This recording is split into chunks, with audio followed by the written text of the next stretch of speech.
is right. But how do we figure it out? I asked. She had given me a disdainful look. Not everything can be learned safely in a classroom, Vega. Education is not so neat and tidy. She lifted her hand and pointed to the wall. Out there is where you will learn your most valuable lessons. If you survive them, that is. She paused and said, There is another creature which dwells there, called Eris. He has one duty in life, to cause trouble and strife. He will do you mischief if you let him. How do we defeat him? Delph asked.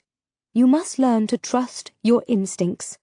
That is the only way. I had looked at my inkstick as though hoping it would write down a far better answer of its own accord, but it didn't. Lately, lessons were not going as well as they might. I was looking for precise answers, and she was giving us instincts. The fourth circle, we learned, was dominated by the Obolus River. I had sat up straight when she mentioned this. I remembered seeing the long, squiggly waterway, and what looked to be a small boat upon it. Rubez is the boat's pilot. He will carry you across the river for a price. What is the price? I asked. The pilot is the one who sets it. You will have to ask him. And what exactly is Rubez? A male? Not exactly, she answered, and I thought she might have shivered.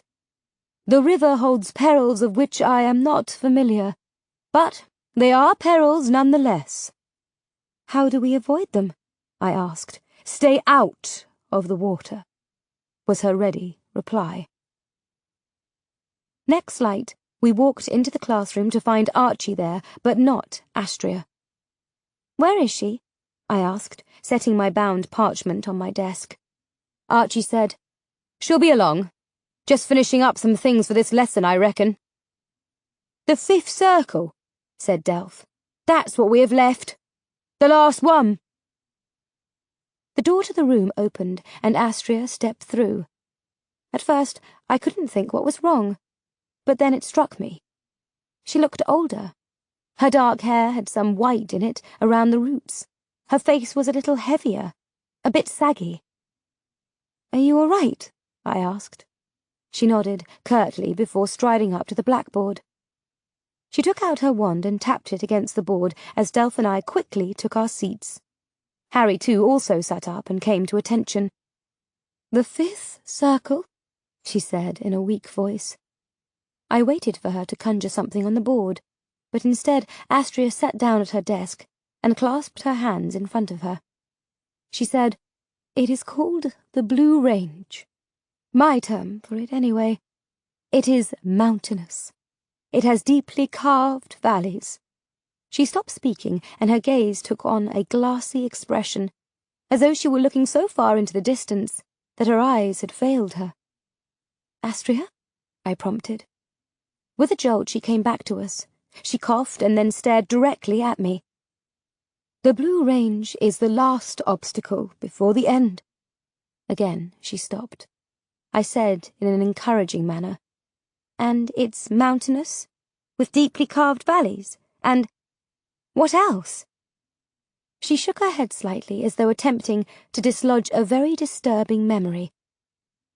That is all I can tell you. I do not know what dwells there. But you said that you created the quag. I created parts of it. The Blue Range was not one of those parts. Well, who created it then? A fellow named Jasper. His full name was Vega Jane. My head snapped up so fast it hurt my neck. Vega Jane! She nodded slowly. Your ancestor many times removed. He crafted the Blue Range. He was an immensely talented sorcerer, with a flair for the dark sphere. The dark sphere, I said, slightly repulsed by saying the words. It is what we call that haven of our magical minds that holds sinister thoughts and impulses. Our kind has them, but we can control them, whereas they predominate with the Melodons. Jasper was a curious hybrid of our two races. You think he might have been evil? I said, horrified by the thought. She shook her head emphatically. Oh no, he fought valiantly on our side, and his knowledge of dark sorcery made him a particularly efficient combatant. He created the last and, I would have to say, most difficult circle. And he never told you anything that was in it? I asked in a breathless tone. She brooded over this, then said, He told me one thing, right before he died. What? I said in a near gasp. He told me it was meant to be the land of the lost souls, and that was all he would say on the subject.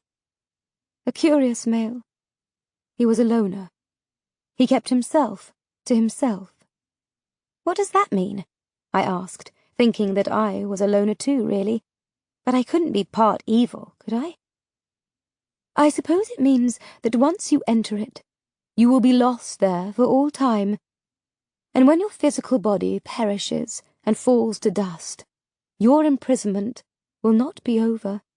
It will really just be commencing for your soul, Vega, for your soul can live forever. I felt crushed by this. Does that mean that all of this is for naught? I looked over my shoulder at Archie. He sat with his gaze downcast. I looked back at Astria and got quite a shock. She seemed to have aged 100 sessions. The youth elixir. She had stopped taking it. I wish I could help you more, she said, but it is what it is. Then she rose on unsteady legs and left us. When the door closed, I glanced back at Archie. Why is she doing this?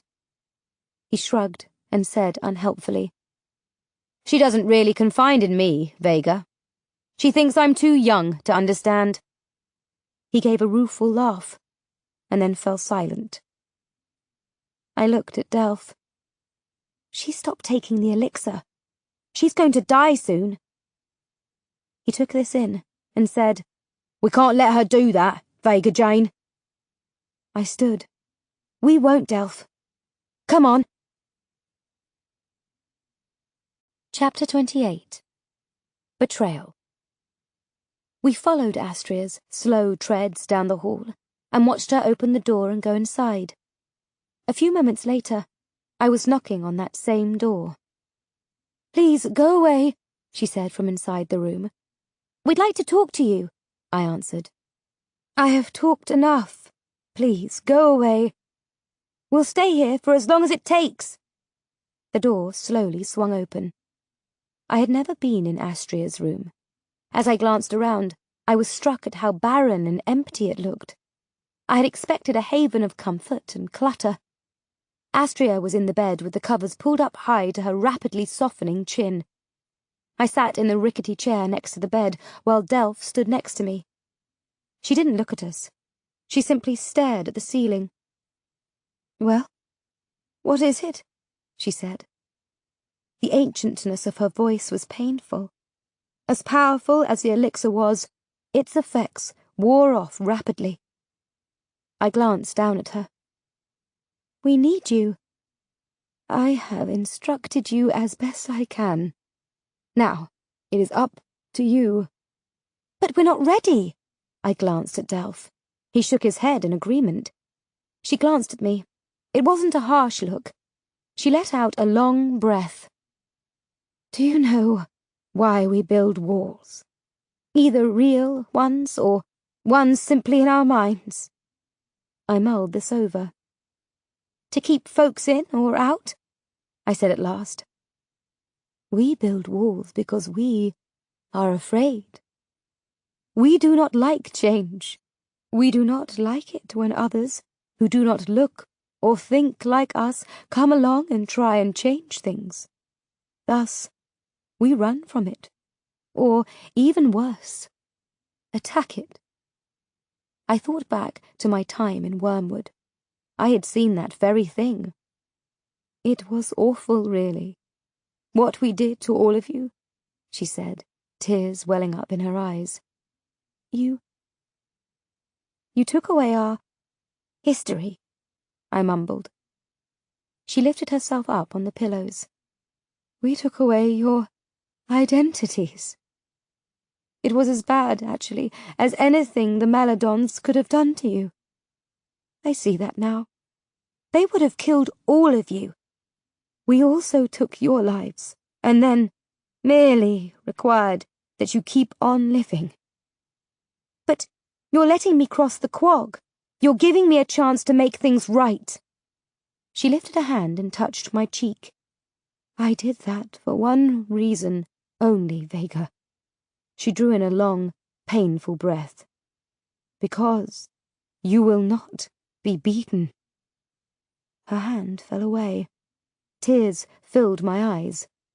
But we still need you, Astria. I need you. She closed her eyes and shook her head. The youth elixir has been exhausted. Archie took the last of it, and I was so busy teaching you that I waited too long to get more. I am not up to dealing with the needed ingredients. I saw that befuddled expression on her features once more. She gripped her head. It's not pleasant, she said, aging this quickly. If you tell me how to get the ingredients, I will make the elixir. Her face took on the expression of awful sadness. She looked over my shoulder. I turned to see who was there. It was Archie. He stood there, seemingly frozen. When I turned back around, her eyes were closed, and she was apparently asleep. But from under her eyelids, I saw a tear emerge and trickle down her now heavily wrinkled cheek. I gently shook her by the shoulder, but she didn't wake. I shook her harder. I gripped her face and spoke very close to her ear, trying to rouse her. But it didn't work. I raced over to Archie. Can you make the elixir? No, she never taught me. And truth is, I'm a complete muddle with potions. I ran out into the hall with Delph hard on my heels, but I had no idea where I was going. I just wanted to be doing something. Delph hooked me by the arm. Wait, Vega Jane, he said. What are the ingredients? I hesitated, and then decided it would be best just to tell him. 2 important ones are the venom from a jabbit and the blood of a garm. But we don't have to hunt them. They're in 2 rooms of the cottage. A long slither of silence passed until it was ended by Delph's shouting. There's a bloody jabbit and a garm in here somewhere.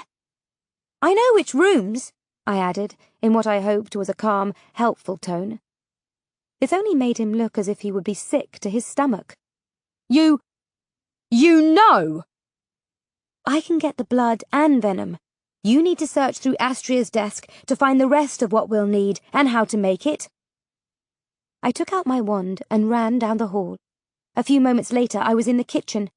I sorted through the cupboard until I found a small metal bowl and a glass bottle. I pocketed them, turned, and ran back out. Down the hall I stopped at the door with a little mark on it. The jabbit, I knew, was behind this portal, trapped in his cage of light. I raised my wand, made the 3 parallel strokes with it, and said, Crystallado Magnifica! Instantly, the image of the jabbit appeared directly in front of me. I knew it was coming, but it still took all of my willpower not to scream. Okay, I thought, the thing is in there. But wait, how was I going to get in the door? It would shout, Go away! Then I forced myself to calm down. Astria had taught me that one. I tapped the door's lock with my wand and said, Ingressio! The door immediately swung inward. I stepped forward into the room, my wand at the ready. The jabbit was across the space, curled up, its multiple heads lowered, all the awful eyes closed. It was asleep. All around it I could see the lights of its cage swirling. The jabbit was a truly enormous serpent, thick as a tree trunk, with 250 venomous heads running the length of its body. It was the most fearsome beast in all of Wormwood, and yet there were even more terrifying ones out there in the quag. I had a plan. I didn't know if it would work, but I was going to try. I raised my wand, pointing it at the body of the giant serpent. I flicked my wand and said, "Paralicto!" The spell I cast hit the wall of light and rebounded. I ducked just in time, and it flew over me and hit the opposite wall with a crash. When I rose, I knew that my spell could not get past the lighted cage. This was a problem. When I heard multiple hisses, I knew I had another problem. I turned to look. The Jabbit was awake now, and 500 eyes were upon me, each of them filled with malice. I swallowed, and it seemed most of my courage drained with it. Now I would have to undo the cage, then cast the spell. But that would free the Jabbit, at least momentarily, and I knew better than most how quickly they struck. However, unless I did this, Astria was going to die. I decided to act fast, because the longer I waited, the more time the Jabbit had to fully awaken. As I looked at the serpent, something remarkable happened. I grew calm. I don't know why, but I felt a confidence I had no reason to have. I pointed my wand at the bars of light and, focusing my MBS, said, "Erasio!" The light bars instantly vanished. I could tell the serpent was not yet fully aware that it was free. Seizing this opportunity, I pointed my wand once more and said, "Paralicto!" It was truly remarkable to see such a gigantic creature become instantly frozen. It had reared up right before the spell struck, but now its hundreds of eyes were glazed over, and its fangs were conveniently bared. Still, I walked toward it with great caution, hoping with each step that my spell would hold. I pulled the metal bowl from my cloak pocket and drew close to the nearest set of fangs. I held the bowl under one of the open mouths, pointed my wand at the fangs, and prepared to cast a spell that Astria had taught me for drawing liquid from various objects like stones and trees, since we would need a source of water. Springato erupticus! A yellowish liquid poured from the fangs and collected in the bowl. It was amazing how much venom could come out of a single pair of fangs. Once the bowl was fairly full, I pointed my wand at the fangs and muttered the reverse spell to stop the flow of venom. I stepped back against the far wall, set the bowl down and prepared myself. 2 spells, back to back. MBS, MBS. Focus, Vega. Focus. I whipped my wand down the length of the serpent and said, "Unparalicto!" The Jabbit immediately came back to life. It fixed its gaze on me. I could see exactly what it was planning to do. Incarcerata! The Jabbit struck at that instant and slammed right into the white light bars that had re-emerged around it. They held fast, and the creature retreated into vast, windy coils, its fury evident in its hideous eyes and the angry twitches of its tree-trunk body. I smiled, and then turned to pick up the bowl. I never got there. The Jabbit struck with the blood-curdling shriek that I had always been told was the last thing you would ever hear. "Pass, passe!" I screamed, slapping my wand against my leg. I was instantly on the other side of the room, and the Jabbit had slammed into the wall with its 250 heads. The roof of the cottage shook with the impact, and a long crack appeared along the wall. How the hell had it escaped my cage of lights? It turned, and with a massive whip of its tail, it was charging straight at me. My thoughts turned back for an instant to Stacks, where a pair of Jabbits had been hunting me down. I had escaped behind a little wooden door with a screaming wug for a knob. There was no such escape now. No door, no screaming wug. The Jabbit struck again. Embattlemento! The serpent hit the conjured wall with such force that the entire room shook. I fell back, but I quickly regrouped as the Jabbit rebounded off my spell and was flung backward against the far wall of the room. It was slow to shake off the impact. I could hardly believe my eyes. I had hurt a Jabbit. Before it could attack once more, I shouted, Incarcerata! The white bands shot from my wand and encircled the creature. I prayed that it would hold this time. I stepped carefully around the jabbit as its 500 eyes followed my every move. I slowly bent down, keeping my gaze on the thing, and picked up the bowl of venom. Then I was out the door in a flash and closed and secured it behind me with a locking spell. Breathless, I hurried down the hall, where I nearly collided with Delph coming the other way. He was carrying an old journal. "Found it," he said. "The instructions for the elixir." "Brilliant." I held up the bowl. "And I got the venom." "Bloody hell," he gushed, taking the bowl gingerly. "And now for the garm." I rushed down the hall to the other door that had told me, "Go away!" I cried out, "Crystallado Magnifica!" I blinked. "Crystallado Magnifica!" I said again. The room was empty. There was no garm in a white light cage. I heard the growl behind me. I didn't even have time to turn. I screamed. The garm roared. I saw a flash of something, and I was knocked heels over arse. As I slid along the floor, I looked behind me. The garm was on its hind legs, just about to expel a chest of flames that would burn me to cinder. And there was Harry too. He must have knocked me down. He leapt directly at the beast, and then the impossible happened.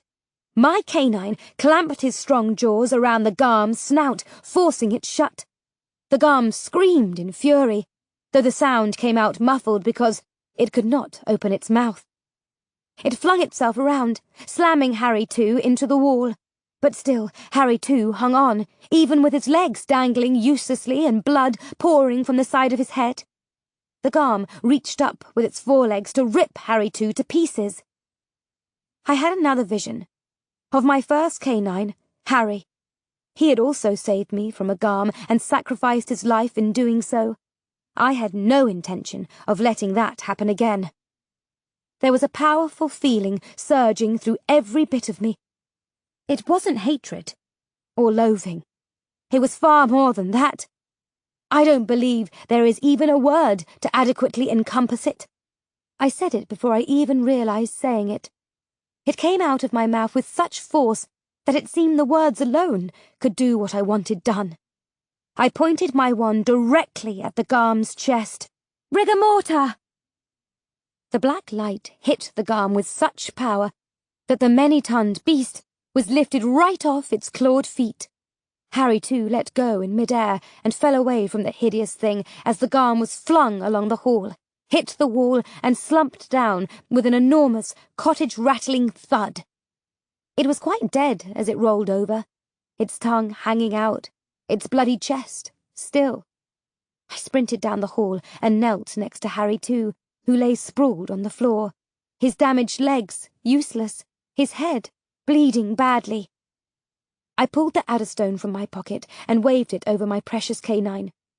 A second later, he was licking my face, healed, and his legs functioning. I hugged him so tightly I could feel his heart pounding against mine. "I love you, Harry too. I love you so much. Thank you for saving me." I looked over at the garm. Its blood, which perpetually ran down its chest, would make my task easy. I plucked the glass bottle from my pocket and froze. Archie stood there, his wand pointed at my chest. Now I knew what had happened with the jabbit and the garm, though I could barely believe it. His eyes turned to slits. He started to say, "Rigor," but a huge fist came down on the top of his head, and Archie fell to the floor, unconscious, his wand falling from his hand. Behind him stood Delph. He looked at me and flexed his muscle. "Sometimes you don't need magic, Vega Jane. Ha!" Chapter 29. Adieu. "Delph!" I gasped. He bent down and pocketed Archie's wand, which had rolled across the floor. "Bloke can't do much without that," he said. "He was going to kill me," I said. "I reckon he was. He looked at the dead Garm. "You're doing, I expect?" "I used the rigor mortar curse, the same one Archie was going to use on me." I stared down at the unconscious Archie and shook my head in disbelief. As he started to stir, I pulled my wand, aimed it at him, and said, "Ensnario!" Thick ropes appeared out of the air and wrapped themselves around Archie. When he came fully around and realized what had happened, he looked up at me and unleashed a torrent of foul language. "Mutado!" I snapped, and my spell hit him full in the mouth, silencing him. Then I picked up my flask, while Delph easily lifted Archie off the floor and slung him over his shoulder. "We best get on with the potion making," he said. "But we need something called Breath of a Dominici."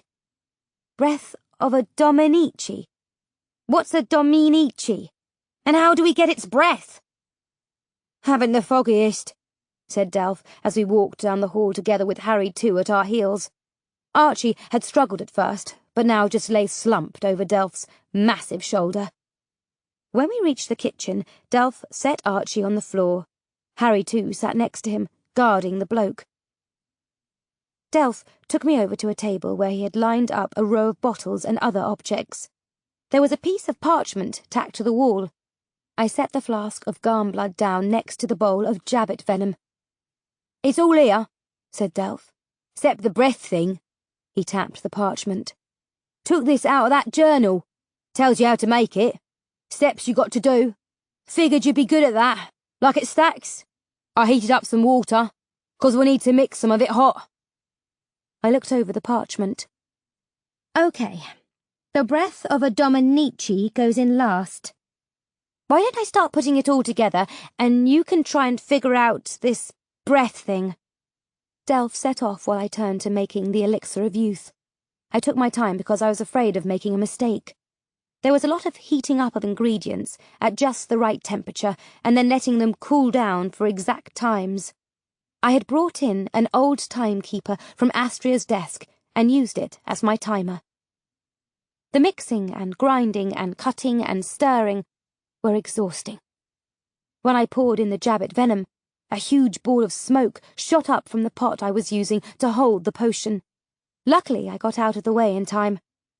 When the smoke hit the ceiling, a hole opened up there, which I quickly repaired with my wand. Now the mixture had to stew for a bit. Then I would add the blood of the Garm, a handful of something called tendrils of tawny, which looked like frozen worms, and a small jar of liquid labelled petri root puzzles. I would rather die than drink this mess. Eternal youth couldn't be worth it. 20 slivers after that would come the breath of a Dominici, if Delph managed to find it somehow. I turned and looked at Archie, who was staring across the room at me. I pulled up a chair and sat across from him. "If I let you speak, will you promise not to scream foul things at me?" He looked surly but slowly nodded. I did the reverse spell but kept my wand ready. "I know you set the jabbit and Garm on me, and then you were going to kill me. Why?" "Isn't it obvious?" "Not to me, it's not." "Well, then you're clearly not very bright. You'll probably perish in the first circle." "Maybe I will, but at least I'm going to try." "Exactly," he roared. "For 800 bloody sessions, my dear mum has been saying that no one can cross this place. No one. We sacrificed our lives for that. When I learned what you were going to do, and that the old bat was going to help you do it, I thought you must be mad. I took the elixir, and then threw the rest away." "But why couldn't she make more?" I asked. "Because I cast a befuddlement hex on her." "So you wanted her to die?" He screamed.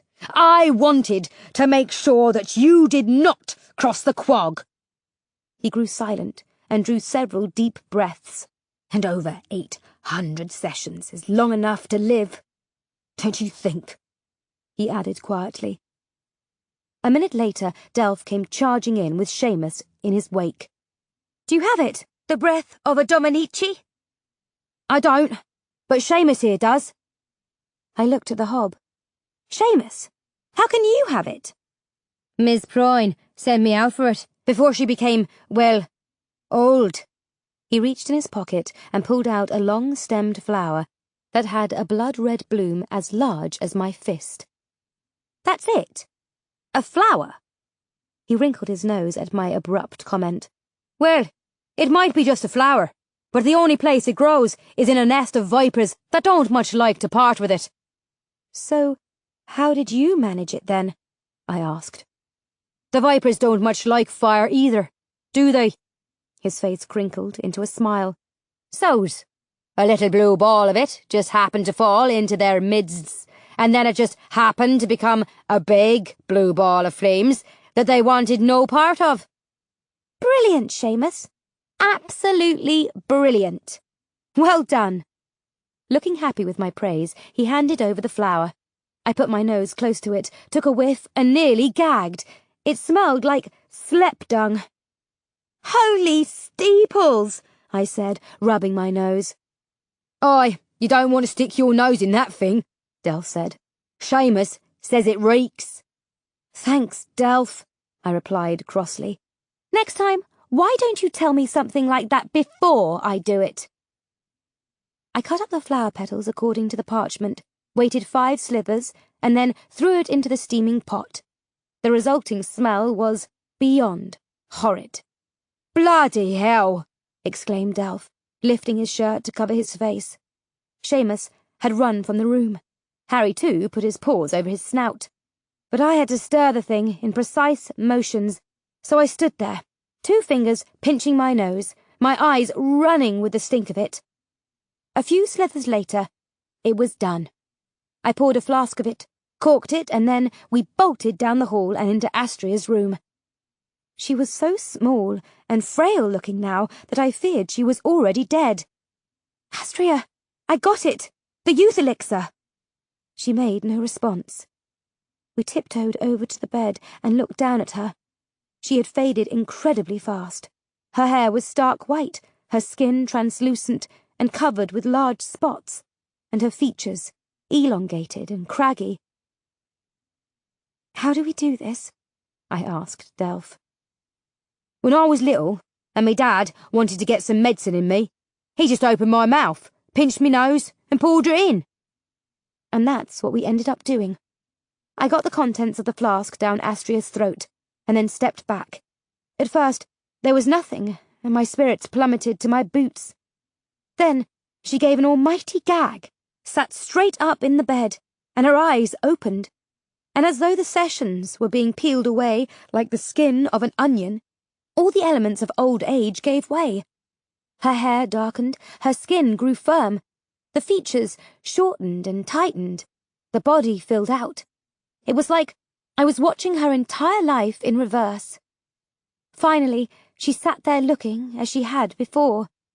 She drew a long breath.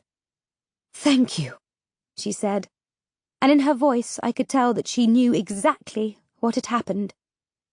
"Where is my son?" she asked wearily. "We have him tied up. He used a befuddlement hex on you, and he tried to kill me." She nodded slowly and rose from her bed.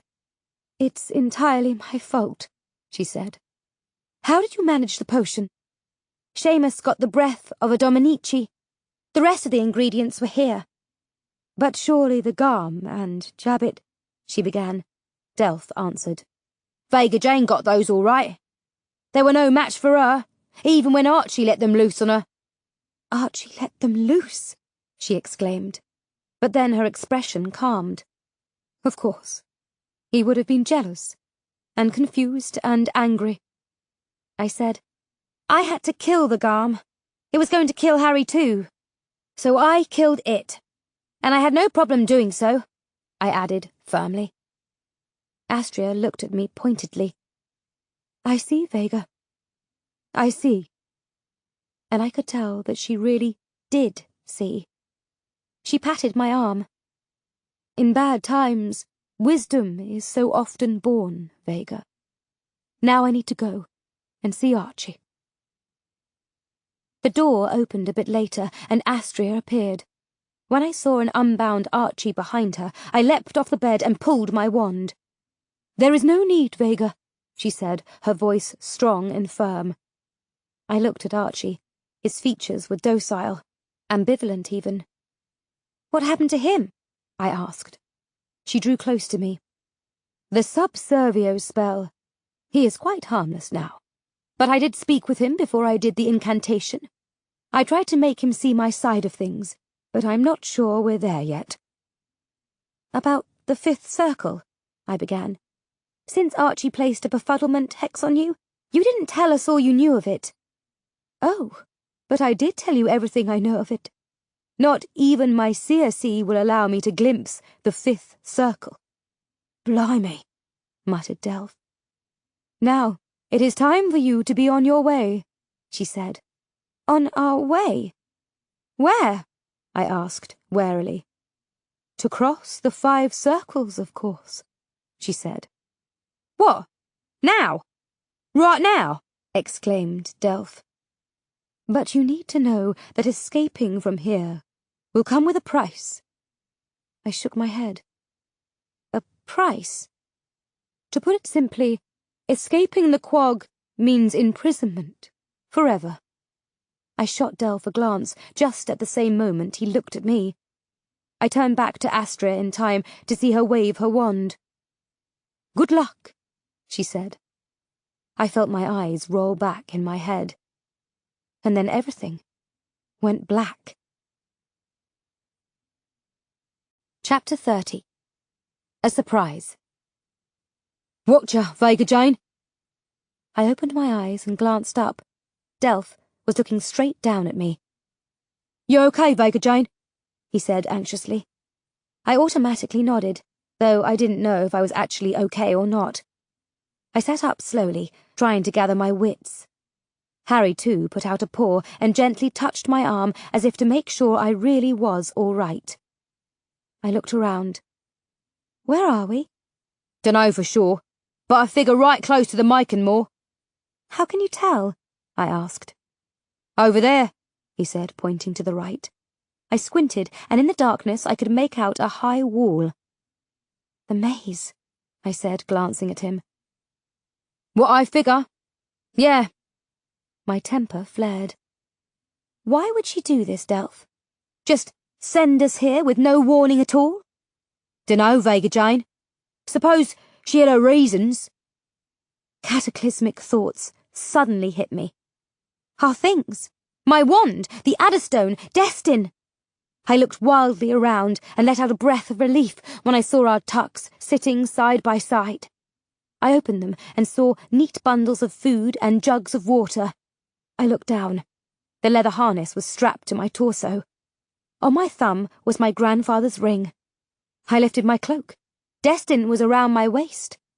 I felt in the cloak pocket, and my hand closed around first the stone and then my wand. I took out the latter and gripped it loosely.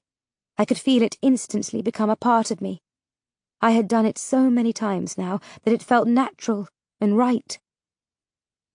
Do you think we have to be in the maze for the counterspell to work? I asked. Why hadn't I thought to ask Astria that? There were suddenly hundreds of queries to which I was sure I needed answers to survive. Might help to find the entrance before we do, Delph replied. We shouldered our tucks and started forward. I pointed my wand up ahead and said, Illumina! A bead of light shot out of my wand and hurtled toward the dark shapes that we took to be the wall of the maze, where it lit up everything in front of us. An instant later, Delph and I could hear hooves smacking the ground and wings flapping and sharp cries of unknown creatures. I held my wand at the ready, unsure if I was about to encounter an army of hideous beasts. I hadn't practiced such an eventuality with Astria, and I doubted my ability to fight off a mass attack. Thankfully, the sounds and chatter died down and were replaced by quiet. I looked over at Delph. Actually, I think I like the noise better, he said. I agreed with him. It might have been only the weaker creatures that had fled the light. The ones that could kill us might be just ahead, waiting. We moved forward, my gaze darting in all directions. I took a mental tally of my emotions for the signs of the Wendigo, Vague terror coupled with something else's memories. But my thoughts, terrifying though they were, all seemed to be my own. "Vega Jane, how about you use your wand to see what's up ahead, eh?"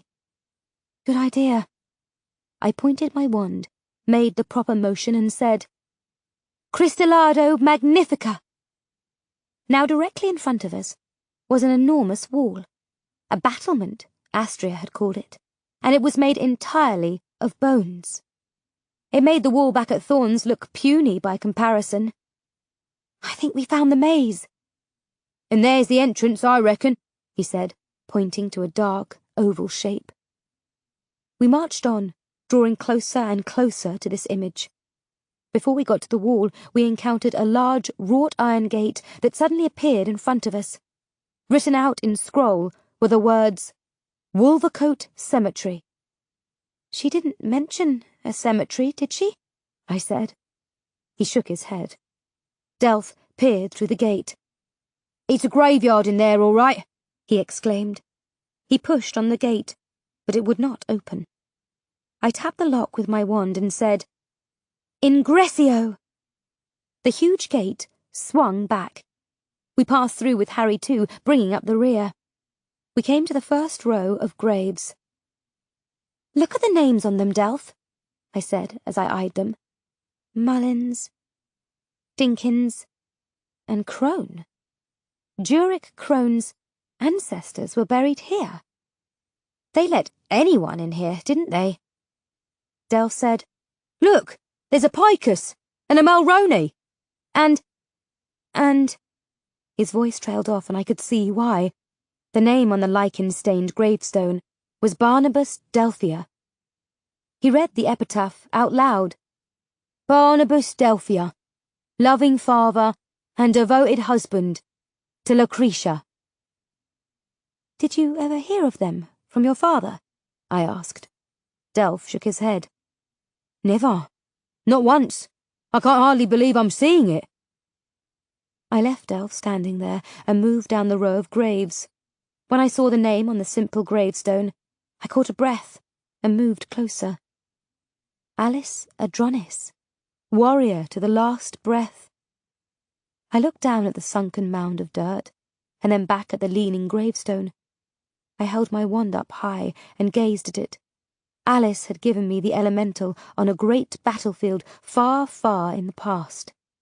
She had done so with her dying breath, telling me that I had to survive.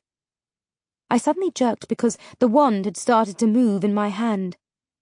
As I watched, shocked, it bent forward so that its point was directed at Alice's grave. I didn't understand for a moment, but then I did. The thing was bowing to her, its former mistress. I felt the tears cluster in my eyes, but I also, for the first time, felt a powerful connection between Alice and myself. Astria had said that Alice and I could be related, and that was why the elemental worked as a wand for me. As I looked down at that sunken mound of dirt, it occurred to me that I had a great deal to live up to. Alice had evidently thought that I needed to survive for an important reason. I hoped I was up to the challenge that the Quag was certainly going to present. The grave I saw next was that of my ancestor, Jasper Jane, the creator of the Fifth Circle. His gravestone simply held his name with no accompanying description. A sorcerer steeped in dark magic, Astria had said. I shivered when I thought about what he might have put in the final circle. The next two graves also captured my attention. Bastian Cadmus. His epitaph read, "The one who leads us." The other gravestone read, "The strength of love, the fallacy of youth." I could make neither head nor tail of that. The name on the gravestone was Uma Cadmus. I didn't know if it was Bastian's mate or perhaps his daughter. "Vega Jane!" I turned and saw Delph farther down another row of graves. He was frantically motioning for me to come. Harry too and I raced over to where he stood. "Look at that, Vega Jane," he said. He was pointing at a number of graves. I read down the list of names. I exclaimed, "They're all Prines. This is Astria's family." Too right. So, if she knew about this place, why didn't she tell us, eh?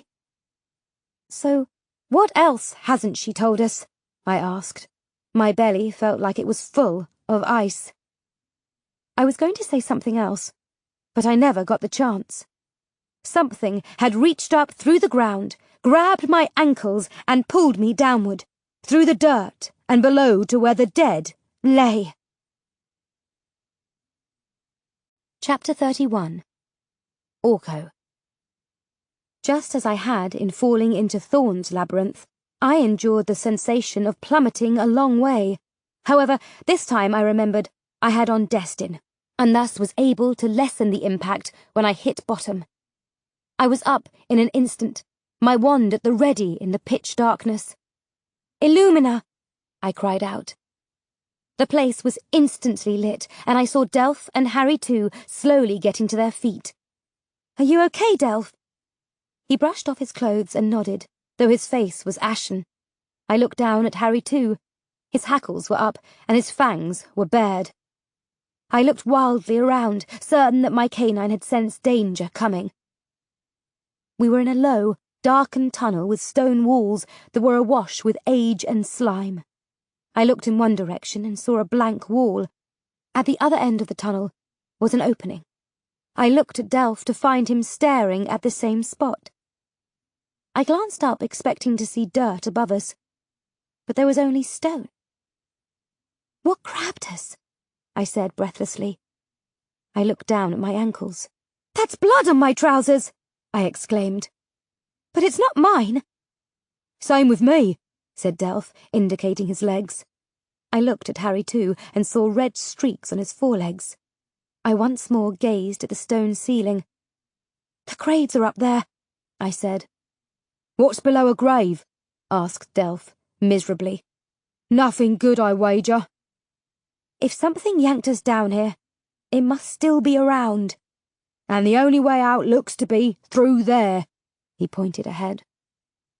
I squared my shoulders and tried to make myself feel confident and brave, though I felt neither. I held my wand in front of me and marched toward the opening with Delph and Harry too alongside me. We reached it and, deciding that waiting would just make it harder, I walked right through it. At first, there was nothing. Then there was something. Set into the walls were little beads of light that blinked on and off. For a moment, I thought they were pieces of glass or metal. But when I wandered closer to the wall, I leapt back in horror. They were eyes, blinking eyes. I looked over at Delph. He was obviously stunned as well.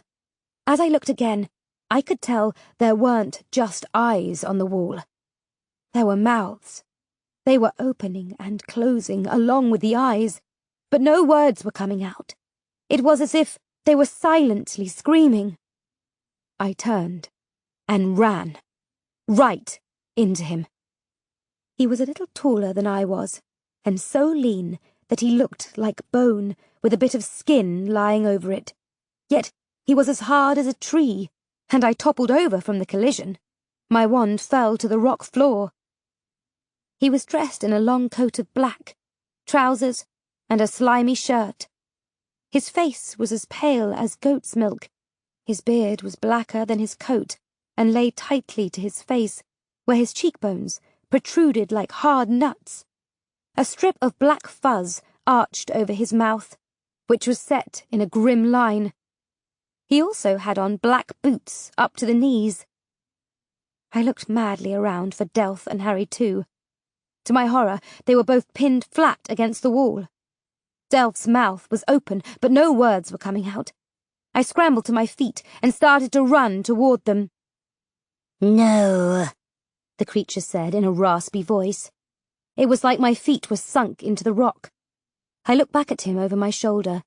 In his hand was a wooden cudgel, intricately carved with evil-looking figures I did not recognize.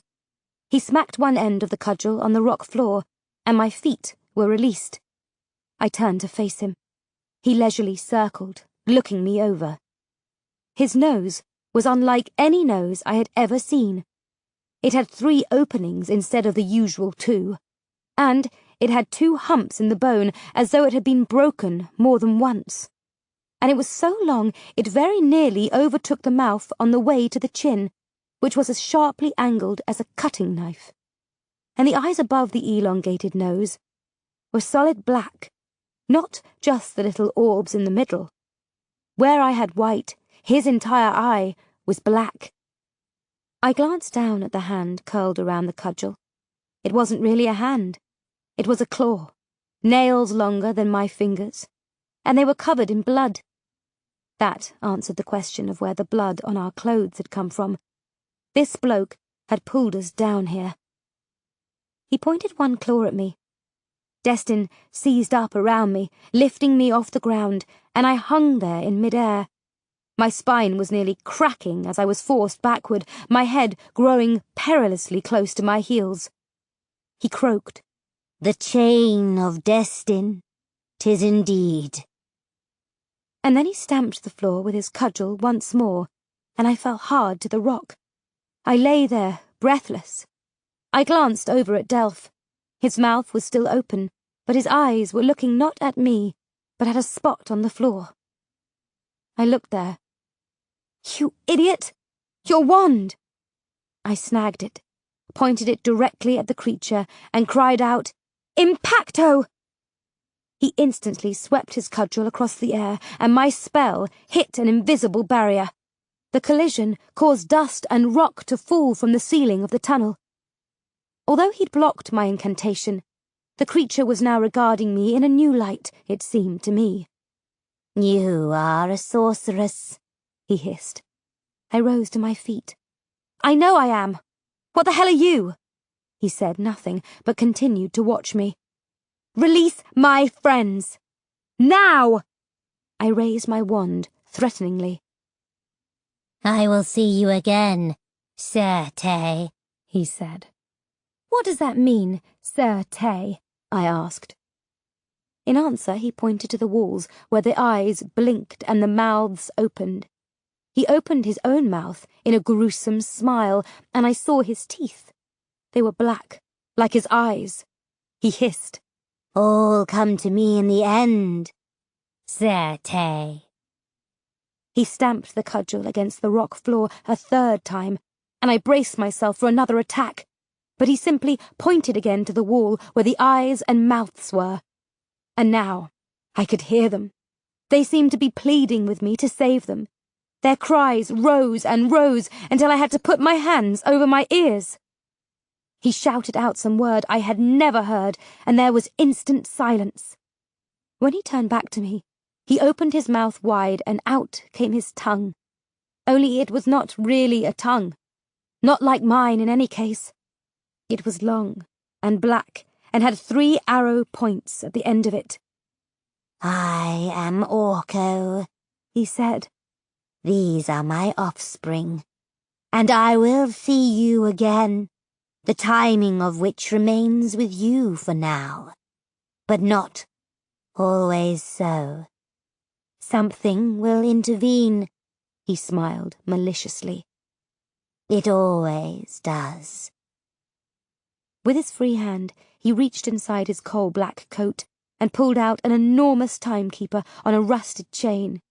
He held it up so I could see. Across the glass of the timekeeper, faces were swirling like shooting stars traversing the heavens. They came and went with astonishing speed, too fast to count, almost too fast to see at all. Orko intoned. Life, and then death, Sir Tay. Everything went black again. I felt propelled upward. At last, I hit something hard and lay still. When I opened my eyes, there was Harry too. I sat up and hugged him. Then I slowly rose and staggered over to where Delph lay on top of the grave of his ancestor, Barnabas Delphia. Delph! Delph! I gripped his shoulder and pulled him up. He came around and looked at me. Did that just really happen? He asked in a disbelieving voice. I nodded, my breaths coming in bunches. It was horrible, Vega Jane. Them faces, pleading like. They were dead, Delph, I said quietly. But what did that thing want with us? Astria said that escape from this place means imprisonment forever. I wonder if she meant down there, on that wall. So we'll end up there, no matter what we do. I couldn't believe that Astria would have trained me up just so I would end up stuck on a wall by that evil creature. I straightened and looked out ahead of us. The first circle, I said. It was our only chance. Chapter 32. The First Circle. It did not take us long to reach it. The battlement of bones, I instantly termed it, hearkening back to the description Astria had used. It was so tall that I could not honestly see to the top of the walls. It just appeared out of the gloom like a malignant giant blocking our path. Every last inch of it was built from bones of all sorts, taken from things once living. I think some of them are like us, Vega Jane. The bones, I mean. I nodded, but said nothing. It was too horrible to even think about. Delph saw it before I did. I don't know if I expected some grand entrance, but the doorway was barely bigger than the one I had at my old home in Wormwood. It was battered planks with blackened hinges and a rusted, twisted iron handle for a latch. We approached it stealthily, because that just seemed the natural thing to do here. When we reached it, we stopped and looked at each other. Delph reached out and opened the latch.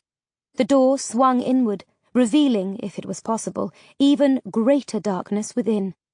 Taking the same tack I had underneath the graves, I stepped quickly through. Delph and Harry too immediately followed. As soon as we were inside, the door slammed shut, and I doubted that any spell I cast would reopen it. From this point, we could only go forward, not back. We were inside the first circle. We were inside the perfect maze. I looked ahead of us, and suddenly the place was awash in light. The walls in here were exactly like the ones out there. Bones. From every nook and cranny, skulls with empty eye sockets stared back at us. The corridor turned sharply to the right about 10 feet down. We walked ahead a bit, turned that way, and were immediately confronted by 8 different passages, bleeding off the one we were on. I held up my wand, and was about to say the Confuso Recuso spell to straighten out the maze. I never got the chance. The battlement of bones changed suddenly.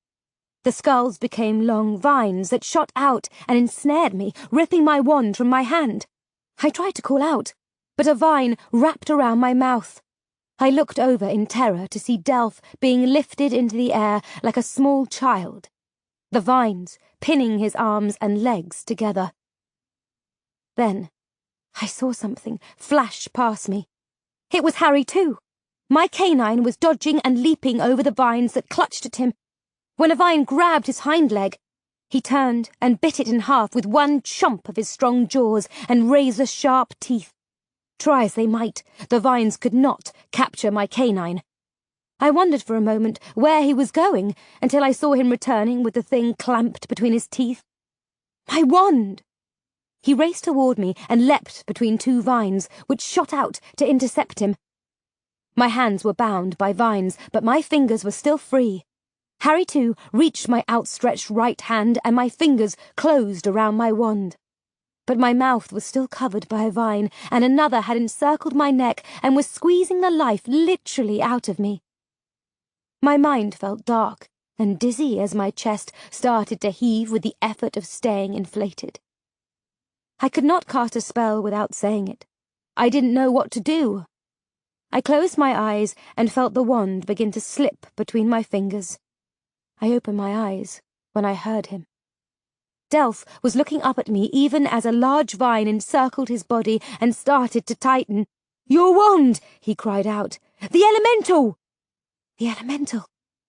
I willed the elemental to full size, and though my arm was still bound tightly so I could not throw it hard, it didn't matter.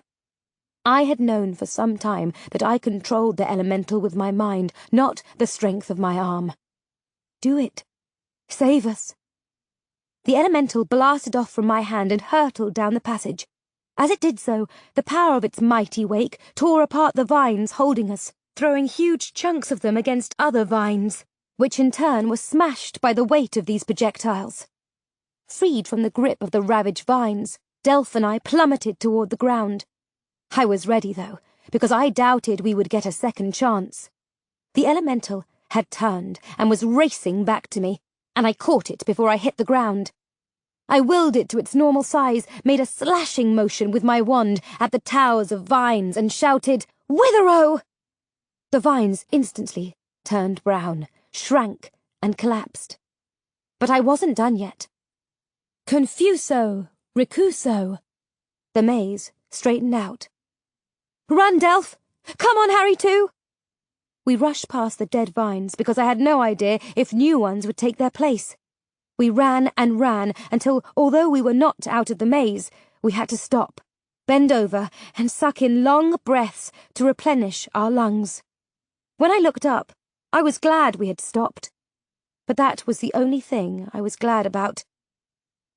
The manticore was barely 20 feet from us, barring our way. The conjured image back at Astria's did not do the creature justice. It was twice as tall as Delph, and 3 times as broad. It must have weighed a ton. Its lion's head had a full mane of tawny fur. Its serpent's tail swished across the ground. The goat's body in the middle did not seem substantial enough to merge these 2 fierce creatures. Mesmerized by all this, I never saw it coming. "Look out, Vega Jane!" Something hit me and knocked me down. The blast of flames passed over us an instant later. I had forgotten that the bloody beast could do that. I looked over to see that it was Delph who had pushed me down and saved my life. I sat up, pointed my wand at it, and prepared to send it to hell. Only, it wasn't there. Blast, that's right. It can read minds. Harry, too, barked. I whirled. The manticore was behind us, barely 5 feet away. It roared, and flames shot at us, but I had acted at the same moment, not giving the thing time to read my mind, which was racing like a runaway horse. Embattlemento! The ball of flames hit my shield spell, ricocheted off, and hit the wall of the maze. A skull hit me in the head, and I realized that the bones had come back. Other bones toppled down around us. I raised my wand and pointed upward. Embattlemento! The skulls hit the shield and bounced off. But I had taken my eyes off the manticore. Where was it? There it was, to my left, closer to Delph. I raised my wand to blast it, but then it was gone again. The bloody thing could move faster than my eye could follow. It reappeared on my right. "Hey!" shouted Delph. He was waving his arms at the manticore. He picked up a skull and hurled it at the beast. It shot out a lungful of flames, and the skull disintegrated. "Impacto!" I screamed. My wand pointed straight at the manticore. The thing was blasted off the ground, soared backward, and slammed into the wall of bones behind it. It slid down the wall and lay still and dead. "You did it, Vega Jane!" gasped Delph. He was kneeling on the ground, holding his arm. The walls on either side of us shook, and then started to tumble down. "Harry, too!" I screamed, and struck the harness. He leapt, and I attached him to it. I grabbed Delph and took to the air. We soared along, dodging and spinning past bones, skulls, and other debris. Chunks and pieces still hit us, but I kept my gaze resolutely on the end of the maze. And then a tower of bones collapsed in front of us, and the small square of black that I knew represented the end of the maze disappeared. I pointed my wand and shouted, "Engolfiado!" The bones were blasted out of the way by a tidal wave of water, and we soared through. I landed too fast, and we all sprawled on the ground. I unhooked Harry, too, from his harness and stood. "Delph, you okay?" I said, urgently.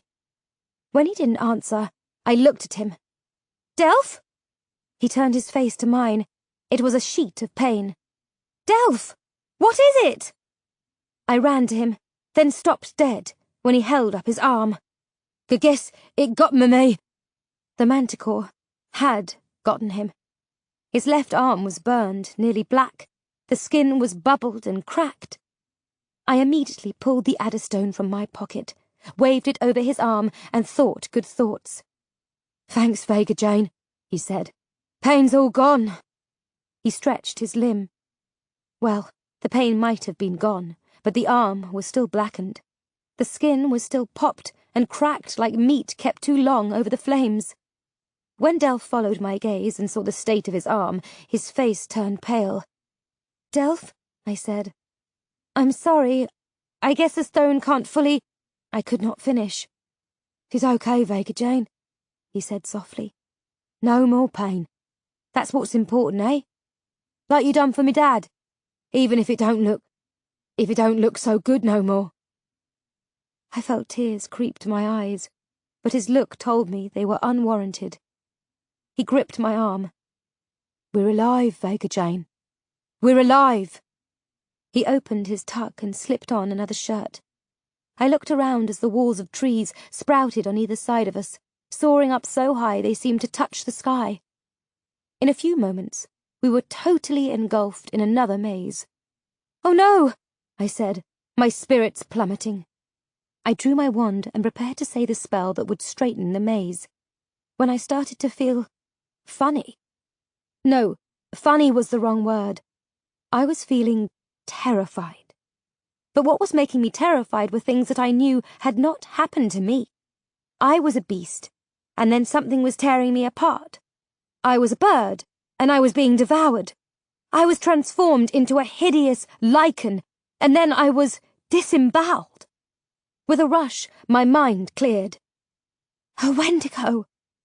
I looked behind us, and there it was, soaring straight at us. I grabbed Delph's hand at the same time he scooped up Harry too. "Go, Vega Jane! Go!" We shot upward until we had nearly cleared the maze's treetops. Then I pointed us forward. I looked back. The Wendigo was right behind us. The skylight spear and the resulting thunder thrust hit so close to us that it nearly knocked us out of the sky. And I knew why. I was flying over the quag. The storms had arisen to stop me, as Astria had said they would. "Delph!" I screamed. "I can't fly up here! The storms will stop me! We'll have to go back into the maze!" Delph had been gazing down from his high perch. "Before you drop, light up the maze down there," he called over the punishing noise of the storm. I had been glancing behind us to see the Wendigo gaining, but I did what Delph asked. "Illumina!" The maze was suddenly brilliantly lighted. I saw Delph run his gaze over all of it. Another skylight spear hit a tree directly behind us. The force of the collision sent shockwaves out that tumbled us across the air. I lost my grip on Delph's hand, and he and Harry too fell away from me. At the same instant, my mind was filled once more with the terror of another. When I glanced back, the Wendigo was within 20 feet of me. The storm seemed to have no impact on the ghastly thing. I forced my mind to clear and shot downward into the darkness, scanning everywhere for the falling pair. "Illumina!" I saw them and blasted toward them, the crown of my head pointed nearly straight to the ground. I had never gone this fast before, and still it didn't seem it would be fast enough. I was convinced we were all going to die, and the bloody Wendigo would feast on us. I put on a burst of speed at this thought, reached out my hand and snagged Delph by the back of his shirt. Harry too was still in his arms. I started to head back up, but Delph cried out, "Keep in the maze, Vega Jane! Keep in the maze!" I looked at him, and then back at the Wendigo, which was still right on our tail. I could feel my mind seizing up with terror. None of it mine, but that didn't make it any less horrible. I must have slowed down because I heard Harry too let out an enormous growl that made every hair on my neck stick straight up. "No!" I screamed, as Harry too leapt from Delph's arms and directly at the Wendigo, which was so close now that I could see its ghoulish, transparent shape nearly next to me. I snagged Harry too with my hand and redoubled my speed, leaving the Wendigo behind at least for now. When I looked down at Harry too, I gasped. Part of his left ear was missing. While Delph held on to my leg, I put my canine in his harness, snatched the adderstone from my pocket and waved it over the spot where Harry too's ear had been. The stone could not regrow parts of the body, but it ceased the bleeding, and my canine seemed all right otherwise. "Left! Left!" screamed Delph. I hung a left so sharp that our boots smacked against the trees. "Right! Then another right!" directed Delph. I did as he said. I marvelled that he had apparently memorized the maze from looking at it for only a few moments. He kept barking out directions, and I followed them, but the Wendigo was still behind us, and I intended to do something about that right now. "Hang on, Delph," I said, lifting up his hand until he was able to clutch part of the harness that was keeping Harry too affixed to my chest. I pointed my wand behind me and cried out, "Embattlemento!" Then I went into a dive. The Wendigo managed to avoid the spell shield by veering to the left, but it had allowed me separation. I flipped over so that I was flying on my back, made the mark of the X in the air with my wand and shouted, "Omnial!" The light hit the Wendigo directly on its transparent chest, and then it literally went berserk. It immediately spun out of control and slammed into a wall of the maze. I watched it plummet and crash into another section of the wall. It kept doing this over and over, its mind and thus sense of direction gone, until it fell to the ground in a crumpled heap, dead. I turned back around and soared off. 20 slithers later, following Delph's directions, we shot free of the maze and into the open air. I quickly landed and detached Harry too from his harness. I immediately hugged my canine and gingerly touched the spot where part of his left ear had once been. It pained me as much as Delph's arm. But when I looked over at Delph, he was grinning broadly, and when I focused on Harry too's features, I could see the mirth in his mismatched eyes. "We did it, Vega Jane," exulted Delph. "We made it through the first circle." Suddenly, my wand was snatched from me. "But it'll be the last thing you do," said a deep voice. "Or me name's not Lackland Ciphers." Chapter 33. Captaining the Farinas. The large bloke who had taken my wand was holding an old rusted but still deadly sword. His companion, a female, held a crossbow loaded with an arrow pointed at us. Lackland Ciphers had a short black beard and long hair the same colour, but his eyes were a bewitching shade of green. He was dressed in old clothes and a pair of dirty, calf-high boots. His features were handsome, but also haggard. He looked to be about 20 sessions old. The female was around Delph's age. Like me, she was tall and thin, with wiry forearms revealed because her shirt sleeves were short and ragged. Her face was lovely, but dirty.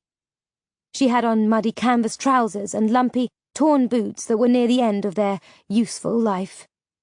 Her hair was the colour of corn and wildly pitched in the swirling wind. She held her wooden crossbow with a practised hand. "Who are you?" I asked, eyeing my wand in Lackland's hand. "Now, I should be asking you that," he blustered. "I'm Vega Jane. This is Delph and my canine Harry too." Lackland nodded in turn at the other two and then looked back at me.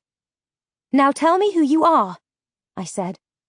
"I told you my name, Lackland Ciphers."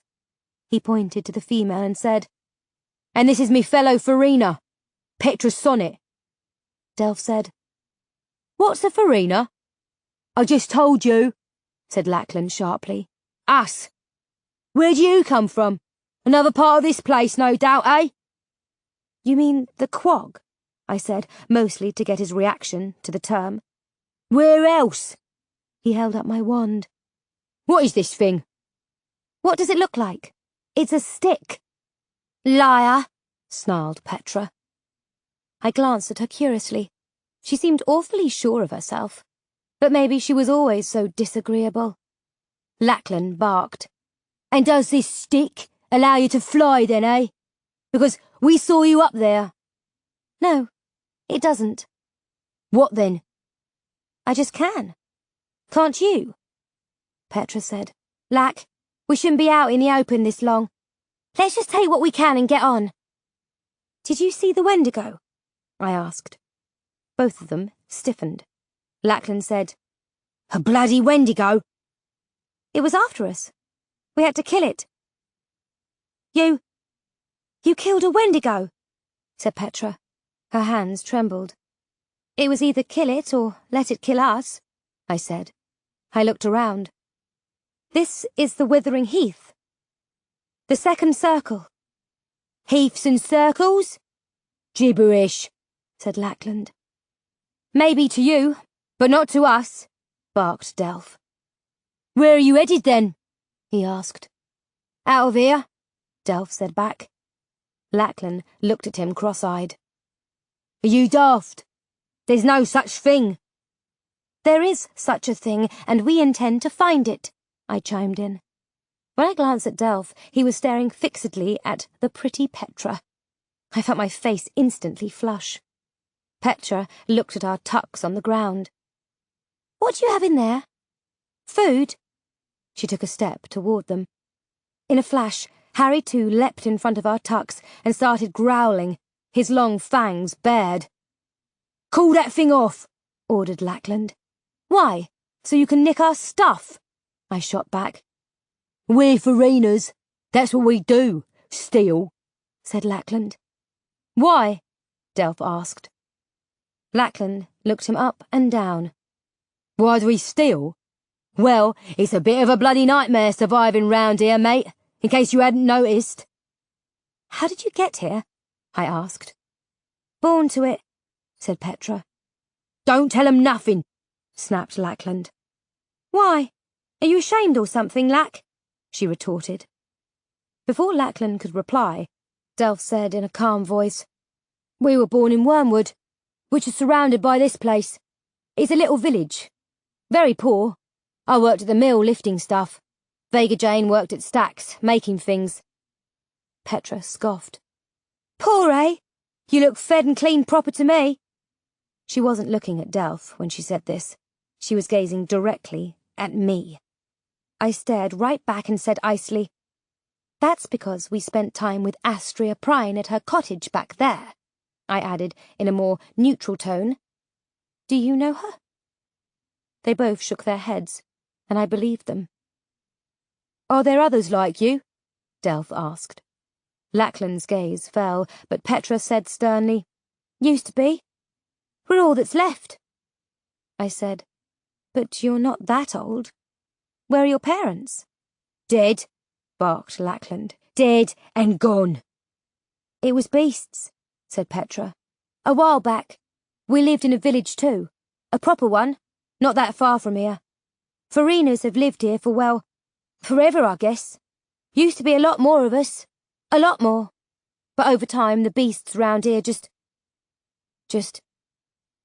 I'm sorry, Petra, said Delph earnestly.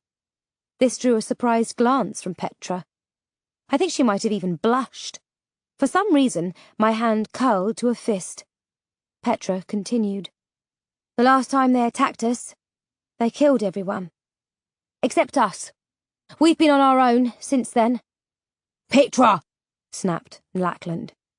What did I say about telling her stuff? She's not a beast, Lack. Does she look like a lichen to you? Use your eyes. They're like us. She gave me a withering look. Well, in looks maybe. Can't speak to how tough she is. I felt my face burn before glancing away. I looked in the near distance and saw confronting us a vast forest of dense, towering trees. The Withering Heath, as Astria had called it. A place full of depression. We had barely survived the first circle, and Delph and Harry too had been injured. We needed a place to rest and feel safe for a while, if there was such a place to be had in there. We need to find shelter, I said, turning back to them. You're not giving orders, said Lackland. And who says we want you coming with us anyway? I say we take what you got in them bags, and then you can be on your way. How's that for a plan, eh? Right at that moment, the ground shook under our feet. Bloody hell! Cried out Petra and Delph together. We could see the thick trees shake, and then the trees on the fringe burst apart. And there it stood. I whirled around and looked at Lackland. You have colossals here? His face was pale, but I saw determination in his green eyes. We've got lots of things here, but they're slow, so's we can get away from them. We just have a colossal! Exclaimed Delph. I'd forgotten he had never seen one. I had confronted one of these giants on the battlefield in the past. It had almost crushed me then. I hoped never to face another. But this colossal was only about half the size of the ones I had seen before, about 30 feet tall and broad as a cottage, which, to my mind, was plenty huge enough. Look! Screamed Petra. Behind us! We all turned to see another colossal within 20 yards of us. How a creature that enormous was able to get that close without us knowing was unthinkable. Give me my wand! I screamed. What? Said Lackland, clearly stunned by the second colossal. The stick! Give it to me! Why? What can you do with... Oh, for the love of steeples! I snatched my wand from his hand, turned to Delph and said, Get them out of here! I pointed to my right. Toward the tree line! Delph grabbed our tucks and shoved them at Lackland. Take these and get to the tree line, he shouted. He snatched the crossbow and satchel of arrows from Petra before she could stop him. What the hell are you doing? She screamed. Delph! I cried out. I'm not leaving you, Vega Jane, he said in a voice that brooked no opposition. But, spluttered Lackland, before Delph grabbed him by the collar and nearly threw him in the direction I'd indicated. You heard her. Now go! Petra gazed stubbornly at Delph. Please, he added. Please go! She paled, and her stubborn expression vanished. I saw her put a hand on Delph's shoulder. Good luck, she said. Then she ran after Lackland. My teeth gnashing at what she had done, I had almost forgotten we were facing two colossals. I heard a bark and looked down. Harry, too, was right next to me. I knew my canine would stay and fight with me, and die, most likely. I looked ahead and behind me. The colossals had not been waiting while we dithered. They had been moving, and despite what Lackland had said, they moved pretty fast simply because their legs were so long. Delph called out, Vega Jane, you take to the air. I'll stay on the ground with Harry too. What are you going to do? I asked breathlessly. He held up the crossbow. Light thorn. Another distraction. I kicked off and soared into the air. I looked down and saw that Lackland and Petra had reached the tree line about 100 yards distant. They were now crouched there watching me flying through the air with the greatest of unease, because I had not one but two colossals to face. My mind went back to the great battlefield, where I had seen these horrors crush large men and steeds in their hands. But I had also seen colossals defeated. All it took was strength, skill, and, I imagined, a good dose of luck. I flew as high as I could, well above the tallest trees, because I knew what would happen when I did. The mighty storm blew in because I had taken to the air. Skylight spears hit, and thunder thrusts deafened me. And then the rain started. All of this was good because the colossals were high up in the air too, and the rain and storm was blinding them, I was sure, as it was me. But not for long. My goggles were in my tuck, but I didn't need them. I held my wand in front of my face and said, Pristino! Instantly, my field of vision cleared. I looked down. The colossals were within 10 feet of each other, looking all around for their prey. Then one of them cried out in pain. Delph had just shot it in the leg with an arrow. The next instant, Harry too was dancing around the legs of both colossals. The second colossal saw him and started to spin around, trying to catch my far more nimble canine and bumping into the other colossal as he did so. My plan came together in a moment. I pointed my head and shoulders downward and raced toward the ground. Then I levelled out, swooped to my left, turned and zipped forward. Lined up directly in my sights was the back of one of the colossals. Well, here goes, Vega. 10 feet from the two giants, I pointed my wand, made a whipping motion and exclaimed, "Impacto!" A light shot out from the tip of my wand and hit the first colossal directly in the back. He grunted from the punishing blow and fell forward, and, just as I hoped, he smacked right into the second colossal, knocking the thing off its feet. When both of them hit the ground, it was as if the heavens had opened, releasing a thunder thrust. When I looked down, I saw the colossal on top slowly rise. Underneath him, the other colossal was lying quite dead, crushed by the sheer weight of his companion. And then something hit me, a glancing blow in the shoulder, nearly knocking me out of the air. I felt sickened when I saw what the object was. It was the head of the dead colossal, which his brethren had ripped off his body and flung at me. Covered in the thing's blood, I soared upward as the remaining colossal reached a great hand up and tried to snatch me out of the air. I felt a bit of my cloak being tugged, and then a piece of it was ripped off. The colossal howled again. Delph had managed to shoot the thing in the eye. Quite a feat, considering how tall the creature was. His hand over his bloody face, he started to chase after Delph and Harry too, who were sprinting for their lives. The colossal reached down to a belt around its waist and pulled out the largest axe I had ever seen. It threw the axe, and the vicious weapon whirled at Delph with blinding speed. It was stunning to see something that large move that fast. Mesmerized for a moment, I regained my senses, pointed my wand and shouted, "Embattlemento!" The axe struck my shield spell, and there was a mighty explosion. The shield held, and the shattered axe fell to the ground in pieces. The colossal seemed stunned by this development, and I aimed to take advantage of his momentary confusion. "Jagada!" I cried out, and made the proper motion with my wand. The light hit the enormous creature, and small wounds sprouted over his gigantic chest, but it seemed only to irritate rather than incapacitate him. I looked down at my wand. What spell would work against this thing? One spell had knocked it down, the other spell had cut it, but neither had stopped it. I didn't want to try the rigor morte spell. If it didn't work, I knew I couldn't beat the thing. "Look out, Vega Jane!" Delph cried out. I glanced at him, and then looked at the colossal. He had picked up a boulder like it was a pebble and hurled it directly at me. I was so surprised by this that I barely ducked in time. As it was, I could feel my hair being whipped back by the wake of the projectile. Then he picked up a handful of large rocks and chucked them at me. I had to dodge, dive, and cast spells in order to survive this attack. My impacto spell exploded a hurled stone that was so close to me that a part of it broke off and hit me in the thigh, cutting it deeply. With my wound, and being exhausted from dodging death, I knew I had to finish this as fast as possible. While the colossal looked around for something else to throw at me, I glanced at a towering tree about 30 feet away.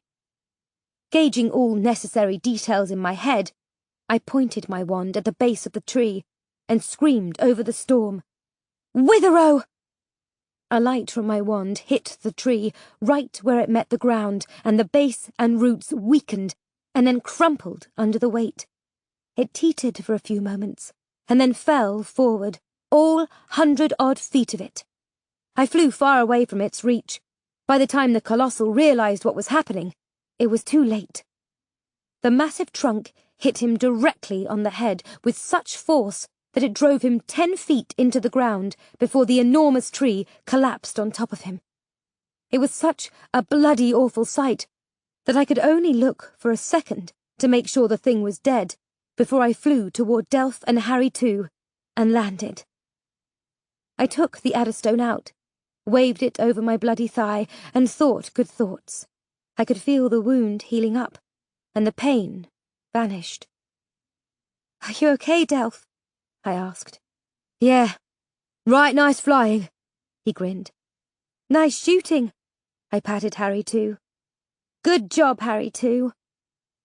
As we hurried toward Lackland and Petra, I tried to use my cloak to wipe the blood and gore off my face and shoulders where the slain colossal's head had splattered me. Then I stopped dead. Lackland was on his knees and was, well, bowing to me. He gazed up at me with a look of awe. He said breathlessly, "Will you take us with you, Vega Jane? Please?" Petra wasn't bowing. She looked disgusted by this show of adoration. When Delph handed back her bow and quiver, she gave him a radiant smile, rubbed his arm and said, "That was amazing, Delph. Truly." She slowly let her hand drop, and then looked back at me with a defiant expression. I took a deep breath, and then let it go. I think I would have taken 10 more colossals over her. Chapter 34. A Pact. We followed them back to their camp, which was about a mile away. We had to wend our way through a forest that became so dense that we could barely squeeze between the trees. At least I thought there was no way a colossal could attack us in here. They were simply too big. Unlike the woods around Wormwood, these trees were not all tall and straight. Many of them were twisted and warped and shrouded in dreary colours. There was not a bright green leaf to be seen on any of them, and their bark reeked of smells that were not fresh or sweet. Indeed, I could detect only fear and death in the air somehow. Every sound made could be predators coming. Every step we took might be our last. The end of our lives seemed to lurk beyond every shadow of every grotesque tree. Every branch seemed to bend toward us, wanting to strike. I would have liked to close my eyes or look away, but I knew I couldn't. I had to remain vigilant. As I looked at my companions, I could see they were doing the exact same thing. Petra and Lackland looked especially subdued and nervous. Well, I would be too if my entire village had been wiped out. Their camp was nothing much. There was a strip of tattered oilcloth stretched over some low tree branches, and beds made largely from leaves inside a little wooden lean-to. It made loons back in Wormwood seem positively luxurious. Their food and other important possessions, Petra had pointed out, were kept in a burlap bag tied to a tree branch. I doubted they were safe up there, but then again, where was safe in this place? We sat around a small fire that Lackland built and warmed our bones from the chilly air. When I saw how little they had, I opened my tuck and shared some of our food and water.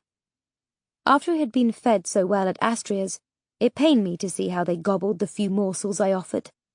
Not that long ago, I knew I would have done the very same thing. Lackland finished the pieces of bread and hard cheese I had given him and drew closer. "Blimey!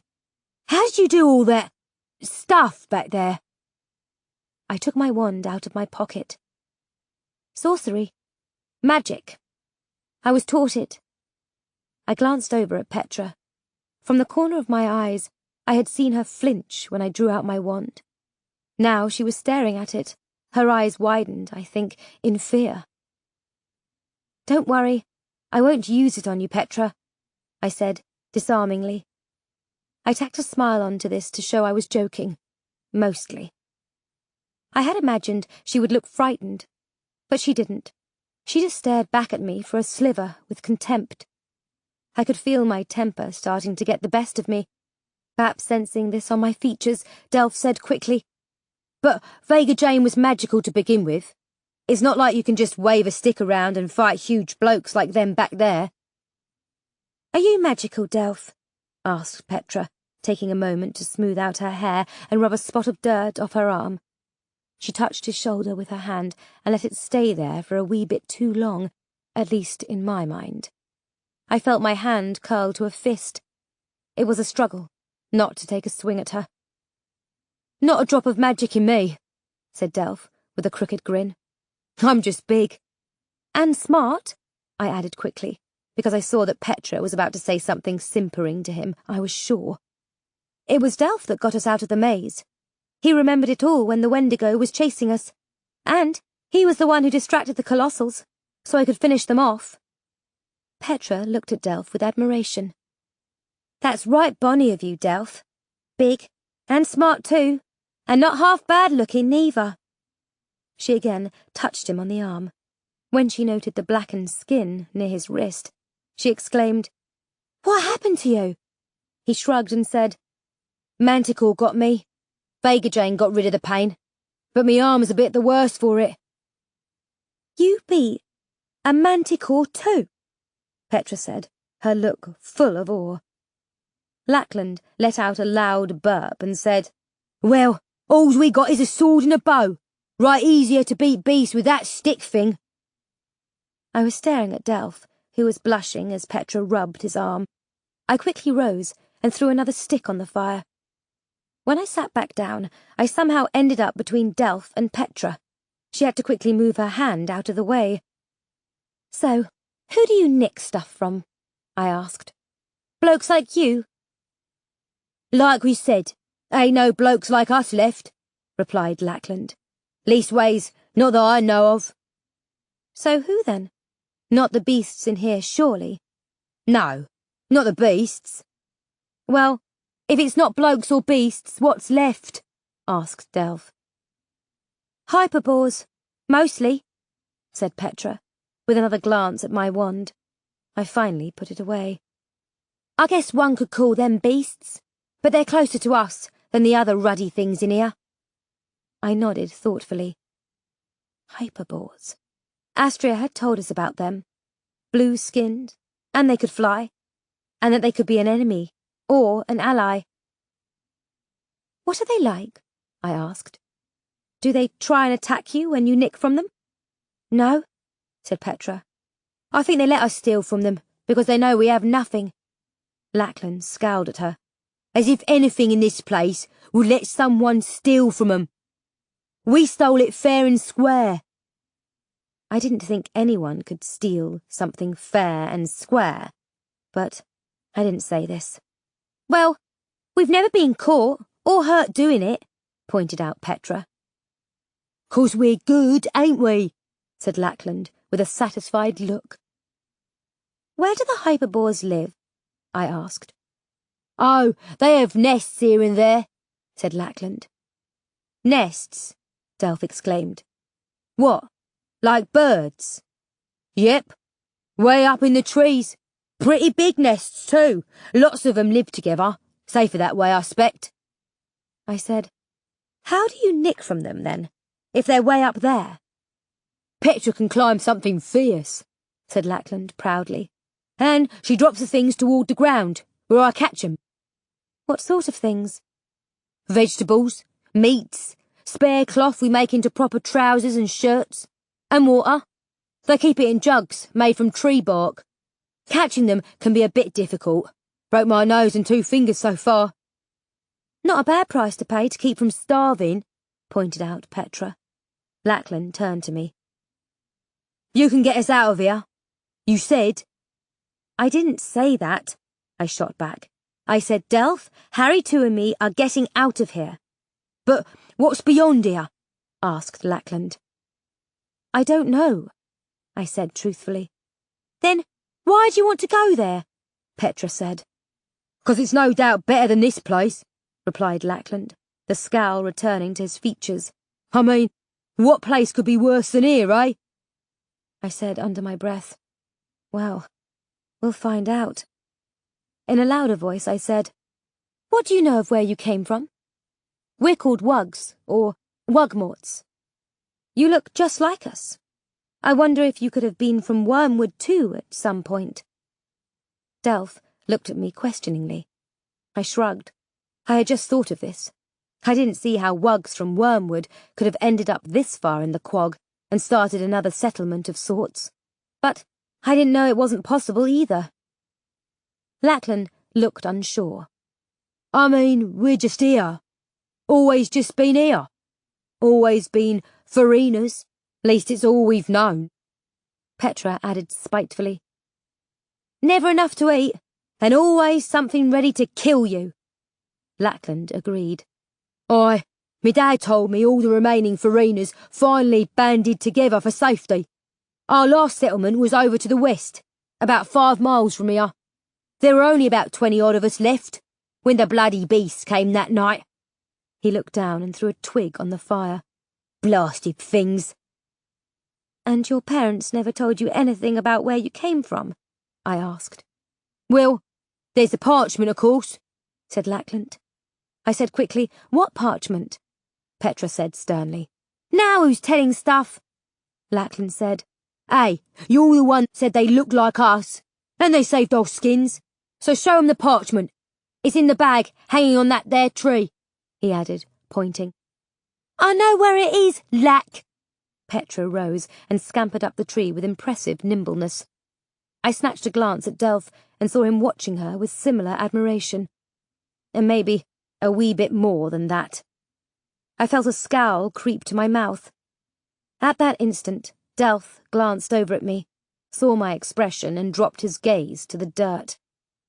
Petra brought the bag back down and carried it over to us. She sat cross-legged next to Delph, of course, and opened it. She drew out a bunch of withered pages of bound parchment and passed them across to me. I looked through them. The writing was beautiful, but the language was not something I had ever seen. What does it say? I asked. Both Lackland and Petra shook their heads. We've never known, she said. Nor did our parents. So why carry it around? Asked Delph. Grinning sheepishly, Lackland said, When you ain't got much, hard to part with anything. He paused, then added, looking at me. Now, we know things that can help you, and we'll pull our weight, tough as anything we both are. You won't regret this, never one bit. He looked pleadingly at me. Delph glanced at me. I nodded. He turned back to Lackland and Petra and said, 'Tis done then. He held out his hand, and we shook all around. I said, You have to understand that it will be dangerous. Well, said Lackland, what a change that'll be, eh? We all laughed, and it felt good, until I realised that we might well never laugh again. Chapter 35. Positive Parchment. It was night. I had taken the first watch.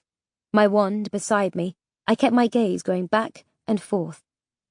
As the time passed, I saw someone stir. Delph rose from his bed of leaves and strode over to me, carrying the loaded crossbow that was Petra's weapon of choice, but which Delph had used to devastating effect against the Colossals. I passed Destin over to him and watched as he slung the chain around his waist. I also handed him the Adderstone. I would always hold on to my wand, of course. Nothing? Delph asked as he took up the vigil. I shook my head. He plopped himself down and said, Get some sleep, Vega Jane. Who's taking the third watch? Petra. She and me worked it out. I'm sure you did. My harsh tone surprised me, and it seemed to startle Delph. You're okay, he said. I didn't look at him. I'm fine, Delph. No, I think there's more to it, he insisted. I scowled at him until he said, Sit, Vega Jane, and talk to me. I plunked down next to him. Okay. Petra and you seem to have become good friends. Really, really fast. I feel sorry for her, and Lack. They've had it rough, lost everything. Yes, but she keeps, well, rubbing your arm and looking at you. I knew this sounded positively stupid, but they were the only words I could think of. To his credit, Delph didn't laugh or make me feel like I was being silly. I saw you staring at me when I was looking at her once, said Delph. But there was a point to it, see? What point? It was when Lack asked where we were headed.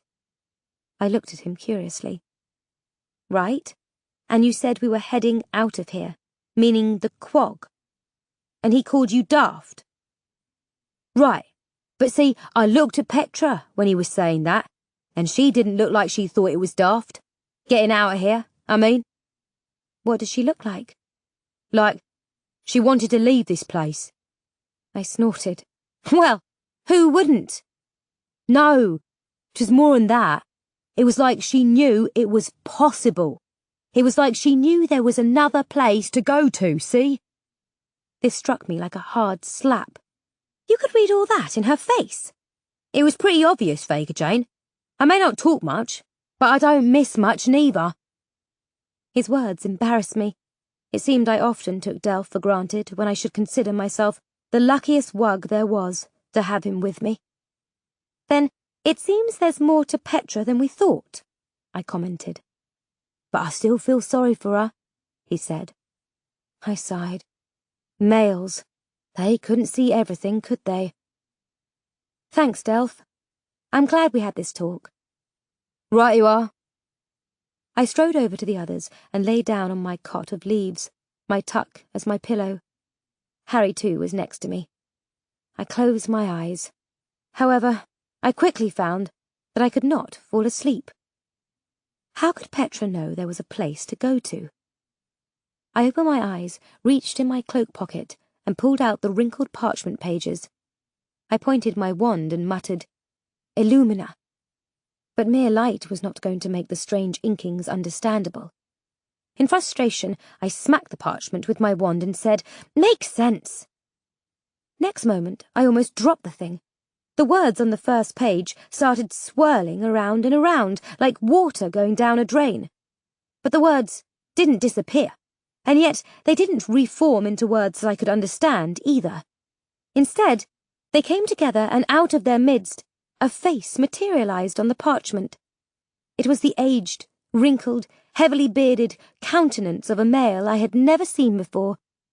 He seemed to look directly at me. "Who holds the parchment?" he asked. Well, blimey, I thought. With my voice quavering, I said, "I do." "Your name?" "Vega Jane." He seemed to consider my response for a few moments.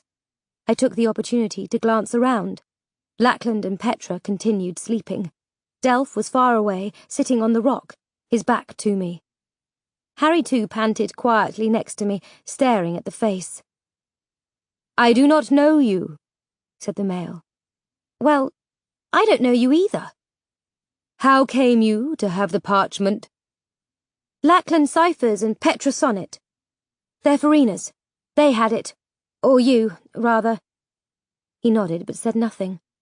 "The parchment was all gibberish before. They could never read it." "Then you must possess a wand."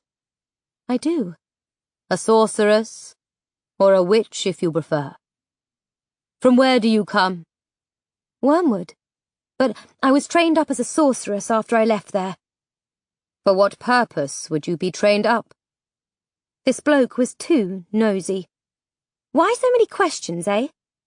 "I have been part of parchment for a very long time, with no one with whom to converse. You would be inquisitive, too, in that position." That seemed reasonable enough. "Well, who are you? And how came you to be in the parchment in the first place?" "You would not know me, as I do not know you." "Perhaps I know some of your descendants, if you are so very old." "I meant I am not a real, living thing." My eyes widened. "Then what are you?" "I am a remnant." "A remnant? What is that?" "A collection of memories from an assortment of folks. A record, if you will, of their remembrances." "So you have recorded in you the information from the Farinas?" "Not them, no. I do not know how these Farinas came to possess me." "Who else, then?" "I go far back, to the ones who created this place." I took a deep breath. This bloke could be of help, in a lot of ways. "Okay, but why gibberish on parchment?" "That was for protection, in case the parchment fell into the wrong hands." "I see. Smart, considering the Maladons can do magic too. Now the bloke settled his gaze on me, and I knew he could see me as well as I could see him. "And how do you know about them?" I said. "Astria Prine? Do you know Astria?" "I can know no one. I am a remnant. But I have heard the name. She is a powerful sorceress, the keeper of the quag, in fact." I looked around again, but Lackland and Petra still slept, and Delph still kept watch.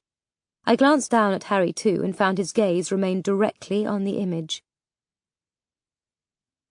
"You say you cannot speak unless someone has a wand. But what if the wand holder was a Maladon?" "I can tell." "How?" "For me, the wand of a Maladon produces only darkness. Yours was, by comparison, a bright, shining light." "We're travelling across the quag. Can you help us do so?" He shook his head. "It is impossible," I said defiantly. "We reached Astria's cottage. We cleared the perfect maze back in the first circle and defeated both a manticore and a wendigo in the process. And now we're in the second circle, where I have killed 2 colossals." This seemed to give him pause. "Impressive," he said at last. "So, can you help me?" "I'm not sure how." "You said you have remembrances from those who created the quag." "'Tis true." "The second circle," I said. "It's full of beasts that want to do us in. But are there creatures that can aid us?" He said immediately, "Hyperbores live here. You'll want to befriend them." "How?" "Hyperbores will respond to the same things that make friends everywhere: respect and kindness. Now I am tired. I haven't spoken this much in, well, never." "But I can call you back, right?" "If you desire. Just tap your wand as you did before." "And you have no name?" "You may call me Silenus, Vega." And before I could utter a response, he was gone, and the gibberish had returned to the paper. I got up and raced over to Delph and told him everything that had just happened. His jaw dropped farther and farther as I recounted the story. "Silenus, a bloody remnant," he said, when I had finished. "Yes. So, what do you think?" "I think we need to find these hyperbores." He glanced at where Petra and Lackland lay sleeping. "And maybe they can help us, eh? They know about hyperbores. They nick from 'em." Despite the truth of his words, my spirits sank a bit for an obvious reason. Bloody Petra. Chapter 36. Hyperbores. I awoke to a sight that made me close my eyes and groan. Delph had his shirt off, and Petra was rubbing his blackened arm with some stuff she had mixed in a small pail and was applying it with a wet cloth. They were chatting amiably, and she laughed at something he said. I glanced over at Lackland to find his gaze fixed on the pair. He looked like I imagined I did. I didn't know if he had any particular feelings for Petra, but they had been together for a while. Or maybe he was only having a difficult time adjusting to our presence. I scrambled to my feet and walked over to them. "Delph, aren't you cold without your shirt?" I expected him to look embarrassed and quickly don his clothes, but he didn't. He looked up at me and said, "Pet's been cleaning up me arm. Whatever that stuff is, it feels right good, Vega." I felt myself do a double take. Never in all his life had Delph called me simply Vega. It was always Vega Jane, but not this light. And there was something else. "Pet," I said. She gave me a look that had a coy smile tacked onto it. It was all I could do not to pull my wand and turn her into well, I don't know what, but it would be pretty disgusting. "That's what my friends call me," she said. "Petra is a bit formal." She looked around. "And I don't think formal is what we are. Not me and Delph here." She looked at her pail. "I could use some more water. Would you like to fetch some, Vega Jane?" Okay, 2 could play this game. I told Petra to hold her pail next to a nearby tree. I pointed my wand at a spot above the pail and said, Springato erupticus. Water flowed into the bucket. That's amazing, said Petra. I gave my wand a bit more of a flick, and my mind, body, spirit a bit more of a kick, and the water came out like a gusher, blasting her so hard she was knocked off her feet and doused. Whoops, I said. I'm so sorry. But she was laughing. 'Tis fine, Vega. Haven't had a proper bath in forever. Despite how I loathed her, I had to laugh. It sounded like something I would say myself. I glanced at Delph before telling her, You need to take us to the hyperbores. This statement caused Lackland to join the discussion. The hyperbores? Why? We'll need their help to make it through the second circle. But how can they help us? Petra asked. I won't know until we meet with them. You said they live in nests. Aye, way up in the trees, said Lackland. I said, and I can fly. Now let's get on with it, shall we? We made our way through the denseness of the trees. Petra gripped her crossbow. Lackland was armed with his rough-hewn sword. Delph wielded an axe that Petra had provided him, and I had my wand. Lackland held up a hand and we all stopped. We drew together in a little cluster behind some bent trees. In a whisper, Lackland said, The nest is up that way, about 50 yards, and they're up there. How can you be sure? I hissed back. In answer, he cupped his hand behind his ear. Have a listen. I cupped my ear too and strained to hear. What reached me was a low buzzing sound. I looked at Lackland. He nodded and attempted a smile, which faded quickly. How they talk, he said. Like bees. I gripped his arm. How do they defend themselves?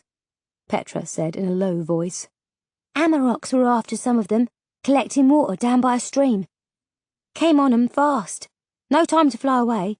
Me and Lack were watching from a stand of trees a little ways away. The Amaroks were just about to reach their prey, when out of nowhere came a dozen fully grown hyperbores. They were on the bloody Amaroks before they knew what hit 'em. What did they do to them? I asked. Petra said, They beat them all to death with their wings, and then ripped them apart with their claws. Then they carried the carcasses to their nests. Why? I asked. To eat them, she said simply. They eat meat? I asked breathlessly. Petra nodded. But they've never attacked you, Lackland said. Well, we were never stupid enough to try and attack them. But you take things from them, I pointed out. Petra said quietly. But just odds and bits. Nothing they would truly miss. And like I said before, I think they feel sorry for us. Do you think they know what the beasts did to your families? I asked. Lackland shrugged, but Petra nodded. I think you've hit the nail on the head, Vega. I think they do know. This positive comment from her surprised me. But when I looked at her, she had already turned away. I would much rather have simply loathed her. If she was going to turn out to be all complex, that was going to make me even more ruddy upset. Delph looked at Petra. Do you think the hyperbores care about you and Lackland? Why does that matter? Lackland asked, as I glanced at Delph in surprise. 'Tis important. Do you? She said slowly. Once, when I was up there, one of them came back to the nest. I had just gotten hold of some provisions when it flew in. It was male, and he was very large. He could have wrung my neck easily enough if he wanted. Pet, you never told me that, Lackland said sharply. The thing is, he just looked at me. It seemed that there was sadness in his eyes. He saw the things I'd nicked and then reached down and handed me a few more odds and ends. She gazed earnestly at Delph. So, yes, I'd say they do care. Delph turned to me. Then we might have a chance. I nodded and said, Okay, but we need a plan. Oh, a plan, eh? Said Lackland sarcastically, eyeing me severely. You just thinking at that now? What a leader you turned out to be, you useless twit. I bit my lip, and with it my tongue. I was so hot-headed sometimes, and Delph was calm. If I was going to be their leader, I wanted to be more like wham! Delph had slammed Lackland against a tree. He put his face to within an inch of Lackland's and snarled. Was it my imagination, or did you not beg Vega Jane to lead you out of this here place? And just so you know, she's led me and Harry too all the way through to this very spot. In case you forgot, Vega Jane saved your ass from those colossals. So if you ever talk that way to her again, I will rip your bloody head off. I stood there and stared at Delph, my heart fluttering weirdly, and my mind all jargled. Delph let Lackland drop to the dirt, but he quickly scrambled up, looking both angry and embarrassed. He scooped up his sword where he had dropped it, and for a moment I thought he might be contemplating something very stupid. I stepped forward and said, If you're not with me and Delph, then just say so, and we can go our separate ways. No hard feelings. I glanced at Petra to let her know she was definitely included in this ultimatum as well. She took a step closer to Delph as her answer. Figured. I turned back to Lackland. And you? Rage and calm seemed to compete across his features. Finally, the latter won out. He lowered his weapon. So, what's the plan? Delph answered. To begin with, Pet has to climb a tree. He looked at me. And you, Vega Jane, have to fly. 20 slivers after, Delph explained his plan. Petra had climbed 60 feet up the massive tree where the hyperboars had one of their nests. Then she stopped and looked down at me. I looked up at her. We waited for a count of 5. I could see in her eyes a wariness that I would have felt too if I was in her position. She screamed. Another 40 feet above her, I saw 3 blue feathery heads poke out from the branches. I gave Petra the signal. She drew a quick breath, closed her eyes, and let herself fall. I pushed off the ground and shot upward. Up above, I could see 2 hyperboars fling themselves from their perch and soar downward. Their wings were surprisingly compact and did not spread very wide from their lean, muscled blue torsos. They were fast. But I had the advantage that Petra was falling toward me. I saw Petra open her eyes. She looked dead at me as she plummeted. I saw fear in her eyes, which was to be expected when one was falling a long way to, potentially, one's death. But was she afraid for another reason? Namely, that I was going to let her die. And what was I feeling? Well, I wasn't feeling so much as I was seeing her and Delph together. I held on this image for a moment too long. Vega! I had let her pass right by me. I turned in mid-air and shot downward. The image of her and Delph had been replaced by one of her lying crumpled and dead on the ground, due entirely to me. I was not about to let that happen. I passed her, swooped back underneath and caught her smoothly in my arms. I looked at her and she looked back at me. Fear receded and gratitude returned to her features. For my part, I felt incredible guilt. I'm sorry about that, Petra. She studied my features, and in her look I thought I could see that she knew exactly what had happened. It's okay, Vega. I might have done the same if I'd been you. Was it my imagination, or did I see something in her eyes that told me she would not have chased after and caught me? As I carried her in my arms to the ground, the pair of hyperboars caught up to us and landed. I put Petra down and looked at them. They were both males. Their skin was the blue of water when the sunlight hits it just so. Their heads were lightly feathered. Their wings, when not in use, retracted nimbly behind their shoulders. They wore tight leggings and no shirts. Their torsos were heavily muscled. One of them looked at me. You can fly. How? He asked. I was both stunned and immeasurably relieved that he could speak Wuggish. I pointed to my chain. This is how. My name is Vega Jane. This is Petra Sonnet. I pointed over at Delph, Lackland, and Harry too as they emerged from the trees and introduced them too. I am Troy. This is Ishmael. said the larger of the two. Troy looked at Petra. Were you coming for food? She nodded. And then I fell. Troy looked at me. And you saved her? She's my friend, I answered. Friends have to help each other, especially here. Troy said. You speak wisely for someone so young. Ishmael said. We have not seen you before.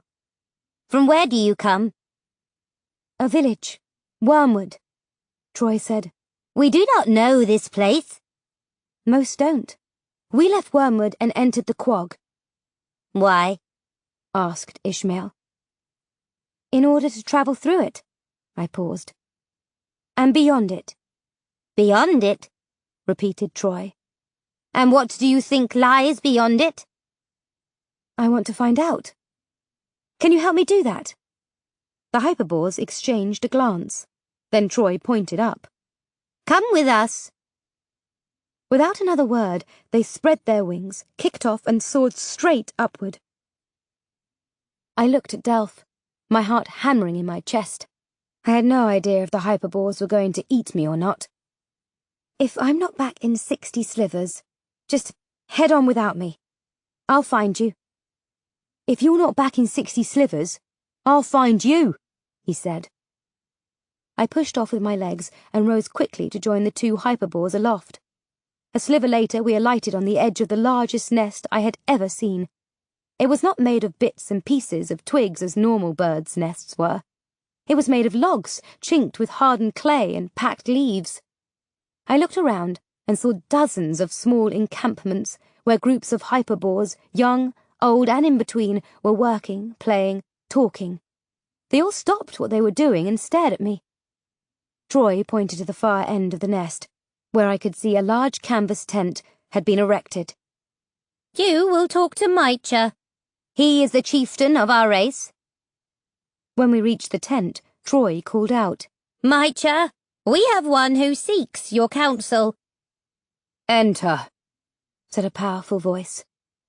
Troy pulled back the tent flap and motioned me in. Aren't you coming? I said. Troy shook his head. Maicha, we'll see you alone. The tent flap dropped, and I turned to find myself in a surprisingly large space. There was a sleeping mat on the floor. In one corner was a big wooden table with chairs around it. A huge tree trunk rose up in the middle of the space, and thick ropes tied to it supported the tent. Perched on a thick branch, sticking out from the tree trunk, was Maicha. His feathery head was as white as his skin was blue. He peered imperiously down at me. He said, Your name?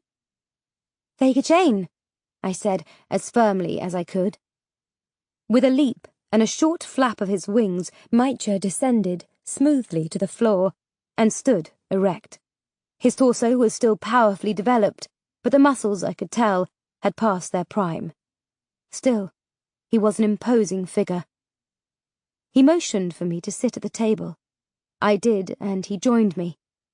He passed me a bowl of fruit and then poured out water into wooden cups. I contrasted this with King Thorn, who had servants do all this for him, and my impression of Maicha became instantly more positive. I bit into an apple and drank some of the water. What counsel do you seek? Prompted Maicha. Passage through the second circle. Maicha became instantly rigid, and there was a guarded look in his features. You speak of circles? Because Astria Prime taught me of them. I want to pass through them so that I can leave this place. Indeed?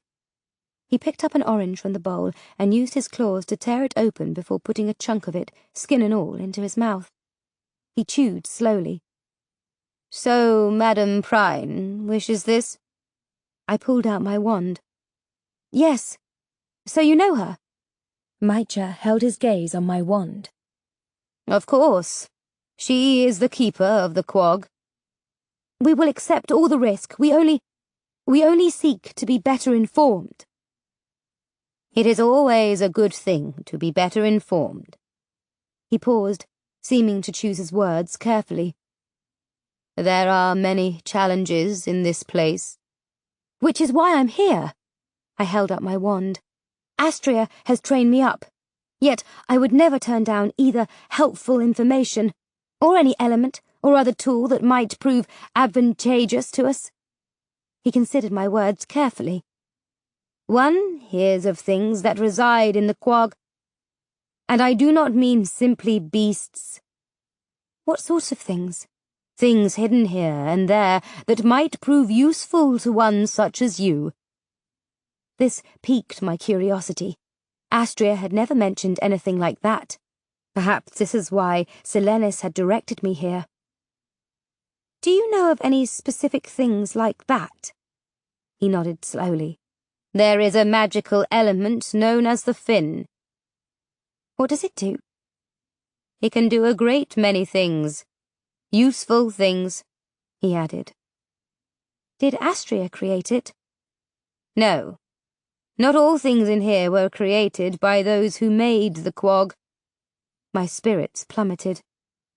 Are you saying that a Maladon created the fin? So you know of Maladons, do you? As obviously do you. Maicha said, it could be that the Maladons created the fin. I am not sure about that, but I am sure that it is heavily guarded. By what? A coven of electos. Creatures with vile serpents for hair and blood dripping from their eyes. They have the power to drive one to kill themselves through the hypnotic sway of the serpents upon their heads. Oh, my holy steeples. Where is this coven? 2 miles from here in a cave upon a knoll. I will take you, if you so desire. He eyed me curiously, obviously awaiting my answer. I was feeling confused and terrified that there were Maladons in the quag. This made me suspicious. Of everyone. Voicing this thought, I said, Why are you helping us, Maicha? I demanded. You don't know me. But I do know Madam Prime, and I admire courage, particularly in one so young. To be frank, I doubt you will survive, but I admire your courage, nonetheless. Why did that not make me feel any better? Chapter 37. The Mighty Fin. I could not use Destin without another storm commencing, so Maicha was carrying me. Other hyperbores, including Troy and Ishmael, had a hold of all the others. When I looked over at Lackland and saw his panicked expression, I had to smile. Petra, on the other hand, seemed perfectly comfortable. We started to descend, and when I looked down, I saw why. There was the knoll. From here I could not see the entrance to the cave, but that was probably because it was also growing dark, even though it wasn't night yet. The bloody quag. We landed, gently, and Maicha set me down. The others landed next to us. When we were all gathered around, Maicha warned, Remember never to look the snakes in the eyes. That way you will not be fooled into killing yourself. He put a hand on my shoulder. Good luck. Thank you, I said. He unfolded his wings, and the hyperbores soared upward. Okay, I said, and turned to the others. I'll go into the cave, while you stay out here and keep watch. If I get into any trouble— Are you mental? Interrupted Delph. I didn't let you have a go at the Colossals on your own. Do you really think I'm going to let you go in there alone to face these electo things by yourself? There's 4 of us, added Lackland forcefully. Better we all fight. Harry, too, immediately let out a bark. Lackland looked down at him and said, with an amused expression, All right, 5 then. I've got a wand, I pointed out. And I've got my sword, countered Lackland. And me my crossbow, added Petra. Delph hefted the axe and said, And in a dark cave, you need someone good with directions. And that's me. I started to protest, but looking at their faces, I knew it would do no good. I would have to knock them all unconscious to keep them out of the blasted cave. And then another emotion hit me. Gratitude. They were willing to risk their lives to help me do this. I should appreciate that. And I bloody well did. Okay, but when we run into these electos, don't forget what Mitra said. We headed to the cave. Illumina! The inside of the cave instantly became lighted, and I went first, looking in all directions for evil creatures with vipers for hair and blood for eyes. Stay close, I said over my shoulder, and stay ready. What did this fin thing look like? Delph whispered. Still, it sounded like he had shouted, as his words echoed through the confined space. I don't know. Mitra didn't say, but I assume it will be pretty obvious what these electos are guarding when we get... I couldn't finish because we were tumbling downward. The once level floor had now become sharply angled. I hit something hard and stopped. Then the others crashed into me. We lay there for a few moments in a mass of arms, legs, and torsos. And then we heard it. I leapt up, my wand in hand. The others scrambled to recover their weapons. Illumina, I said again. When I saw what was there, my lungs seized. A dozen figures surrounded us. They were all clad in black rags, but I didn't really focus on that because of the swaying serpents astride their heads. And, as Mitra had said, the creatures' eyes were dripping blood. Over their shoulders, in a small niche in the rock wall, illuminated by a light source not readily apparent, was a tiny wooden peg with a loop of twine wound around it. The twine was knotted in places. Was that the fin? I wondered. The thing we had risked our lives coming down here for. A peg and string. For the love of steeples. Had Mitra deliberately led us on a fool's errand to our doom? Vega Jane! Cried out Delph. I came around in time to see an electo launch at me.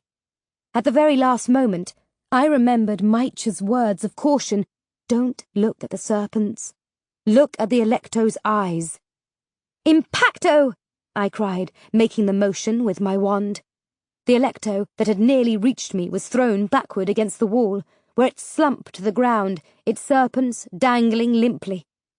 I turned in time to see Delph swing his axe and behead another electo that had attacked him. Petra fired an arrow into the chest of another. It fell dead at her feet. Lackland swung his sword with surprising skill, taking out two more electos with deft thrusts into their torsos. Delph! No! It was Petra screaming. I whipped around, even though I had two electos bearing down on me, to find Delph, his eyes full on the swaying serpents perched on another electo's head. Raise his axe with the clear intent of plunging it against himself. Hasado! I exclaimed. A rope shot from the end of my wand, spun around the axe handle, and I gave a tremendous pull. I ripped the axe from Delph's hand and guided it smack against the neck of the electo that had duped him. The head of serpents fell neatly to the ground. Then I felt the impact with my shoulder, turned, and saw the serpent prepare for another strike against me. An arrow hit the electo square in the face and dropped it dead. I flashed Petra a grateful look, and then checked where the serpent had bitten into me. It had struck the leather harness, but fortunately its fangs had not penetrated my skin. I spun around and leapt over 3 electos, who were at that moment charging me. As I somersaulted over them, I aimed my wand at their backs and said 3 times, Severus! Their torsos separated from their legs, and they all fell dead. I looked around for something else to attack, but found that the others had finished off the remaining electos. I ran to the niche, and cautiously looked at the fin. It glowed brightly under the light. Delph joined me and said, You figured that's it? Has to be. I reached up and gripped the thing, half expecting something bad to happen to me, but nothing did. I grinned at Delph. We did it! Vega! Screamed Petra. I turned around. A section of wall had opened up, and charging through it were at least 100 electos. Delph yelled, We're goners! I gaped. I had no idea what to do. I looked at the fin. My hand was trembling so badly that I nearly dropped it. Petra raced over and snatched the fin from me. She undid one of the knots. The next moment I was hit by a force of wind so powerful that it lifted me off my feet and knocked the senses clean out of me. I closed my eyes and saw nothing but a swirl of darkness. I thought I must be dead, because this must be what death looks like. Nothing. Chapter 38. Enemies beside me. Vega Jane! Vega Jane! I heard my name and slowly opened my eyes. I had expected to see the darkness of the cave or the black of death, but I saw neither. Instead, I saw light. I looked up at Delph, who hovered over me with such a look of fear that my heart went out to him. I gripped his hand. I'm okay, Delph. I sat up and looked around. Petra was tending to Lackland, who had a gash on his head. Then I saw with a rush of fear that Harry, too, was covered in blood. Harry, too! I cried out and tried to jump up. "'Tis okay, Vega Jane," said Delph, pushing me back down. "It's not okay. He's covered in blood." "Use the stone on him. He's fine. His chest got caught on some rock when we got blown from that place. But he's all healed up." He looked over at Petra and Lackland. "Tried to use the stone on him, but Pet wouldn't let me. Don't trust it, I guess." I rose gingerly. How did we get out of that place? In answer, Delph held up the fin and handed it to me. I could see that the twine was once more tightly looped around the peg, but the first knot was still undone. "I expect it has something to do with this." I looked down at the fin and thought back. The wind that blew us out of there and saved our lives, it came from this. Then I remembered something else. I stared over at Petra. "You undid the knot, and that caused the wind. How did you know to do that?" She looked at each of us nervously. "I don't know. I was just fumbling with it, to make it do something. I was just lucky." I glanced at Delph. He was nodding. "Right glad you did, or else we'd be dead." Lackland, too, was nodding and grinning. "Pet keeps her head when things get rough. I know that." But I wasn't smiling. I didn't believe her. Even if Delph and Lackland hadn't seen it, I had. Petra wasn't fumbling with the fin. She knew exactly what she was doing. But how? I was still staring at her when she glanced at me. She could easily read the suspicion in my eyes, and I didn't care if she did, because I was suspicious. "Yeah. Lucky," I said slowly, before putting the fin away in my cloak pocket. Delph said, "But how will a big wind help us get through the second circle?" "No idea," I said quite truthfully. I looked at Petra. "Any thoughts on that, Pet?" "No," she said, staring right back at me. "Close enough, cool," said Lackland, rubbing at his injury while Petra was trying to swipe his hand away. I took the stone from Delph, rose, walked over to them, waved the stone over the injury, thought good thoughts, and the wound vanished. "Bloody hell!"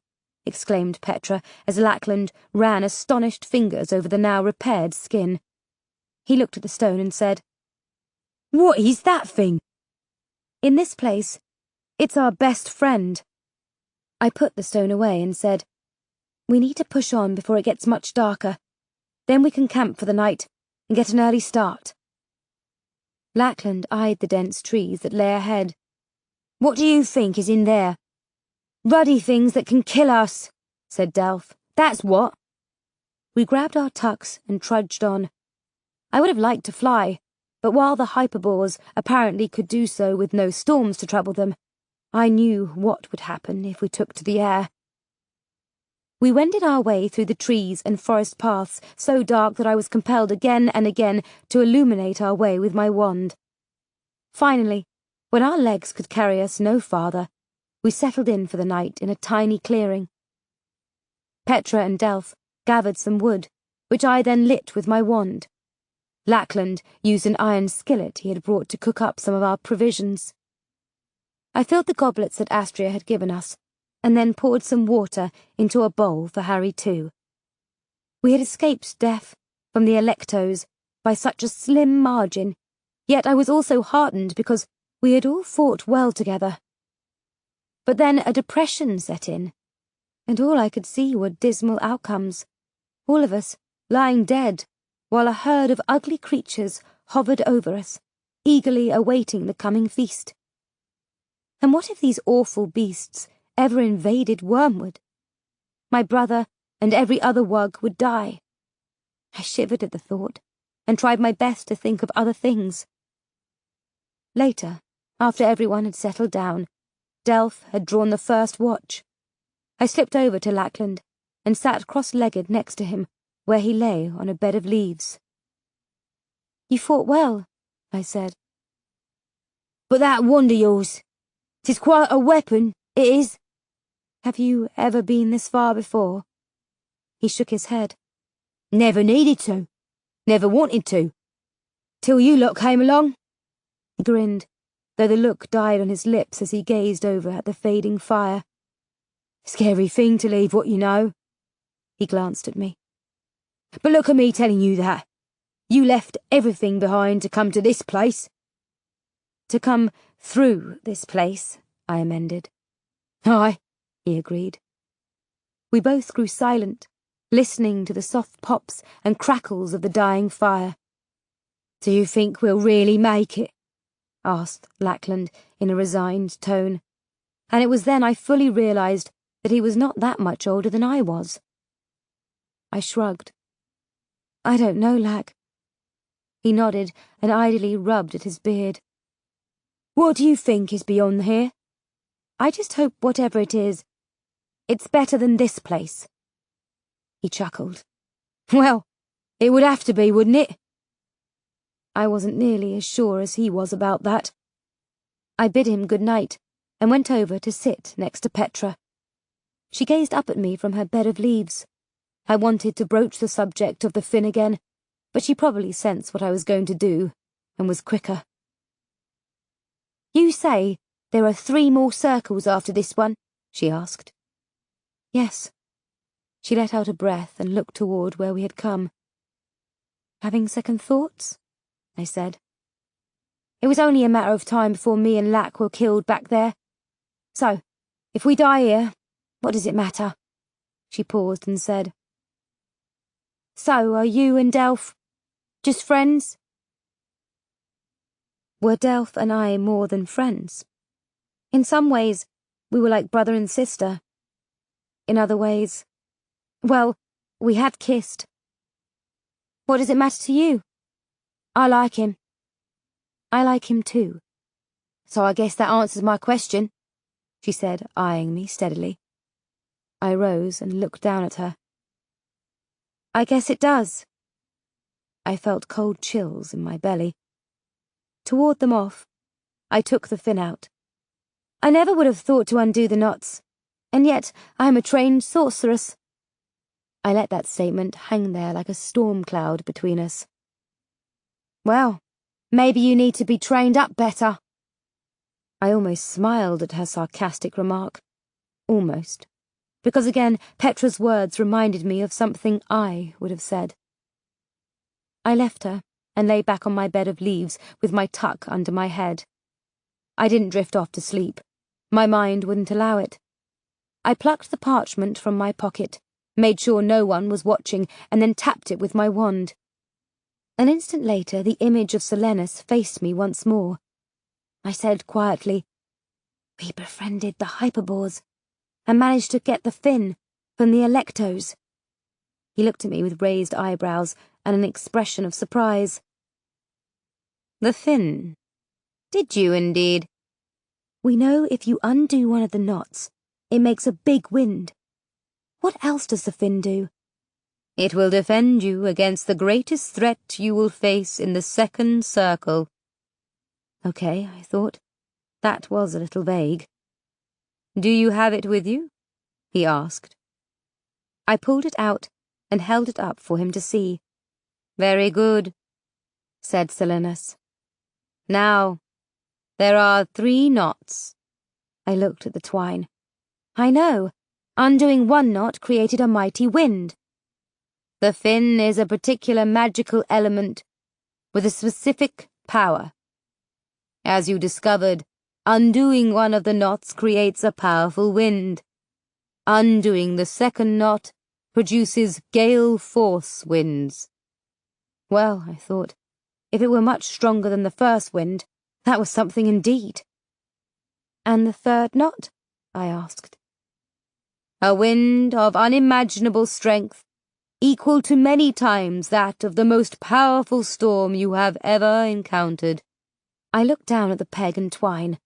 Blimey, all that from something so small and simple. And if undoing the 1st knot had been what had blown us out of the cave, I couldn't imagine ever undoing the 3rd one. So, it will save us from the gravest danger here.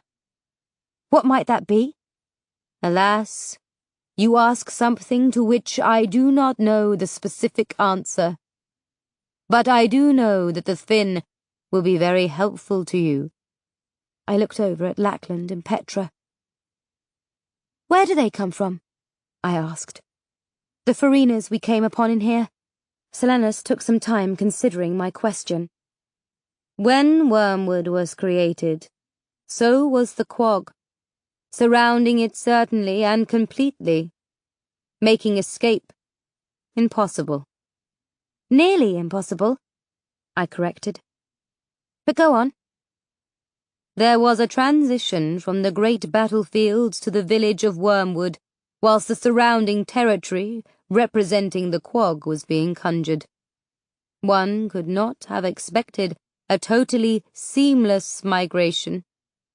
Meaning what exactly? I said. Some were trapped in here, and never made it to Wormwood. Trapped in here? Yes. And no doubt some were killed, but some survived, and they bore descendants, and some of those survived and some didn't. So really the very fittest, or perhaps the luckiest, are still with us. I was horrified. How could they be left behind? It was a time of great chaos and confusion, Vega Jane. I decided to ask him something that had been bothering me. Could there be descendants of Maladons in here? The image of Petra held steady in my mind. I cannot say for certain. If there are, they may not even know it. Tosh! How could they not know it?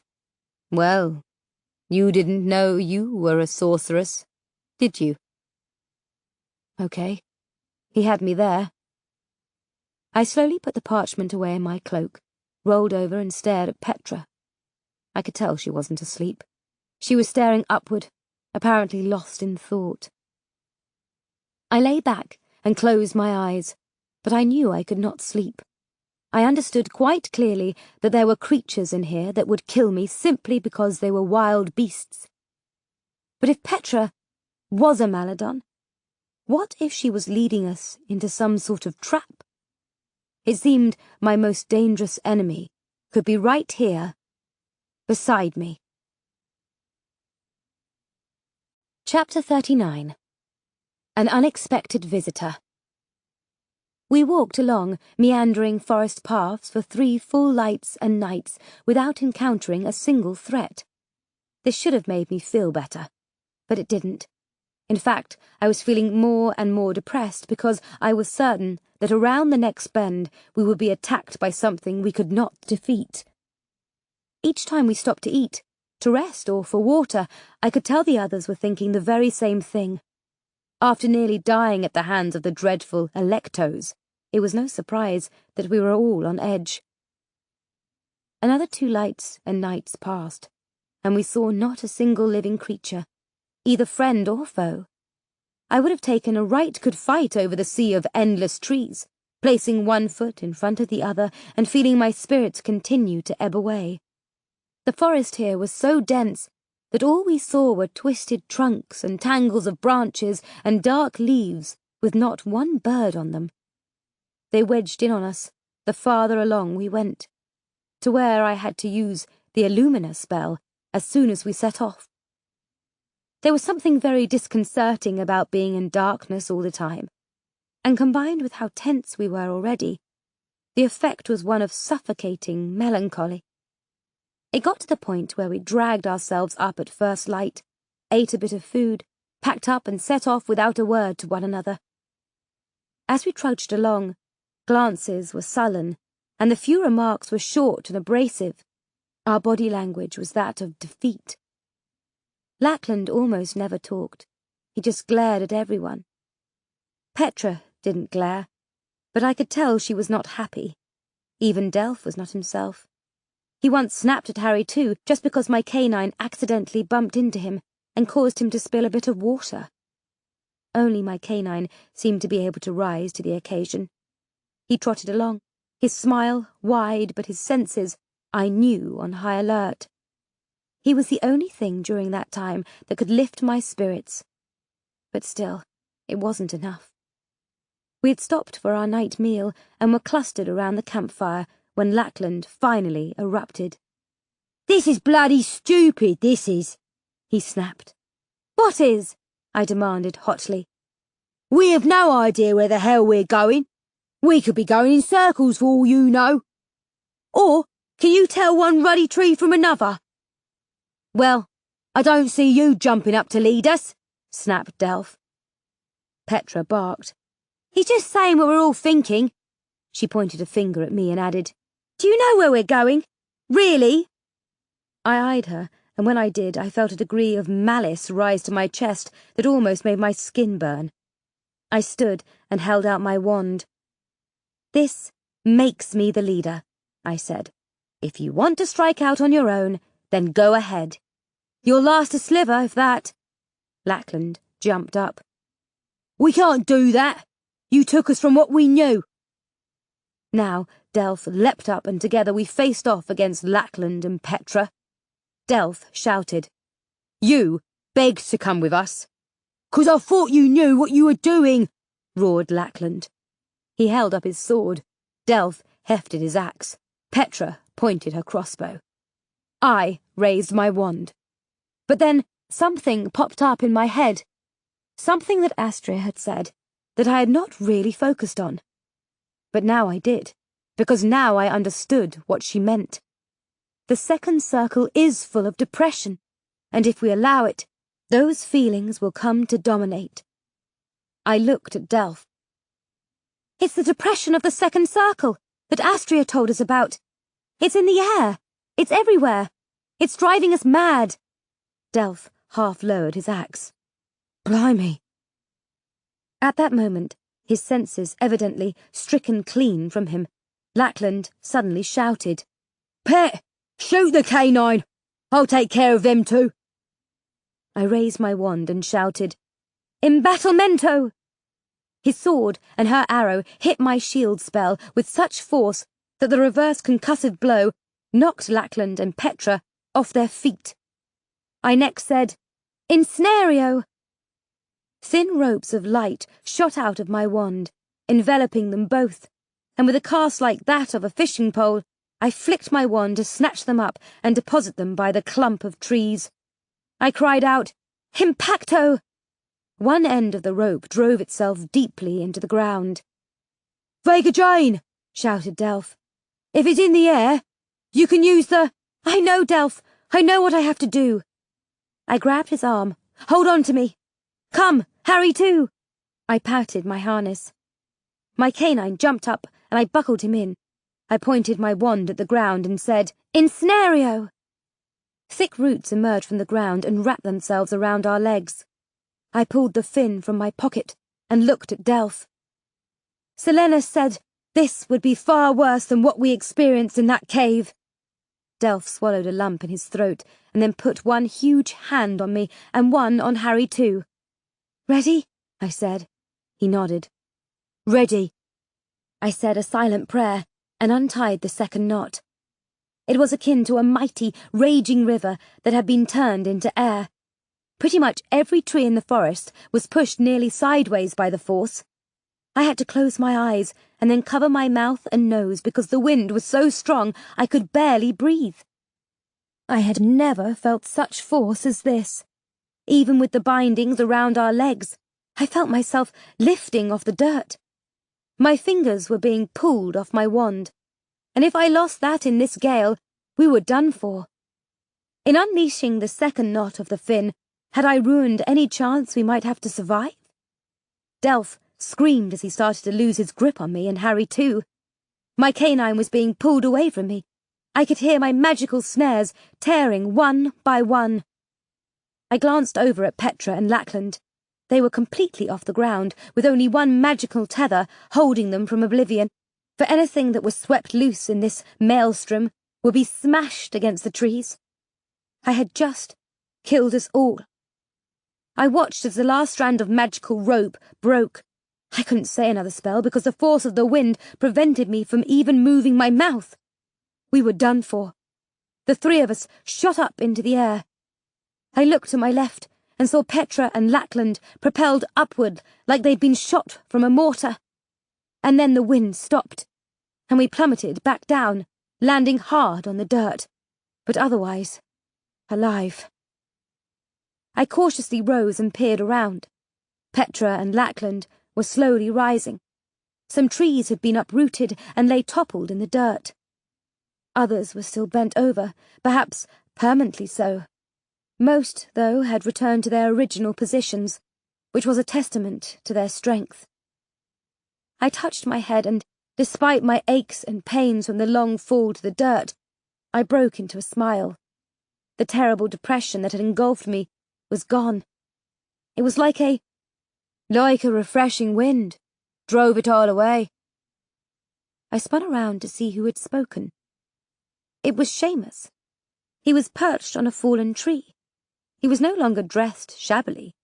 He wore black trousers, a white shirt, a vest laced with golden threads, shiny shoes and a well-brushed top hat. "Who the hell is that?" Lackland and Petra exclaimed together. "Seamus the Hub," Delph answered. "We know the bloke." The truth struck me. I said, "Astria's been following us in the Sea, hasn't she?" "Well, of course she has," said Seamus, as though that was the most obvious fact ever uttered. He hopped off the fallen tree and walked toward us. "You made good use of the fin." Seamus scratched Harry too behind the ears. "Canines are immune to the depression, you know." "Astria's sent you here?" "Yes, but not to interfere. If you perished, I was instructed to give you proper burials in the Wolvercote Cemetery." "Well, that was ruddy nice of her," I said sarcastically. I drew a deep breath. "How is Archie?" "He no longer remembers anything about you." I looked at him curiously, taking in the new clothes. "You seem different." His eyes twinkled. "Hobbs are actually quite a formal lot. But we are also quite good at playing other roles when circumstances require it." He bent over and added in a croaky voice, "Seamus is a good hobby as dearie." This made me smile in spite of myself. "Does this mean we're at the end of the second circle?" asked Delph anxiously. "I think you can presume that. Yes," said Seamus, eyeing Lackland curiously. "The third circle commences just beyond that rise in the dirt," he added, in an admonitory tone. "But the third circle, as you well know, has its own unique challenges." He smoothed down his clothes and tipped his top hat. "And now it is time for me to depart. I doubt you will see me again." "I wish you luck." "Wait, I have more questions," I began. But right before our eyes, Seamus vanished. Chapter 40. A Second Sorceress. We picked up our tucks, and with our spirits greatly improved, we made good pace. We soon cleared the trees at the spot Seamus had indicated. Then we all stopped. We had to, just to take it all in. "Blimey!" exclaimed Lackland. Blimey indeed, I thought. If we were tired of trees, we had come to the right place, because there wasn't a single one ahead of us. It was as flat and open as any piece of land I had ever seen in my life. In the distance was a huge block of what looked to be granite, miles wide and a mile high. But except for that, the land just stretched on past the horizon, flat and bright. The forest had let in no light. This place seemed incapable of leaving any out. It had been cool, though foreboding, among the trees.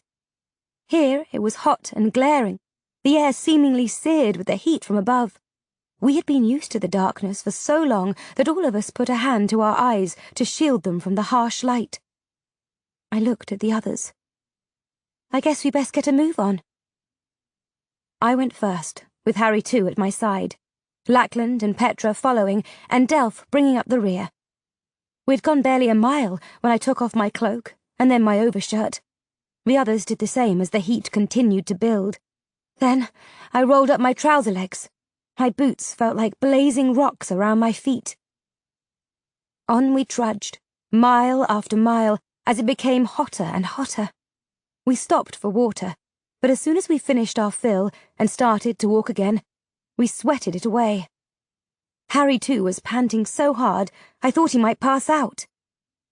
Delph came up next to me after we had trudged what I calculated to be 20 miles. In a low voice he said, "Do you see that rocky outcrop? Over there?" I nodded. "Well, it's as far away as when we started walking, Vega Jane." I stared at the thing and realized that he was exactly right. I looked up to the sky and got another shock. Though we had been walking for a long time and the light should have been well turning to night, the sun was in the same position it had been when we first stepped into the third circle. "Delph, the sun." He nodded. "I know." I thought back to what Astria had told us about this place. A vast, flat expanse that stretches seemingly forever. Forever? I shuddered. Maybe her meaning had been quite literal. And what did that bode for us?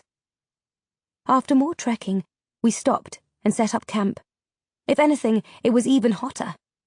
I looked up at the sun and then down at our little campsite. I raised my wand directly over the camp and said, "Embattlemento!" The large shield spell rose from my wand and hovered in the air over where we would be sleeping. It suddenly grew darker under the shield, and the air became much cooler. "Thank you!" exclaimed Lackland as he rubbed the sweat off his face and let the cool air wash over him. Then he collapsed onto his back and just lay there. Later, we made our meal and sat around cross-legged on the ground. What worried me the most, of course, was what Delph had already observed. We weren't getting anywhere. If Lackland and Petra hadn't realized this yet, they soon would. Delph took the first watch while the three of us slept. Well, Lackland and Petra slept. I tried for a long time, but then gave it up as a bad job. I took out the parchment and summoned Silenus. We looked at each other over the span of several inches. "You live," he said in mild surprise. "I live," I said. "Barely. We're now in the third circle." He nodded benignly. "I am glad." I cocked my head. "Why? You're a remnant. I wouldn't think a remnant would have emotions." "Well, very clearly, you do not know everything," he said in an even tone. I refocused on the matter at hand. "Do you mind if I show you to a friend of mine?" "Is he a good friend?" "He's my best friend." Silenus nodded, and I carried the parchment over to where Delph was keeping watch, sat down next to him and introduced him to Silenus. It took Delph a bit of time to get comfortable with seeing the face on the parchment, but he finally settled down after a few "Cool blimies." I said, "We have a problem, Silenus." "Just the one? I'm positively astonished." "We walked for most of the light, but the sun remains overhead, bright and hot. I used a shield spell to give us some relief from it." "Very smart of you, Vega Jane," Delph added. "The thing is, we walked all that way and didn't go anywhere. It's like we're not even moving. Silenis nodded. I can see that would be a problem. You can say that again, interjected Delph. I said, Astria told me that the quag moves. I mean, it really doesn't. It's just a hallucination spell, I suddenly blurted out. Transdessa hypnotica. Pardon? Said Silenis. It's the incantation that makes the quag appear to be moving. But it's really not. It's all in our heads. Astria told me about it. In a rush of panic, I realized something else. She had never told me how to counter it. How could she have forgotten to do that? How could I have forgotten to ask her? Then something else occurred to me. I looked wildly around. I couldn't see the mountains in the distance, nor the ridges, nor anything else that Delph and I had seen before. I looked back at Silenis. Bit of a pickle, eh? He noted imperturbably. Yeah, a bit, I mumbled, my spirits falling out through the bottoms of my boots. I stared down at my wand. But I've got a wand. Quite so. Then you know the reverse incantation? Asked Silenis. No, I bloody well don't, I admitted, miserably. Are you sure? Yes, Astria never said. Delph spoke up. But, Vega Jane, Astria never told you how to summon this bloke Silenis. And remember, when you knocked us all silly back at her cottage? You done that all on your own, eh? Silenis smiled at Delph. Your best friend is quite perceptive. That's right. I just said, makes sense. And you showed up. Magic and spells conjured are born of necessity, explained Silenis. I shot him a glance. What? You mean I can come up with the spells that I need to get through this place? Not just the ones Astria taught me? Of course. That is part of being magical, after all. And with those parting words, he disappeared. Delph said encouragingly, You'll figure it out, Vega Jane. No, I think we'll figure it out, Delph. I smiled. He held my gaze. So, you told the bloke I was your best friend? You are my best friend, Delph. He gave me the biggest smile in return. I started feeling very warm. He touched my arm and leaned toward me. I closed my eyes and the growls reached our ears. We leapt up and looked around, yet all I could see was vast open expanse. Use your wand, urged Delph. Crystallado Magnifica! I cried out. Now revealed as though they were dead in front of me were 4 beasts moving with alarming speed and heading our way. Delph screamed, Get up! Lycans! Wake up! I glanced behind me. Lackland and Petra had already grabbed their weapons. I withdrew the embattlemento shield from overhead so we could see better, and the sun burned down brightly once more and the temperature soared. I was about to incant my magnification spell again, but then I gasped because the lichens had risen out of the dirt right at my feet. Before I could strike with my wand, an arrow hit one of the creatures in the chest. It screamed in fury and recoiled as blood flew everywhere. Then it toppled over and died. There were 3 more to deal with, however. Jaggeda! I cried out, pointing my wand at the second lichen. Huge gashes sprouted all over its body. It thrashed about in great pain before it collapsed. I was knocked back by its flailing and landed in the dirt so hard that all the breath was forced from me. I scrambled up in time to see Delph use his great axe to cut the creature in 2. Then he fell back as a 3rd lichen attacked. I pointed my wand and yelled, Rigor morta! But the lichen abruptly turned and my spell missed. The next moment I was hurtling backward as the 4th lichen crashed into me. I came within an inch of being bitten by the thing. My wand fell from my hand and our combined struggles kicked it away. Without Destin and my wand, I would be no match for a lichen. But I was not going down without a fight. I rolled away and jumped to my feet. He leapt at me, but I managed to dodge out of the way. I pulled my cloak off, rolled it up between my hands, and held it out in front of me. With a snarl, the thing attacked again.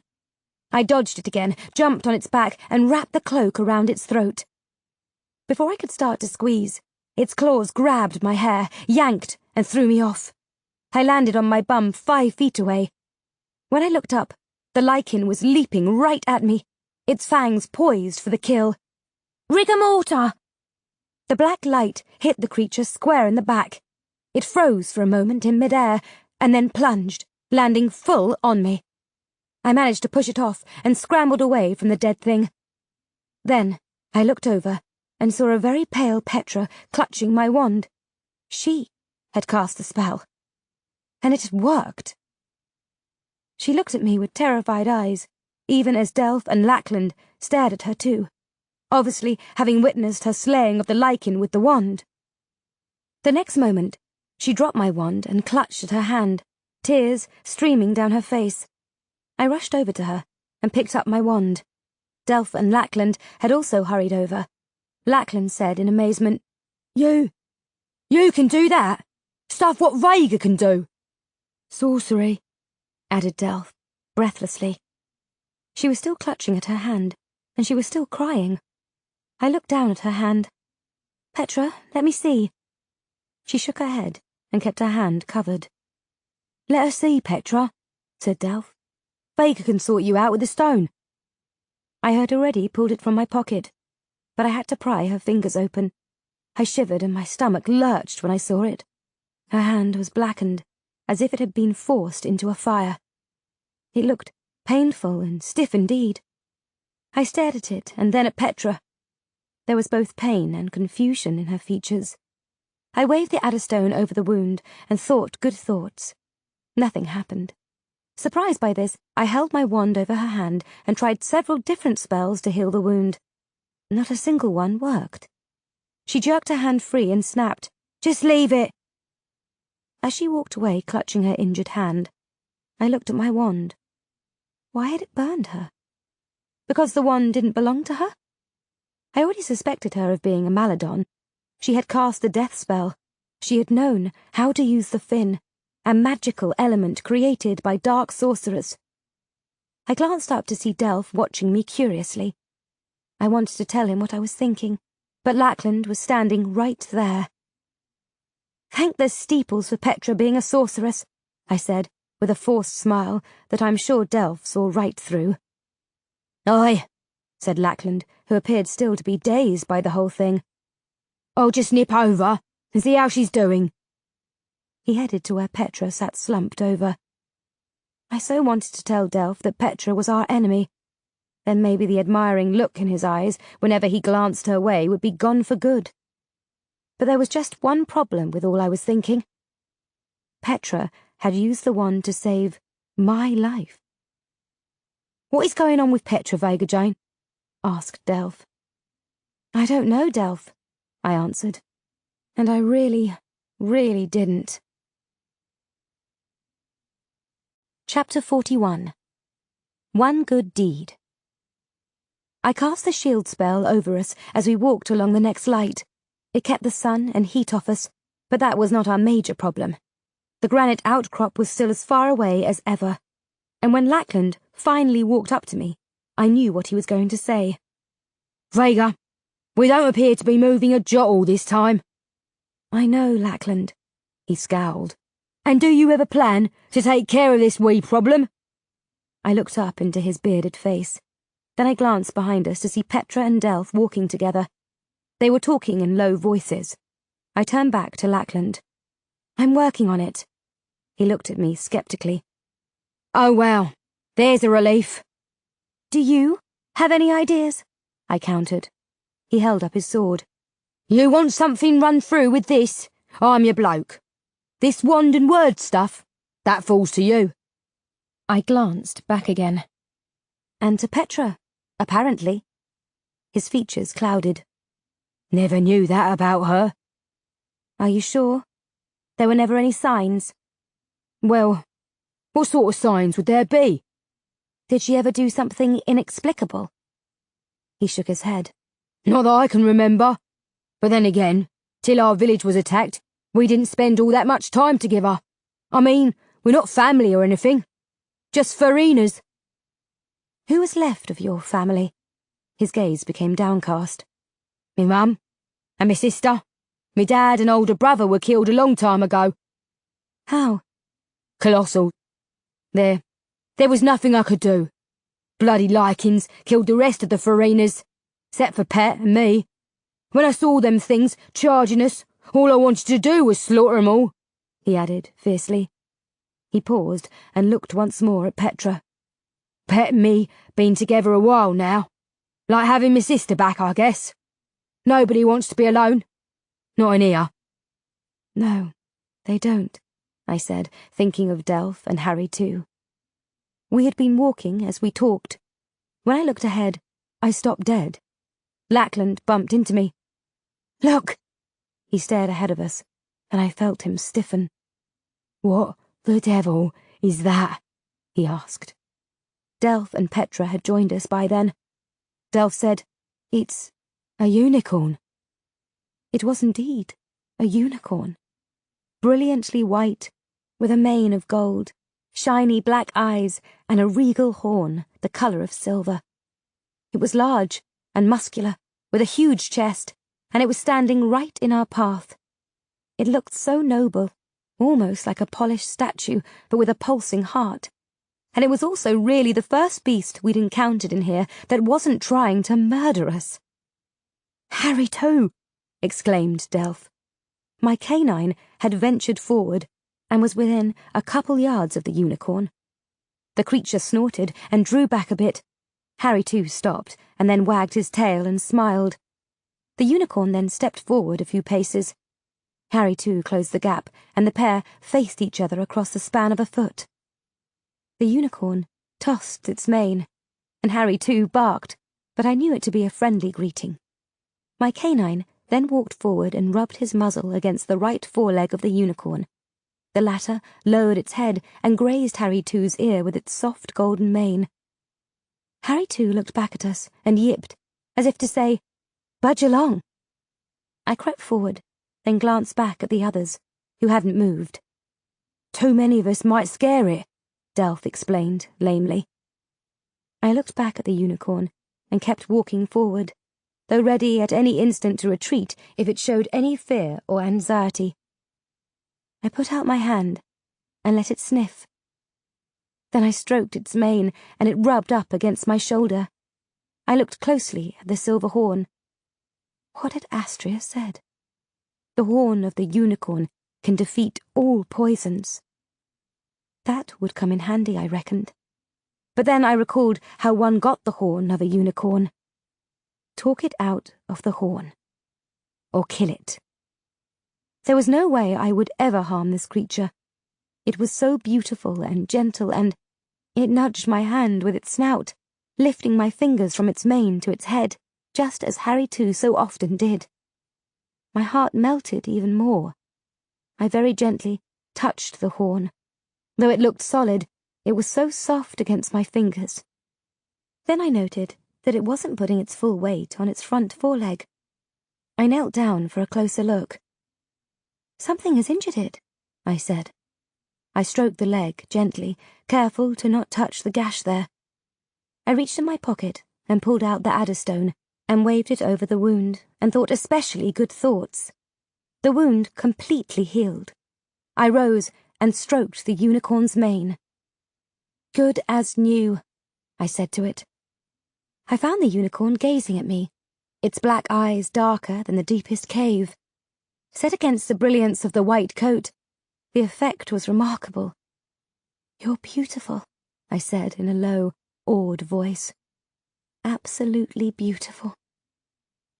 I gently rubbed its horn one more time and then withdrew my hand. My fingers were tingling. I looked down at them. They were the cleanest they'd ever been. Not a speck of dirt could I find on them. I looked at the unicorn's coat, horrified that I had transferred my dirt to its immaculate hide. But there wasn't a bit of it there. I once more found the unicorn gazing at me. It opened its snout, and if a creature such as this could smile, it just had. As I watched, it turned and trotted off. The farther away it got, the faster it moved, until it was just a blur. Then It was gone. I turned back to the others and rubbed my fingers where I had touched the horn. Something appeared in my pocket. At first I was terrified, for I feared dark sorcery. I pointed my wand and said a bit lamely, "Rejoinder! Bloody thing in my pocket!" When it soared out and landed in my hand, we all gathered around in wonder. I caught a breath. It was the unicorn's horn. But hadn't the creature had the horn when it disappeared? I couldn't be sure. "How did that get there?" I said. Delph looked at me and smiled. "You took care of its leg. Showed it kindness. Dad will be proud of you for that. Nursing beasts like that." I grinned and rubbed the horn. I knew it must be very hard, but it felt so very soft. I put it away in my pocket and glanced down at my fingers. They still tingled, and it seemed that this sensation was spreading over me. I looked toward the granite outcrop that was as far away as ever, and an idea suddenly popped into my mind, and I wondered why it hadn't before. I raised my wand and said, "Confuso, Ricuso." A shimmering wave seemed to pass in front of us. When it was done, we were within barely a mile of the granite outcrop. I heard Lackland exclaim, "Bloody hell!" Astria had taught me the counterspell after all, only I didn't know that. But clearly, what was a hallucination but a confusion of the mind? We marched on, energized by our sudden remarkable progress, and reached the wide rocky outcrop in short order. It was cooler in the shade cast by the granite, and we decided to take a rest. As the others made camp and readied food and water, I used Destin to quickly zip up to the top of the big rock and land before a storm knocked me silly. I looked behind me. The sun was shining, the heat intense. In front of me was the gloomiest gloom.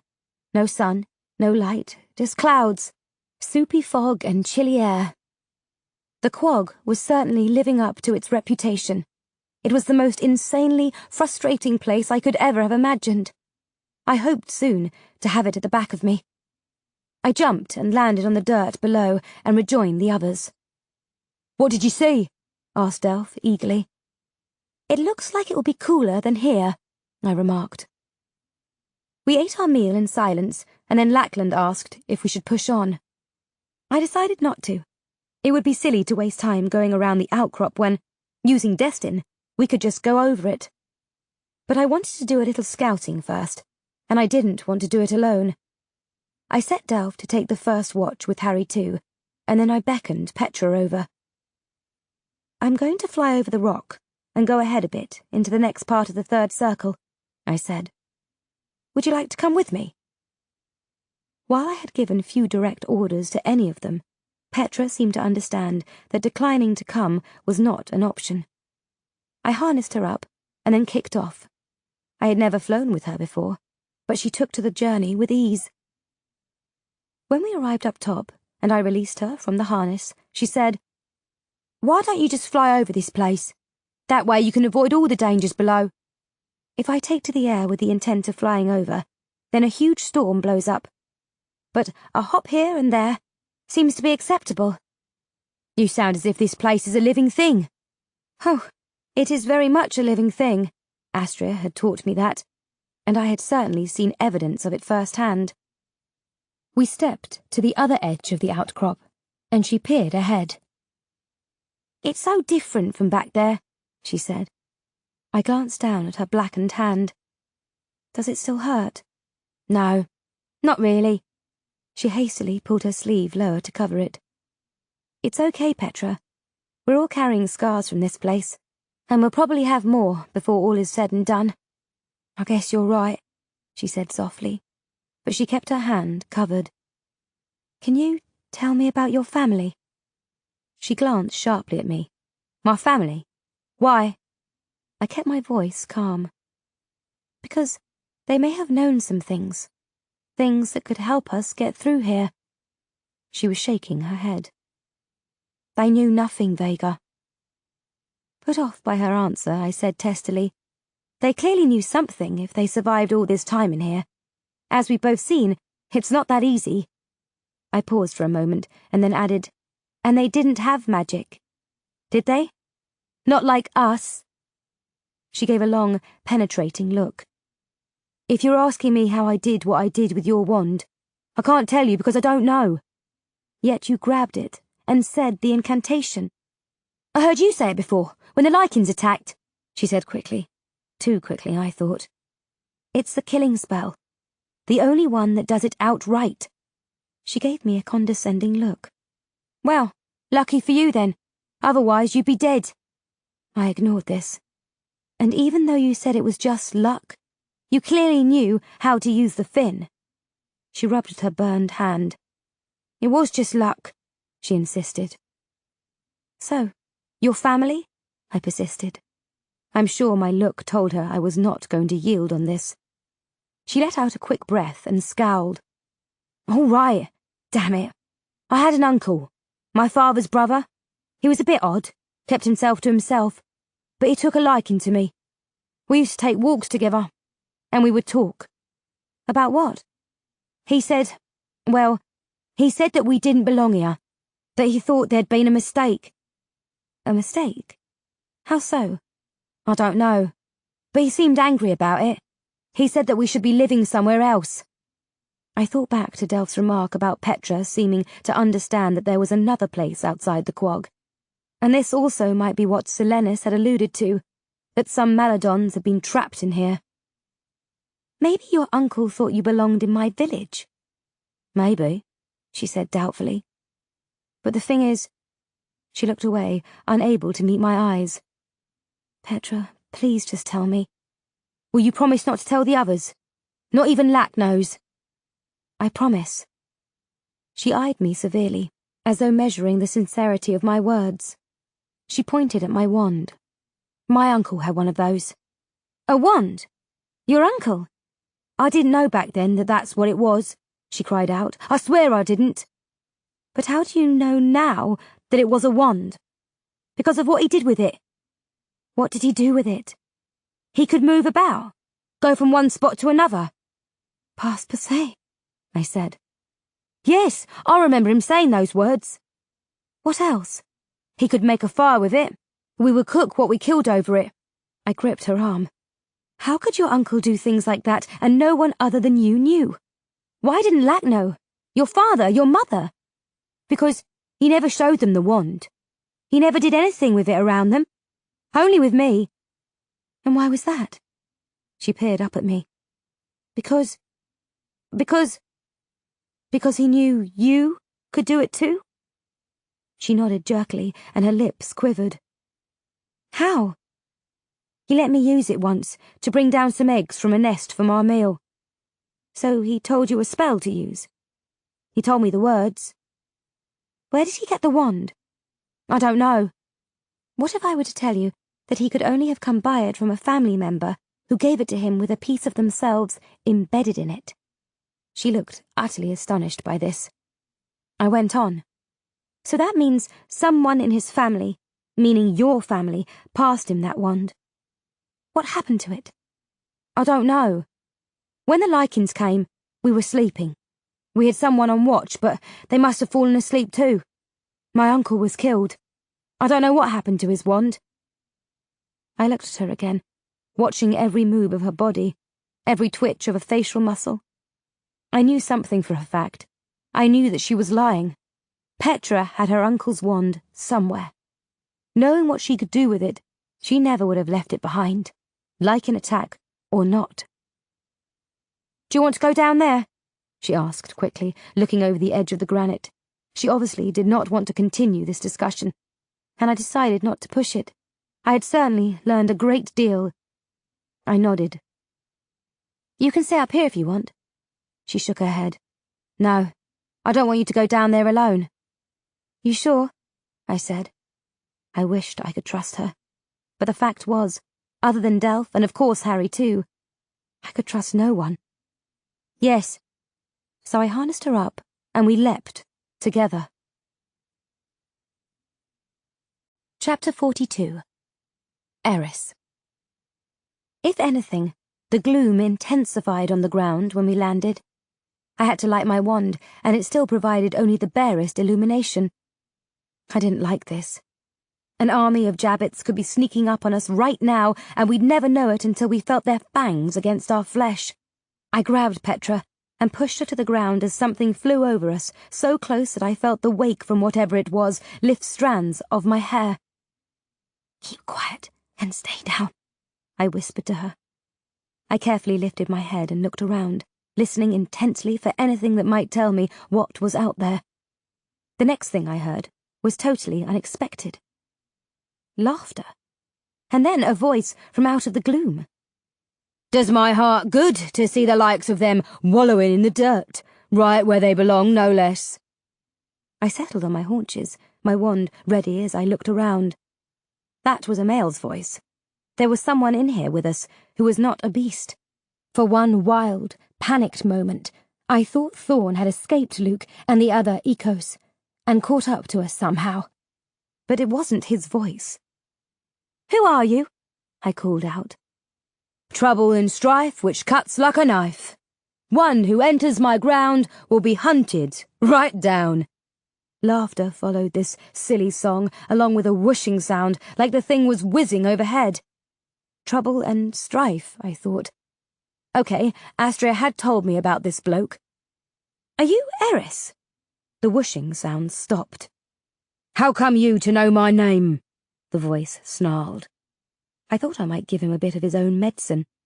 I sang, "I always know the name of one I've come to tame." Silence. Okay, maybe I had gone a bit too far. A figure started to solidify in front of me. He was like a fat baby, only with whiskers, dressed in a grey cloak with his bare feet protruding from it.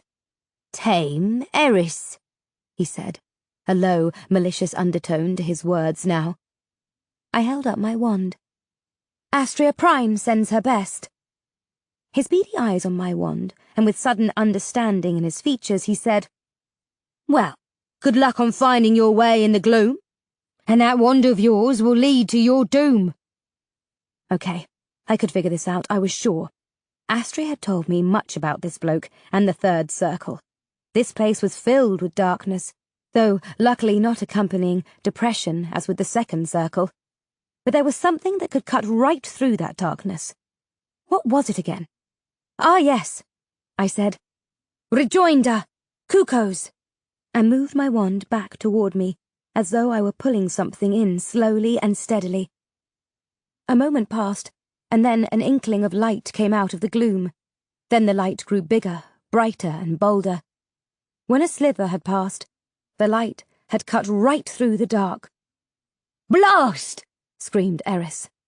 The light was now like the sun, coming up and burning off the moist air. The gloom was lifting everywhere. In another few moments, we were surrounded by cuckoos, small, bird-like creatures that fluttered around, their wings glowing with light. They were brilliantly coloured, as though they had small bits of rainbows embedded in them. I held out a finger, and one of them perched on it. I felt my spirits rise along with the light.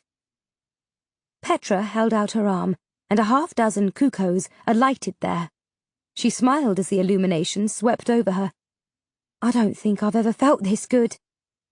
I had to smile, for I felt the exact same way. It was as though the full power and goodness of the sun had come to defeat the darkness. Holding up a cuckoos, I looked at Eris. "Trouble and strife will not trouble my life." I couldn't help but grin as Eris waved a fat fist at me, and then vanished. We went back and collected the others. I ferried them up to the top of the outcrop, and then down the other side. When they saw the clouds of cuckoos, both Lackland and Delph became giddy little males, running after the small bursts of light and letting the creatures collect on their shoulders and even their heads. Delph said, "Never thought I'd have any fun in this place." With the cuckoos providing light, we made good progress, and then stopped to make camp. As we sat around, eating our meal, I more fully recounted for the others what had happened with Eris. Petra enthusiastically joined in and gave me so many compliments that it got to be quite embarrassing. Delph and Lackland laughed heartily when I mimed Eris's angry exit. Then I heard them coming. I screamed, "Jabbits!" The ground was actually shaking, The hisses pierced our ears, and then there were the shrieks, which could rob any one of the last vestiges of both sanity and courage. "What the hell is a jabbit?" yelled Lackland. He drew his sword and stood his ground. I couldn't say I liked the bloke all that much, but I would never question his courage. Petra grabbed her crossbow, and Delph his axe. Harry, too, as usual, was by my side. The ground was shaking so badly now that I figured there were 100 or so of the things charging us. I squinted ahead, and though the land was flat and open, I could see nothing. I called out, "Crystallado! Magnifica!" I really wished I hadn't. On the positive side, it wasn't 100 jabbits. It was only one. On the negative side, this particular jabbit was larger than a colossal. The jabbit had reared up right in front of us. 100 feet high it was, with so many serpent heads along its vast trunk that it would have been impossible to count, certainly in the time we had left to live. It was like a venomous tree with 1,000 deadly branches, all of which could move with terrifying speed. I glanced at Lackland and saw that all the colour had drained from his face. He raised his sword, but I could tell by his expression that he knew it was like waving a flower in front of an army of electos. I saw the axe whiz past me and strike the jabbit. I looked at Delph. He had heaved the thing with all his strength. It had barely cut the serpent's thick trunk. Then it struck. "Imbattlemento!" I cried out. The jabbit had lunged at Delph, who had fallen backward. The serpent crashed into my spell shield, but it was so huge that it pushed the shield back and into Lackland, who was nearest to it. There was an almighty explosion, and Lackland lay senseless on the ground. The jabbit reared up, saw me, and struck again. "Pass passe," I said, tapping my wand against my leg. The creature slammed into the spot where I had just been, burrowing a hole 5 feet deep. Petra came running up and fired an arrow into one of the serpent's eyes. The only problem was, it had hundreds of others. Harry, too, sank his teeth into the tail of the monster. Luckily, Delph was up again and raced forward and pulled my canine away before one of the heads struck out to bite Harry, too. Its slashing tail hit Delph hard, and he went flying through the air with Harry, too, gripped in his arms. They both landed with a thud a good 100 feet away. I pointed my wand. "Impacto!" The jabbit was so large that my spell did nothing but crush 2 of the heads on its lower trunk. When it came out of the hole and turned to me, I could tell that its fury held no boundaries. It struck, but I was gone again. It slammed into the ground once more. It rose again, only a bit dazed this time. This strategy recalled to me what I had done against my opponents in the duellum back in Wormwood. I would use the creature's fury and strength against it. 3 more times it struck, and each time I was gone a moment before impact. The thing rose up the last time, swaying and woozy. We faced off. Hundreds of eyes looked at me. I stared back at it, suddenly not nearly as afraid as I had been. I might just win this fight. Then, the wretched beast did something that totally surprised me. It went after Lackland, now just struggling to his feet. "No!" I cried out. Lackland screamed and threw his sword at the thing, but it merely bounced off. I called out, "Rejoinder, Lackland!" Lackland flew toward me just as the jabbit attacked. Lackland shouted as he sailed right into me, or he would have if I hadn't ducked. I stood straight again and decided that enough was enough. I marshalled every ounce of mind, body, and spirit that I could, pointed my wand and said quite firmly, "Rigor morte!" The black light hit the enormous serpent smack in the chest as it turned to face me. For a long moment, it just swayed there, back and forth like the pendulum in a case clock. For one terrifying moment, I thought that my killing spell had not worked, and if this most powerful incantation had failed, then I knew I could not defeat the thing. The next moment I shouted out, "Pass passe!" and tapped my leg with my wand once more. The spot where I had just been standing was crushed by the falling dead jabbit. The force with which it hit the ground knocked me off my feet, and my wand sailed away. I rolled over and found myself next to Lackland. "Sorry, I had to do that," I said as I sat up. That's when I noticed that his eyes were closed and his breathing was shallow, and one side of his face was red and swollen. And then I saw the gash in his skin, where a drop of yellow liquid sat next to it. The Chabbot's venom. When Lackland had flown past the thing, it must have bitten him. I squatted down next to him. "Lackland? Lack, can you hear me?" I touched his hand. It was growing cold. I was in a daze. This couldn't be. Then my senses cleared. The Adderstone! I reached in my pocket for it. There was nothing there. Delph! I had given it to him. "Delph!" I screamed. I looked over and saw a dazed Delph stagger up, but then he fell over again. "Delph! I need the stone! Now!" I said. "Rejoinder stone!" But then I realized I didn't have my wand. I saw Delph push himself to his feet and put his hands in his pockets. Then he dropped to his knees and started to paw through the ground with his hands. He had evidently lost the stone. Petra raced over and knelt next to me. She gripped Lackland's hand. Lack, hang on! Hang on! She looked at me and said frantically, "Can't you help him?" I didn't understand. The bite of a jabbit instantly killed. But then I looked at his wound. It was not two bite marks representing twin fangs. It was a slash. He must have hurtled by the serpent, and one of the vile thing's fangs must have scratched Lackland's face somehow. As I watched, horrified, the yellow liquid riding on his face was absorbed into his skin. "No!" I screamed, but I was too late. Lackland started writhing and convulsing, and then, even more terrifying, he grew still. His breathing slowed, dangerously so. His eyelids started to flutter. "Lack!" cried out Petra. "No!" Fighting back tears, I looked wildly around for something, anything to save him. Only I had nothing. Nothing. Where was my wand? The stone? The fingers of my right hand started tingling. As if by its own volition, my hand reached into my cloak pocket. I pulled it out. The silver horn of the unicorn. Without thinking, I pressed it against Lackland's wounded face. The solid horn liquefied and was absorbed, like the venom, right into Lackland's skin. Then, with a gasp and shudder, he sat straight up so fast, our heads nearly collided. I jumped back. He looked at me.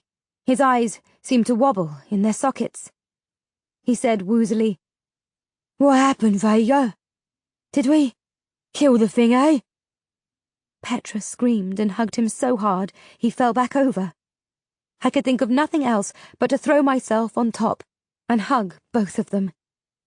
When we all sat up, I saw that Lackland's face was still scarred and swollen. Delph came racing over with Harry too. "Found it," he said, holding up the stone. He handed it to me along with my wand that he had obviously also found.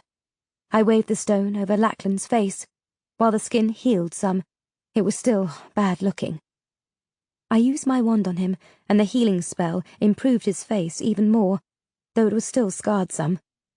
I said, "Don't worry, Lackland. We'll get you back to your handsome self." He laughed. "Badge of honour, way I see it. Besides, a male can be too pretty. Eh, Pet?" She smiled and held up her damaged hand. "How about a female, Lack? Eh?" "Go on with ya. But it's right better than being dead, I can tell you that." "Huh," said Delph, as a finishing point. We all grinned. I stood. "I think the fourth circle beckons," I said, full of confidence now. I should not have sounded so gleeful. The fourth circle was where I was going to die. Chapter 43. Roubaix. The land in the fourth circle was curious. Flat in spots, rising in others. We could make out crags of rocks and spiny ridges leading into the sky. Overhead were no stars, no knock. I led us by the light of my wand. We walked as far as we could, and then made camp near a stand of tall willow trees. I was on the lookout for the slender thread of the Obolus River, which I knew ran through here, but I never caught sight of it. We ate, and Lackland offered to take the first watch. Petra and Delph quickly fell asleep, but, as usual, I found I could not, at least not right away. I reached in my tuck and pulled out the map of the quag that Quinton Herms had left me at my tree back in Wormwood, and that I had reproduced on parchment. There were some points about it that were right, spot on, actually, but many more were absolutely wrong. I thought back to the sequence of events that had led up to this map being in my possession. I had been in my tree when I heard the baying of the attack canines. I had seen Quinton going into the quag. I had then gone to work at Stack's, only to find a message from Quinton telling me to go to my tree that night. There, I found that an extra board had been nailed into the trunk, behind which I had found the map. I sat up, but the extra board had not been on my tree when I saw Quinton fleeing into the quag, so he had to have come back out of the quag and nailed the board there some time later, but before I returned to it that night. Then I wondered something that I never had before. Why had the council been hunting Quinton down? Something must have triggered it. We had been told later that Quinton had broken laws, but we were never told which laws. And Morrigan and Thancius had never really spoken about the matter to me. I reached in my pocket and pulled out my grandfather's ring. It had been found in Quinton's cottage, so, presumably, my grandfather had given it to him. But why had he not given it to my father, his only son? What quality did Quinton possess that would have made my grandfather give him the ring instead? Was he simply a messenger, getting to me things that I would need? Was he doing my grandfather's bidding somehow? If so, why? I pulled out the parchment, tapped it with my wand, and said, "Silenus?" His image appeared instantly on the paper. "Where are you now?" he asked, somberly. "The fourth circle." "The Obolus River." I nodded. "And Rubez, the pilot. What can you tell me about him?" "Nothing, I'm afraid." "Astria said that he will demand payment to take us across the river, but she didn't say what it would be." "I have, of course, never taken the journey, and have no scraps of knowledge from anyone who has." "Wonderful," I muttered. "Does the river take us to the fifth and last circle?" He shook his head again. "Alas, 'tis shrouded in mystery." "But there is a river, so I would imagine that there might be some water dwellers in it." "I would not be surprised if there were." "Hence the boat, with Rubez to safely cross it," I noted. "I would imagine that safe passage across the Obolus would involve more than simply coin for a seat." "What then?" I asked. "It may very well cost more than you are willing to give Vega, and then it will be up to you to decide. Such is the way of this place. It often demands more than one is either willing or able to give." And with that ominous comment, Silenus was gone. I slowly put the pages away in my cloak. What would I be unwilling to give up in order to cross the Obolus? Petra had the last watch. I waited a few slivers after she left to take up her post, and, making sure that Delph and Lackland were asleep, I drew closer to Petra's tuck. I knew what I was doing was in many ways wrong, but it was also what I needed to do right now. I pointed my wand at it and muttered, "Crystallado Magnifica." All the contents of her tuck were immediately magnified in front of me. I saw what I thought I would. My next incantation was spoken just as softly. "Rejoinder, wand." The wand flew from the tuck and right into my hand. When it smacked against my skin, I realized, too late, that it might burn me. But it didn't. Perhaps it would do so only if I tried to cast a spell with it. Illumina! With my own wand lighting Petra's, I looked at it closely. It was made of wood, far darker than mine. Technically, her uncle had not given this to Petra. Perhaps he would have, but he'd been killed before he could. She had simply taken it. But someone had given it to him. His father, perhaps. I found what I was looking for on the base of the wand. It was a part of a fingernail. I could make it out clearly against the wood. Feeling a little guilty, I pocketed the wand, went back over to my bed and lay down. If Petra was my enemy, even though she had saved my life, I did not want her to possess a wand that could kill both me and Delph. But still, I did not feel good about it. There seemed to be no easy decisions in this place. I closed my eyes and fell asleep, unsure if what I had just done was right or not. Petra roused us when it was time to get up. This was a bit difficult to calculate since the sun didn't rise here. I watched her closely as she gathered her tuck, but she never looked inside it. Thus, she was unaware her wand was gone. When she did become aware, I knew she would immediately suspect me. How could she not? I was the only one who knew about her magical past with her uncle. But she had not told me that she had the wand. Thus, I doubted she would confront me about it, at least not in front of Delph and Lackland. I could tell she did not want them to know her secret. It was a foul tactic I was playing on her, but right now I could not afford any more surprises. For 3 more lights and nights, we rambled over the darkened landscape. One time we saw an inficio flying overhead and had to take cover in a cave. Another time, it was a pack of Freks doing battle with a herd of creatures for which I had no name. The Freks eventually won and lingered over the corpses, constituting their spoils of victory. As they ate, we ran for it and were soon safely away. On the 4th night that I stood my watch on the edge of our campsite, I raised my wand and muttered, "Crystallado Magnifica." I had done this before, with little result. This night was to be different. Yet, I never could have imagined that I would be seeing something like this. It wasn't some creature way out there. It was Delph and Petra. For some reason, my spell was showing me what was behind me, rather than in front. They were very close to each other, and were talking in low voices, so I could not hear.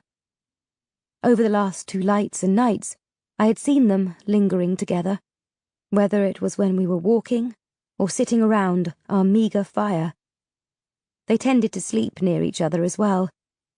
But this vision? I whirled around and quickly made my way back nearer the dying fire. I stopped and looked. Delph was waving the adderstone over Petra's damaged hand. I knew he was thinking wonderful thoughts, and then she smiled and touched his cheek. I turned away and walked back to my original spot, my head lowered, my eyes on my dirty boots. Delph was my best friend. Friends did not act like that with anyone else. It wasn't what, Vega? It wasn't what you wanted to have happen?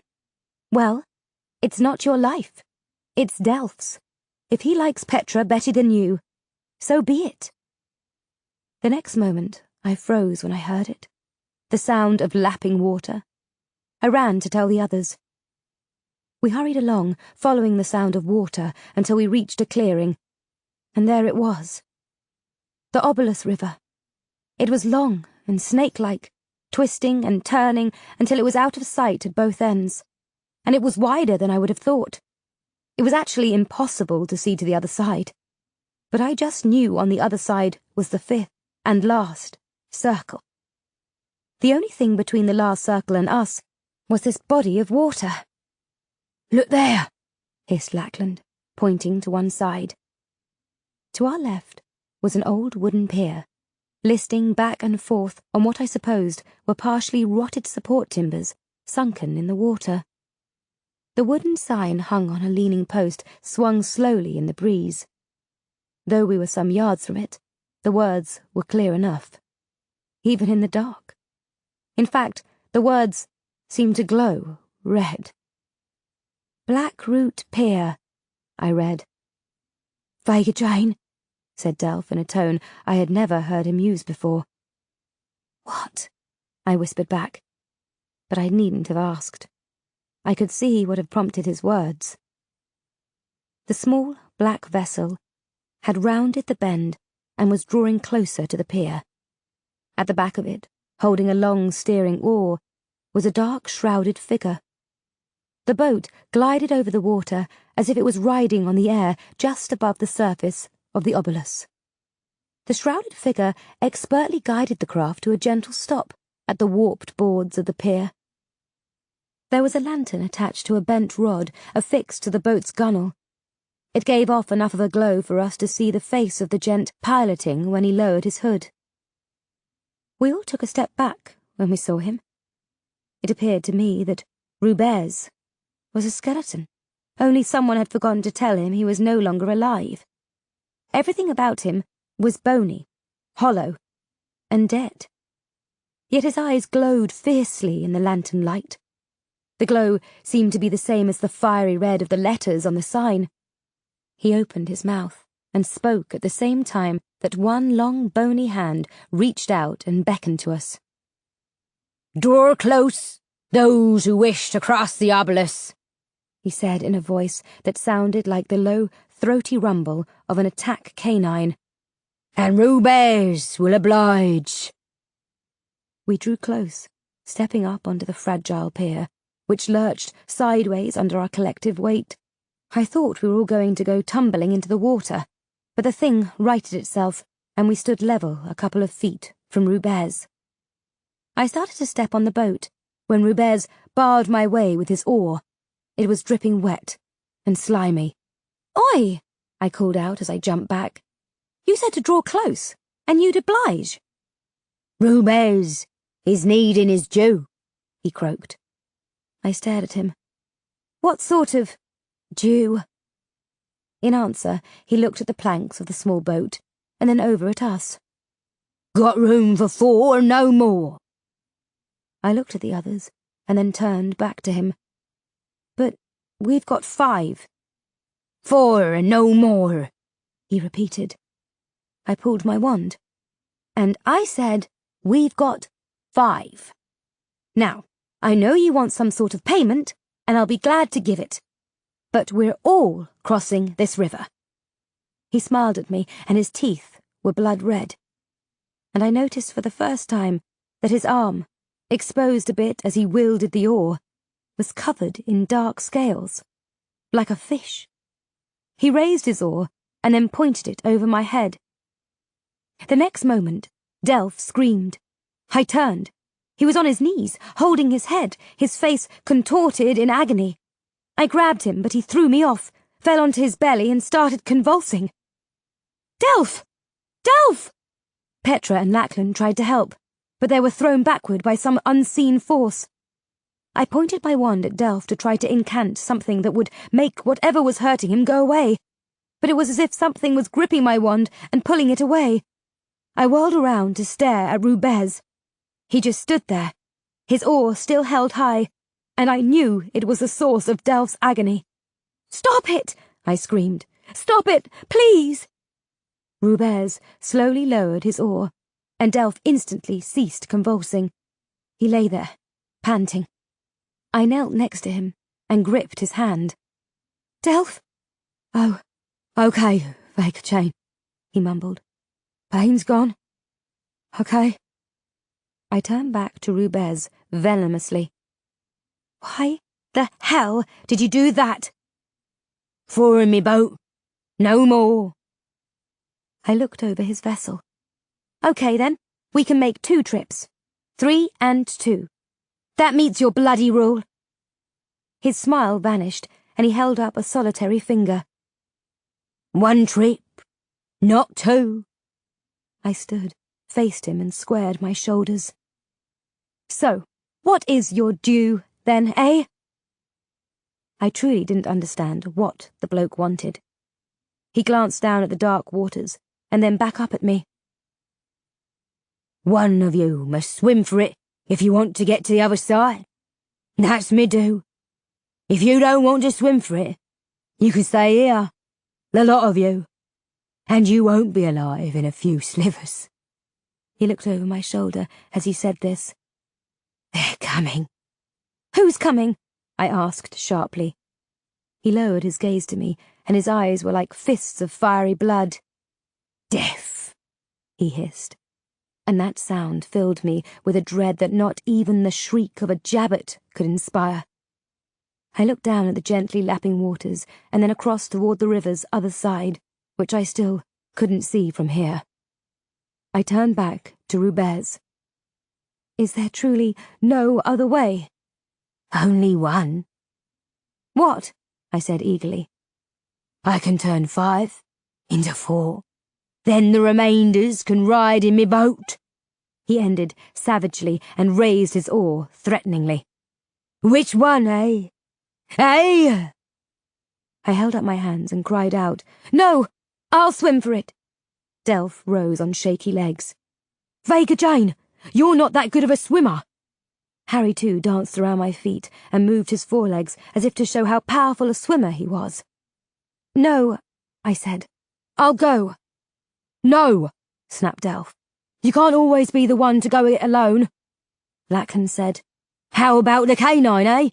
"Shut up, Lackland," I barked. Delph pulled me aside and whispered, "Let's have a go at him and take his blasted boat. You saw what he just did to you, and his oar apparently is more than a match for my wand," Delph said in a normal voice. "Then how do we choose, eh?" Petra said, "I vote for Lack to go in." Lackland swore under his breath. "Why me?"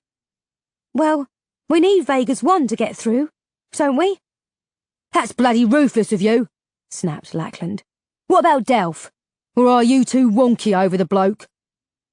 Delph and Petra both looked like they had been walloped by a colossal. Before Petra could answer, Delph said, "I'll go. I'm a strong swimmer," he added in an embarrassed tone. "And like Petra said, we need Vega's wand to go on." "No, Delph," snapped Petra. "You're not going in there. Bloody hell. I'll go," Lackland interjected. "Look, why not the ruddy canine, eh? Will somebody tell me that? He's a bloody beast." Delph shoved him. "Harry, too, is worth 5 of you." "Enough," I shouted. "I'm going in." "But we need you to," began Petra. I pointed my wand at them. "No, Vega Jane," screamed Delph. He knew what I was about to do. Harry, too, barked and lunged at me, his mismatched eyes wide with distress. I said, "Subservio." Instantly, their eyes became unfocused, and they stood rigidly before me. I pointed my wand at the vessel, and they all climbed in, Harry, too, included. I drew a deep breath as I looked at them, one by one, my gaze holding finally on Delph. Would the last impression I have of him be one of stark betrayal? And there sat Harry, too, frozen. But inside, I knew he could see what I had done. I felt deep shame all around, but I had no time to dwell upon it. I turned back to Rubez, who was waiting expectantly. "Anything you can tell me before I dive in?" I asked coolly. He appraised me for a few long moments. Then he glanced overboard. "What's down there needs sorting out, don't it? Whether you're the one to do it," he shrugged. "Only you can answer that." He gave me a wicked grin, which made my blood boil. I told myself that I would survive this, if only so I could face this bloke again and turn him to dust. Rubez used his oar to push off from the pier. I watched them drift away. It had occurred to me that this might be the last time I would see Delph, or Harry too. I should have felt teary. I should have felt something. And truth be known, I did. A terrible, terrible emptiness, as though all I had, or had ever felt, was gone. Then they disappeared into the mist that had sprung up over the water. All I could hear was the splash of the oar against the water's surface as Rubez carried all of my companions away. The subservio spell would only continue to work while I was in relatively close proximity to them. But by the time the effects wore off, it would be too late to stop me. I held up a solitary hand and said, "Goodbye." Then I stepped to the edge of the pier and looked down at the Obolus River. Delph was right. I was not a very experienced swimmer. There simply wasn't that much water in Wormwood. I had no idea what awaited me in the foul depths, but standing here, thinking about it, was not doing me any good. So, gripping my wand, I took a deep breath and dove in. Chapter 44. Death becomes her. I didn't know what to expect when I hit the water. Well, I suppose I thought it would be cold and miserable, but it really wasn't. In fact, it felt warm and comforting. When I broke the surface of the water, that changed. I took a breath. At least I tried to. But when the air hit my lungs, I thought my brain would explode. I gasped and writhed, and when I was about to lose consciousness, I did the only thing I could think to do. I dove under the water. After nearly suffocating above water, my mouth was still open when I went under. The liquid poured into my lungs, and I knew then that I would die when my lungs filled like buckets. But I didn't die. The pain in my head went away, and I gulped breath after breath, and as the water poured through my lungs, I felt strangely replenished. I lit my wand and looked around. The water was so murky that even with the illumination I could see only a few feet in every direction. I swam on, gliding smoothly through the water. I wanted to make sure that I was heading in the right direction, so I broke the surface again and stared ahead. But it was so dark, and the pain in my head became so fierce that I had to dive back under again. A cold chill invaded my insides, even as my outside felt warm and comforted. If I can't breathe out of the water, how will I escape this place? Was this the due that Rubez demanded? The sacrifice that most would be unwilling to make? Me, imprisoned in the Obolus forever? I pushed these troubling thoughts away and swam on, hoping I was travelling in the right direction. Rubez had said that things in here needed sorting out. I had no idea what he meant by that. I assumed that there were vile creatures lurking in the water that would do their best to kill me. If so, I was as prepared as I could be. I held up my wand and said, "Chryssalado Magnifica!" What I had expected were water demons, whose ferocity and lethality would match those that walked the land. That I could understand, that I could fight, and perhaps win. But that wasn't what I saw. "No!" I moaned. I stopped swimming and started to sink to the bottom of the foul river. The great battlefield on which I had been given the elemental by Alice Adronis, and then nearly killed, lay before me. Only this time I was part of the great battle. I was astride a muscled steed. I was outfitted in chainmail. I carried a great spear in one hand as I flew through the sky, just as Alice had done. I had seen this same image before in a dream, thus I knew what was about to come. The blow hit my image full in the chest, and I tumbled off my steed. I fell, and as my image fell, it happened. The image and myself became one, and we were both falling so fast and so far that my breath was torn from me. I looked down at my chest, and there was the wound, deep and bloody, and the pain pierced me so badly that I cried out, and my mouth instantly filled, not with water, but with blood. My blood. And then I felt no more. And that scared me more than anything else had. For there is only one reason a wounded person feels no pain. This was no dream. This was no image. This was my death. Me, Vega Jane. I was no more. I hit the bottom of what I supposed was the Obolus River, and then a remarkable thing happened. I kept falling. It was as though the riverbed there had opened, the dirt moving aside, allowing my plummet to continue to a place that was somehow even deeper. My eyes had been closed all this time because my courage had reached its limits, but now I had to open them. I heard the heavy staff strike the stone floor. I looked up at the tall, lean, near-cadaverous figure. It was Orko, with his great, long nose, which had 3 openings. His totally black eyes looked me up and down. His awful mouth opened, revealing both his black teeth and the long tongue with the trio of arrow ends. He hissed and struck the stone again with his cudgel. This caused me to spring bolt upright and stand before him. I looked down at myself. My clothes were as dry as if I had never stepped foot in the water. I looked to my right, and there it was. The wall of the dead. The mouths were open, the eyes the same. No sounds came from the mouths, but in the pleading eyes I heard more misery than I could possibly bear. I looked back at Orko. He was smiling in triumph, and I knew why. I looked down at my chest and saw the gaping hole there, my stilled heart right underneath. I put out my hand toward it, but then drew back.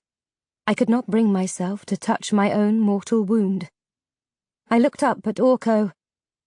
"Certes," he hissed, a triumphant look on his features.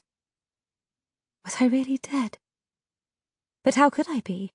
I had never really been on that battlefield. So how could I have been mortally wounded?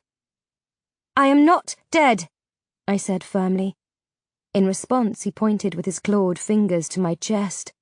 "Certes." I shook my head stubbornly. "I am not dead." He pointed to the wall and raised his cudgel. I felt my feet leave the stone floor. I was hurtled across the space and slammed into the wall. I could now hear the words spewing from the poor souls imprisoned there. The next thing that happened to me was the most dreadful of all. I was sinking into the wall. It felt like I was being dissolved from the inside out. I could feel myself vanishing, parts of my being disappearing from me. As I looked wildly around, I somehow knew that once my mouth and eyes were the only things left visible of my being, that I would be lost, trapped here, forever. My thoughts turned fleetingly to Delph and Harry too, and even to Petra and Lackland. And then, as I sank farther into the stone, a voice came into my ear. It was not from the deaf wall. It was a voice from inside my head. "Vega, death is only fear. Without fear, there is no death. Without death, there are no bars. Without bars, there is only freedom." A voice speaking in my head at this moment should have driven me completely mad, but it didn't. For some inexplicable reason, it gave me pause. Then it gave me calm, and then it gave me something much, much stronger. Perhaps the strongest thing of all. It gave me hope. I looked at my hand, which was still visible, and in it was clutched my wand, and I recalled that in our first meeting, Orko had feared my wand, which of course meant that he feared me. Vega Jane. I was a sorceress. I had a wand. I had a need. Thus, as Thelenis had informed me, I could come up with a spell to fill that need. The exact words weren't important. It was the mind, body, spirit, all coming together as one, just as Astria had said. Just as I had done spontaneously back at her cottage, without even a wand to aid me. My entire being concentrated on only one thing. I made a slashing motion with my wand and screamed out with all the breath I had left. "I am not dead!" There was an enormous crack, like a thunder thrust, and the wall broke right down the middle, freeing me. I stepped clear of the rubble, my wand held high. For the first time in the presence of Orko, I felt no fear. The bars of my prison were truly broken, but in him I saw with satisfaction uncertainty in those cold, black eyes. He and I squared off on the stone, circling each other. When he raised his cudgel, I raised my wand, bracing to throw off his attack. He lowered his cudgel, but I kept my wand pointed right at him. He glanced down at my chest. I did the same. I gaped. The hole in my chest was gone. I looked up to see that cruel face staring at me. I could not help myself. "Certes," I hissed. And then I was hurtling upward, through stone and dirt and into the crush of water. Up, up, up I went, until I thought the pressure I was feeling all around would smash me flat. The next instant, I sputtered and spit and thought I was going to drown. And then I realized something. I was breathing air once more, not water. I looked across the surface of the river in all directions. It looked the same to me, which meant I did not know which way to go. I was flopping around in the water, suddenly exhausted from my struggle down below. I went under the water once, but managed to push myself back to the surface. Then I went under again, and I didn't know if I could find the strength to keep fighting. Something grabbed me, and I kicked and thrashed to free myself. I tried to point my wand, but my arms were pinned to my sides. I broke the surface of the water and stopped struggling. "Delph!" He was facing me, holding me up in his strong arms. "What are you doing here?" I asked. "Are you mental? What the bloody hell do you think? I'm saving you!" He turned on his back, held me under my arms and kicked off. "Do you know which way to go?" I asked, immensely relieved by his presence. "We lit a fire on the shore as a landmark. Heading right for it." "I'm sorry I had to cast a spell over you," I said. "Figured that's what you done when I came out of it." "Have you been searching for me long?" "Long enough." At last my feet bumped against something, and I realized we were in the shallows. Delph helped me to stand. I looked back in time to see Rubez and his blackened vessel drift past us. I locked gazes with the creature. After staring down Orko, I knew this bloke could hold no horrors for me. I pointed behind me at the obelisk. "Oi, Rubez! I think I've got it all sorted out." "Thanks." His face was a mask of loathing, and I didn't care a jot. We continued on until our feet hit level ground. Then something leapt on me. It was Harry too. He licked my face and pushed his snout against my cheek. Delph picked me up in his crushing embrace. "You made it," he said quietly, his breath touching my cheek. His sense of relief was palpable. "I made it," I said weakly. "Where are the others?" "Over by the fire." As we started to walk toward the firelight, he said, "Was it bad, swimming across?" I looked up at his wide, happy face. "Not that bad, Delph. Not that bad at all." Chapter 45. The Lost Souls.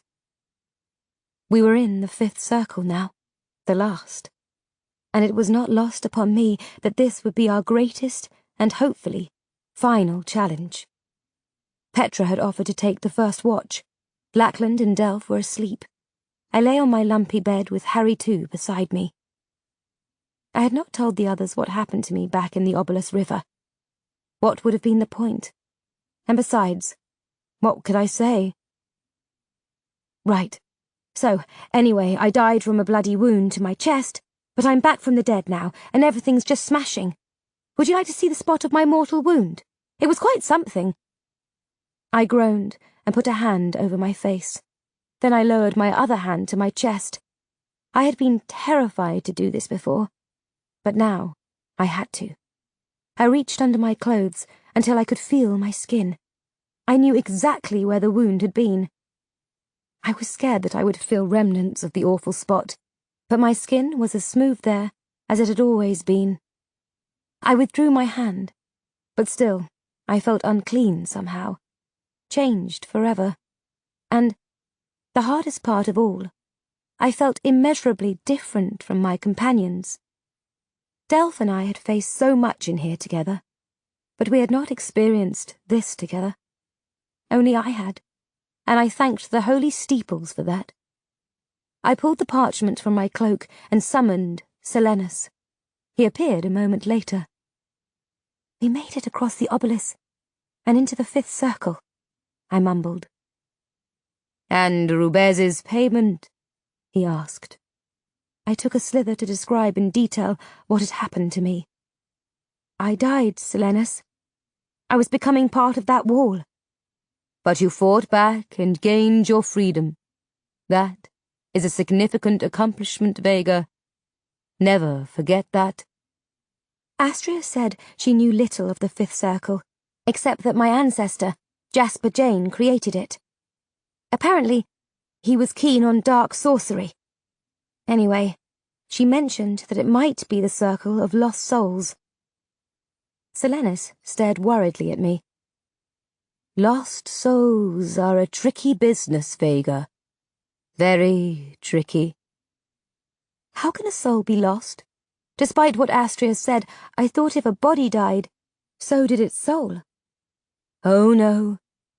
The soul is far more resilient than the body, which is actually quite fragile.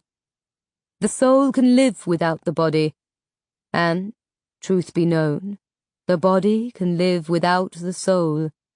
But I would never want to encounter a soulless body. I doubt the meeting would be pleasant. However, a bodiless soul can be quite nice and accommodating. In some ways, in fact, that might be an apt description of me." "Well, that's not so bad," I said. "But do not, for one moment, believe that all souls, disenfranchised from their bodies, are like that. For they are not." "How do you mean, exactly?" "An evil soul remains evil, regardless of whether it is wrapped in a foul body or not. Losing the physical does not change the soul. In some ways, it makes it even more evil. Thus, it is a good idea to keep a healthy skepticism of all souls, Vega, until you can be sure on what side of the ledger they fall."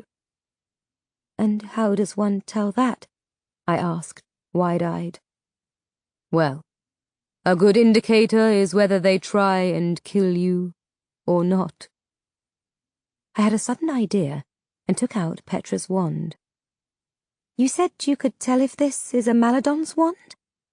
"Tap it against the parchment," said Silenus. I drew a long breath and did as he asked. Silenus instantly vanished from the page. I tapped my own wand against the parchment, and he reappeared. We stared at each other. "A Maladon's?" I said. "Without doubt." I said goodbye to Silenus and put the parchment away, my thoughts now filled with dread. I walked over to Delph when it was my turn to take watch. "Delph, we need to talk." "About what, Vega Jane?" "Petra." He suddenly looked sheepish. "We're just friends. I told you I felt sorry for her." "I don't care if you like her, Delph. She's pretty and tough, high-spirited and, well, sort of amazing." "You mean she's like you?" he interjected. I was about to say something else, but had frozen at his words. "Well, what?" I stammered. "She's like you. You're all those things, and more, Vega Jane. But you're not alike in other ways." I felt myself turn red, and I couldn't look at him. "What do you mean?" "You're always helping folks. Back in Wormwood, the way you visited your mum and dad and took care of your brother, and you were the only friend I had while others made fun of me. And back at the obelisk with that bloody Rubez, Petra was just fine with Lackland having to swim for it, because she knew she needed you to make it through the quag. You never would have done that."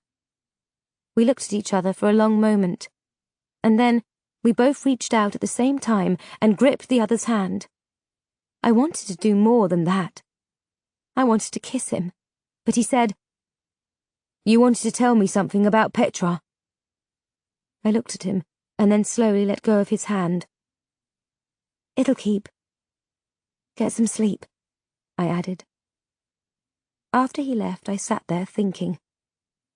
Petra could be as disconnected from her history as I had been from mine. But, to borrow Silenus's phrase, on what side of the ledger would she eventually fall?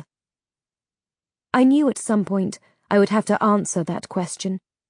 I only hoped it didn't cost me my life. Chapter 46. Vanished. The sun rose, much to my relief. As soon as we cleared about a half-mile of forest, we saw it. The mountain that Delph and I had seen on our very first night in the quag, which seemed a century ago now, rose above us far closer than it ever had been before. The land at the foot of the mountain rose swiftly, forming spiny ridges. These ridges, like the backs of serpents, with deep valleys in between, grew steeper and steeper until they ran smack into the face of the mountain. I eyed Delph. "Seems like we go over the mountain." He nodded, his gaze taking in all points. While the mountain still looked blue and stripped of foliage, from our vantage point, we could see the ridges leading up to it were lushly encased in green. However, there was nothing beautiful about this place. After all we had been through, I saw only the stark possibility of death. We reached the spiny ridge in the middle and started to head up. The going was rough. The trees and other foliage were densely packed, and the incline swiftly became steep. The footing was not so good either, and we each took tumbles several times. But we kept going. Lackland had to use his sword, and Delph his axe, to cut a way through. I finally ended up using my wand to blast a path. Then we arrived at the end and looked down into a broad, flat valley nearly a mile across. I glanced to my right and left. The path had just ended in a sheer rock cliff. There was no way to keep going up. Delph stood next to me and peered into the valley. He said, "Guess we go down, eh?" "I can use Destin to take you down one by one," I said. "You first?" I asked Lackland. I knew he was not so keen on flying and would want to get it over with. He sheathed his sword and tightened the grip on his tuck. "Right," he said, his face already turning grey and his brow sweaty. I had him hold on to the leather straps on my back. I counted to 3, and then we leapt. Well, I leapt, and dragged a squirmy, heavy Lackland along with me. I had to dodge past tree canopies, but we landed safely, and Lackland gratefully placed his feet back on solid ground. I flew back up for Petra, and then Delph. Harry, too, was the last to come down with me. When we alighted, I unhooked him from his harness and looked around. There was no one there. "Delph?" Harry, too, yipped and started sniffing around. "Petra? Lackland, if this is some sort of jolly on your part..." But I knew it wasn't. They would never do something like that. Harry, too, and I raced here and there, exploring behind trees and dense foliage. But there was not one sign of them. My belly burned with anxiety. Then I had a sudden thought. I raised my wand and said, "Rejoinder, Delph!" I prepared to duck when his large body came flying at me. But it didn't. Everything around us remained still and quiet. I attempted the same spell with Lackland and Petra. Nothing. "Crystallado Magnifica!" All that got me was a close-up of trees with not one living thing in or around them. I looked down at Harry too, cold dread invading every part of my body. We were alone. I had no idea what to do. I had never felt so frantic. I rushed around screaming their names. I was a mad female, all reason struck clean from me. Then another thought filled me with fresh panic. This was the place of lost souls. Silenus had said that the physical could be separated from the soul, though an evil person's soul would remain evil, whether it had a body attached to it or not. Had they been taken, and their souls removed? If so, where were their bodies? Stop it, Vega. I was acting as if it was certain they were dead. I couldn't think that way. I had to find them. And I would. Come on, Harry, too! I screamed. He jumped into his harness, and I sprang into the air.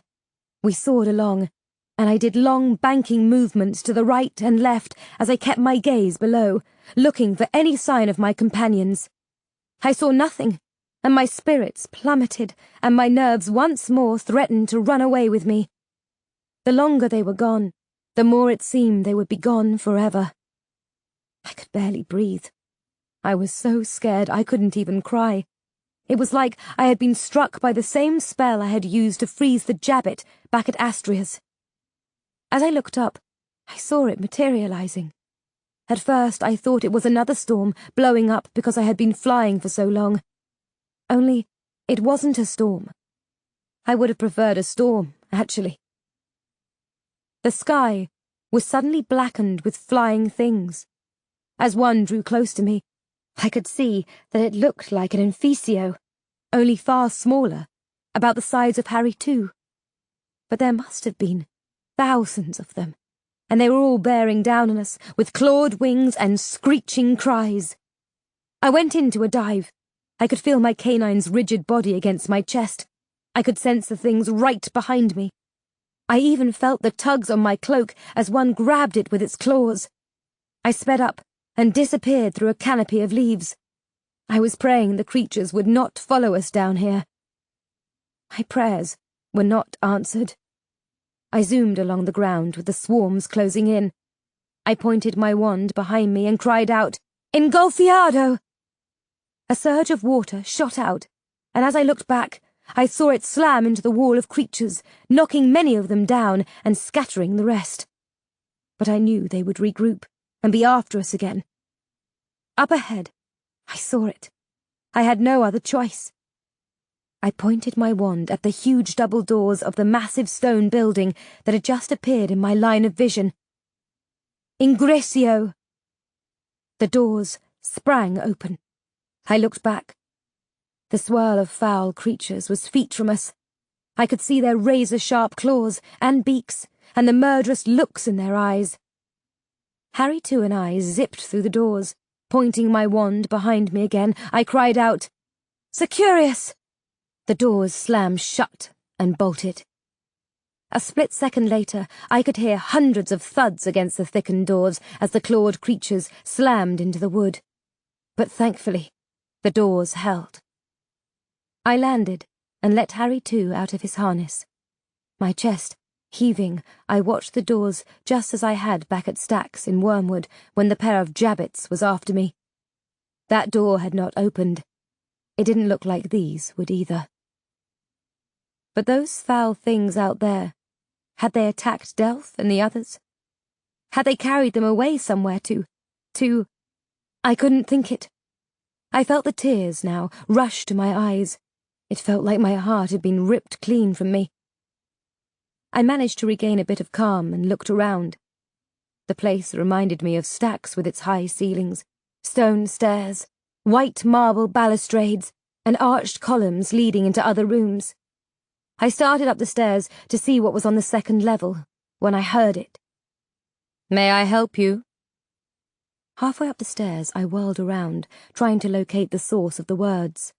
My gaze had passed over a corner of the first floor, but then I came back to it as whatever it was, moved out into the open where I could see it clearly. The figure was really just an outline. The light coming in through the high windows shone right through it, as with the Wendigo. "May I help you?" the figure said again. I slowly walked back down the stairs and stopped as the thing glided over to me. Yes, it was gliding, not walking. When it drew close enough, I could see that it was the image of a tall man bent with age. He had on boots and a long robe open in the front. With a thrill, I saw the image of the 3 hooks imprinted across the breastplate he wore. "I'm looking for my friends," I said quickly. "There were 3 of them. They just vanished. I'm very worried. Please, can you help me?" "3 friends vanished," he said. "Dear me, that is not good. I am sorry." He looked me up and down, and then gazed for a moment at Harry too. "I haven't seen a canine in ages," he said. He reached down to pet Harry too, but his hand passed right through my canine. I saw Harry too shiver slightly. "Blast," said the male. "I forgot about that. Oh well." "Who are you?" I asked. I also wanted to ask, what was he? "My name is, or was, Jasper Jane." I nearly fell over, and I would have, but I was apparently frozen to the spot. "Well, I'm Vega Jane," I managed to say. He looked at me curiously. "We share a surname. Do I know you?" "I doubt it." I paused, and then continued. "I saw your grave," I said slowly. "At the Wolvercote Cemetery." "My body is buried at Wolvercote, but my soul is not. My soul is right here in front of you. 'Tis all I have left." My eyes widened. "How do you separate your soul from your body?" "There are 2 ways of doing so. For me, I did so because my body was dying, but I did not want to fully perish. Thus, using magic, I removed my soul before my physical self breathed its last." "You said there was another way." "Yes, but I do not wish to describe it.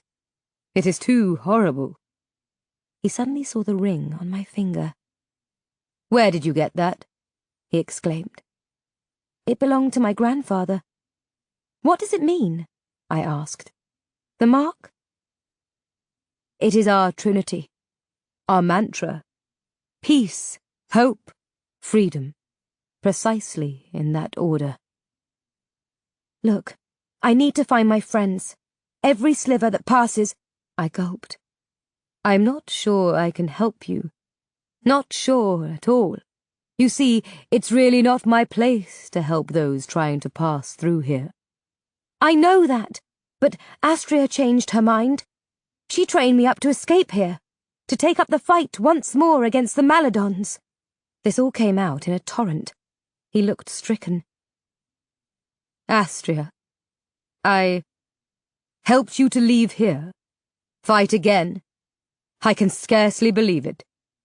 In my mind, I searched for something that would make him see that he had to help me. I held up my wand. "And this was given to me by another ancestor, Alice Adronis. She told me I had to survive, to fight. You have to see the truth, Jasper, don't you?"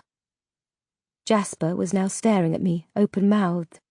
His hand ran up and down the symbol of the 3 hooks on his breastplate. "See what?" he said, breathlessly. 8 centuries is bloody long enough to hide, and the Maladons will find us. They will. If they're truly as evil as everyone says, they will never stop looking. Well, I would rather come out of hiding and take the fight to them." He looked down at my wand. "Alice. Alice gave you that?" "It was her elemental. And now it's my wand. It has a strand of her hair embedded in it." "Alice was the most courageous of us all." He slumped to the floor and sat there cross-legged. "This is quite astonishing," he said. "Quite. We had our plan, you see, and you carried it out very well. But it's over now. It's over." "How came you here, to my castle?" he said sharply. "I was chased by flocks of very lethal flying creatures." "Oh, yes. The dreads," he said absently. "The what?" "The dreads. My creation. If they followed you here, They'll be waiting just outside. If you attempt to leave, they will cut you and your canine to pieces. They never give up once they have prey at hand. Dreadful things. Hence the name. My patience was exhausted. Fine. If you won't help me, I'll find my friends by myself. I turned and started to walk off. But the dreads! I turned and shouted. I don't care! I can fly, so I have a chance. And they're my friends. I will die for them. And if you won't help me, then go to bloody hell! As soon as I finished speaking, he vanished. Good riddance. We rushed from the room and re-entered the main hall. I stared at the double doors where the dreads, according to Jasper, still lurked. So I knew this was probably the end. I knelt down and hugged Harry too, pushing my face into his fur, breathing in his scent. I love you, Harry, too. Thank you so much for all you've done for me. He licked my face, and in those wonderful mismatched eyes I could see that my canine was more than ready to stand by my side and die with me. I rose, my wand clutched in my hand, but before I could mouth my incantation, the huge front doors burst open. I was sure the opening would be filled with dreads coming to tear us to pieces. But there was nothing there. I ducked when something flew past me. It was Jasper, on a flying steed. It was as transparent as he. He looked back and motioned for me to join him. I hooked Harry too into the harness, leapt into the air and followed Jasper out. Catching up to him, we flew side by side over the darkened landscapes below. Where are we going? I asked. To find your friends. Does this mean you're going to help me? Obviously. He glanced at me in concern. You're clearly magical, but you're not, well, slow, are you? Do you really think I could have gotten this far if I was slow? No, I suppose not. I looked around. If I fly too long, a storm will come out to stop me. Not so long as you're with me. You can do that. This is the fifth circle. I created it, so I can do almost anything. Almost. We soared for a long time. Below us, the night turned to light, and then back to night, and then back to light, even though I knew that could not be possible. It was all so surreal that after a while I just accepted it, and it no longer bothered me. There, said Jasper, and he started to rapidly descend. I followed him downward, and we touched the ground about a sliver later. Take out your wand, Vega. I immediately did so. Jasper Jane had not struck me as someone easily cowed, but he looked nervous now. Yet I thought with some measure of pride. We were family after all, but he also looked quite determined. Where are we going? I asked. There, he said, pointing ahead. I could just make it out amid a sea of trees. It looked like steeples back in Wormwood, only it was made of the blackest wood I had ever seen. It, of course, had a steeple and long glass windows, but on the glass were pictures of the most horrible creatures I hoped never to see. And whereas my steeples had a cross on top, this one had something else. It grew more distinct as we neared the structure. I recoiled in horror when I saw that it was a body, split in half. What is this place? I said. This is the temple of the soul-takers. Their leader is the high priest, Bezel, said Jasper. A truly evil creature. But hold on. You created all of this, which means you created him.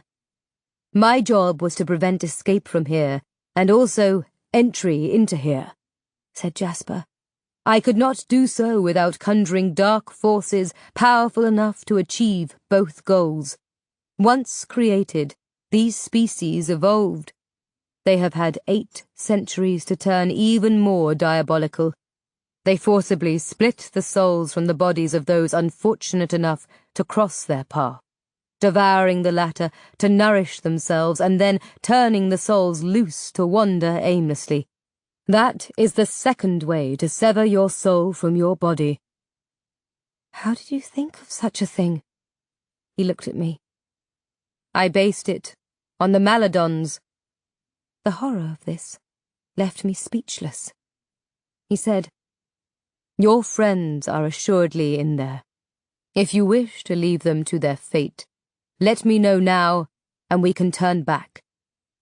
As he finished speaking, he watched me so closely it reminded me of the way Astria would look at me. There was a definite air of appraisal in his features. "I already told you, I am not leaving my friends." "Capital," said Jasper.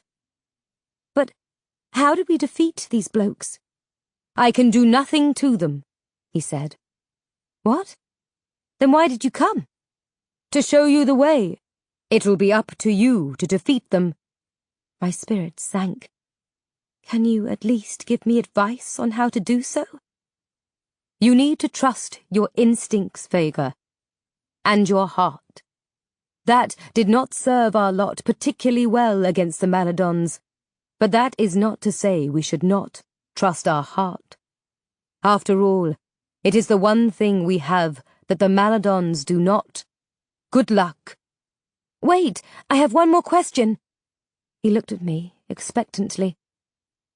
"Why did you change your mind?" If I trusted one soul in my life, it was Alice Adronis. If she wanted you to survive to take up the fight once more, then I will not stand in your way." And with a slight pop, Jasper Jane was gone. Chapter 47. A Trusting Heart. I stared up at the wooden building, whose timbers were so black that they looked to have been charred in some great fire. I glanced at Harry too. My canine was not smiling, nor was his tail between his legs. He just looked serious and ready. This gave me a bit of desperately needed confidence. We approached the enormous pair of doors leading into the place, my wand held tightly in my hand, my gaze darting to and fro. We stopped in front of the doors. I pointed my wand and said, "Ingressio!" The doors swung silently open. Though this was what I had intended, it did not make me feel any better that this temple of evil was opening so readily. I pointed my wand again and said, "Cristallado Magnifica!" For the first time ever, nothing happened. No engorged images appeared in front of me. We stepped cautiously through the opening, and the doors slammed shut behind us. Expecting it as I was, this did not startle me. I had other things to bring me terror, starting with the interior of the place. Every single inch of the walls and glass was covered with acts of depravity, and slaughter, and mayhem. It was like a maniac's mind had been opened up and splattered, like blood, over the walls and windows. As at steeples, there were rough-hewn pews lining the floor, but unlike the simple beauty of the steeple seats, these were carved with images of misery and torture and death. Creatures up and down the wood were depicted killing other creatures and then devouring them. Worst of all were the countenances of the victims, their faces frozen forever in silent horror. As I looked at them, they seemed to move right in front of my eyes, as though the army of foul things and their pitiful prey had suddenly sprung to life. I could sense this was meant to terrify me, and I was terrified. But that was not the same as being unready to fight. "Embattlemento!" I cried out, pointing my wand to the right, where a winged creature with rows of clawed appendages shot at me. It slammed into my shield spell and fell to the floor in a crumpled and, gratefully, dead heap. Its neck snapped from the sudden collision. I looked down at Harry too, who was gnashing his teeth and growling. An instant later, my canine had leapt ahead of me and attacked a figure draped all in black from head to foot, which had appeared directly in front of us. "No, Harry too!" I screamed out. But Harry, too, had caught the thing right at the neck, and his fangs bit down hard. The figure fell to the floor, a pool of green blood draining out of its neck. I patted Harry, too, who had immediately returned to my side as we stepped over the thing. Curious, I knelt down and lifted the hood. I wished I hadn't. The face I was looking at appeared to have been lifted directly from the flames. The skin was burned and popped and cracked. It looked far worse than Delph's damaged arm, and the bulbous eyes, an awful mix of yellow and red, stared back at me, malevolently, even in death. I shuddered, dropped the hood, rose, and hurried on. Up ahead was a monstrously large statue, carved from solid rock. I thought this might be Basil. His cloak was black, his skin was burned, his head was shaved, and his eyes were full of malice. He held something in his hands. As I drew closer, I could see it was a dead child. I passed cautiously by the statue, part of me sure that it would suddenly come to life and attack me. But it didn't. Farther on was a pair of huge doors carved with the same malignant images that I had seen on the pews. I drew a breath, pointed my wand and said, "Ingressio!" I knew that just beyond this portal there would be those who would try and part me from my soul. I knew it would be bad, only I didn't know how bad. The doors swung inward, and we drew forward. I had achieved good results from not second-guessing myself and stepping boldly into a situation. Unpredictability can be a good thing when dealing with heinous, evil incarnates, I'd found. So I stepped boldly into the room and screamed. Delph, Petra, and Lackland were immersed in 3 separate pools. The water was not clear, however, but foul, dark, and bubbly, and there seemed to be things floating in their depths. Only my friends' heads were visible and their eyes were closed. And while I stood there, they were turning more and more transparent. At the edge of each of the pools were robed and hooded figures who stirred the waters with long, slender silver rods. Yet as I drew closer, I could see that the rods were actually clear, and that the silver colour was coming from the waters like ink being swept up into an inkstick. Their souls were being taken. This was the other way of stealing souls that Jasper had told me about. My screams had alerted the robed figures. They all turned, dropped their hoods, and revealed their hideously scarred and charred faces. As I turned to the right, I saw another pool that was empty. I ventured that was meant to be mine. Before I could move, a half-dozen of them flew at me, leaping through the air with a speed and agility that was dazzling. Harry, too, though, was not nearly as slow as I was. He met one of them head-on, and I saw his lethal jaws clamp around the fiend's neck, and it went limp as my canine bit down. I raised my wand, but was knocked backward by 2 of the soul-takers smashing into me. Their clawed hands were immediately at my throat, ripping and cutting into me. "Impacto!"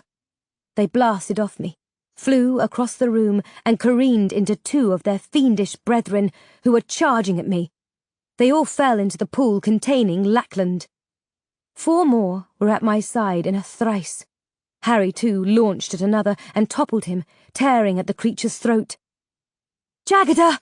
I cried out, spinning around, and 2 of them immediately collapsed with cuts all over their bodies. I didn't wait for the 4th to launch itself at me. Pointing my wand at it, I simply said, "Rigor morta!" He fell dead at my feet. I pointed my wand at Delph and said, "Rejoinder, Delph!"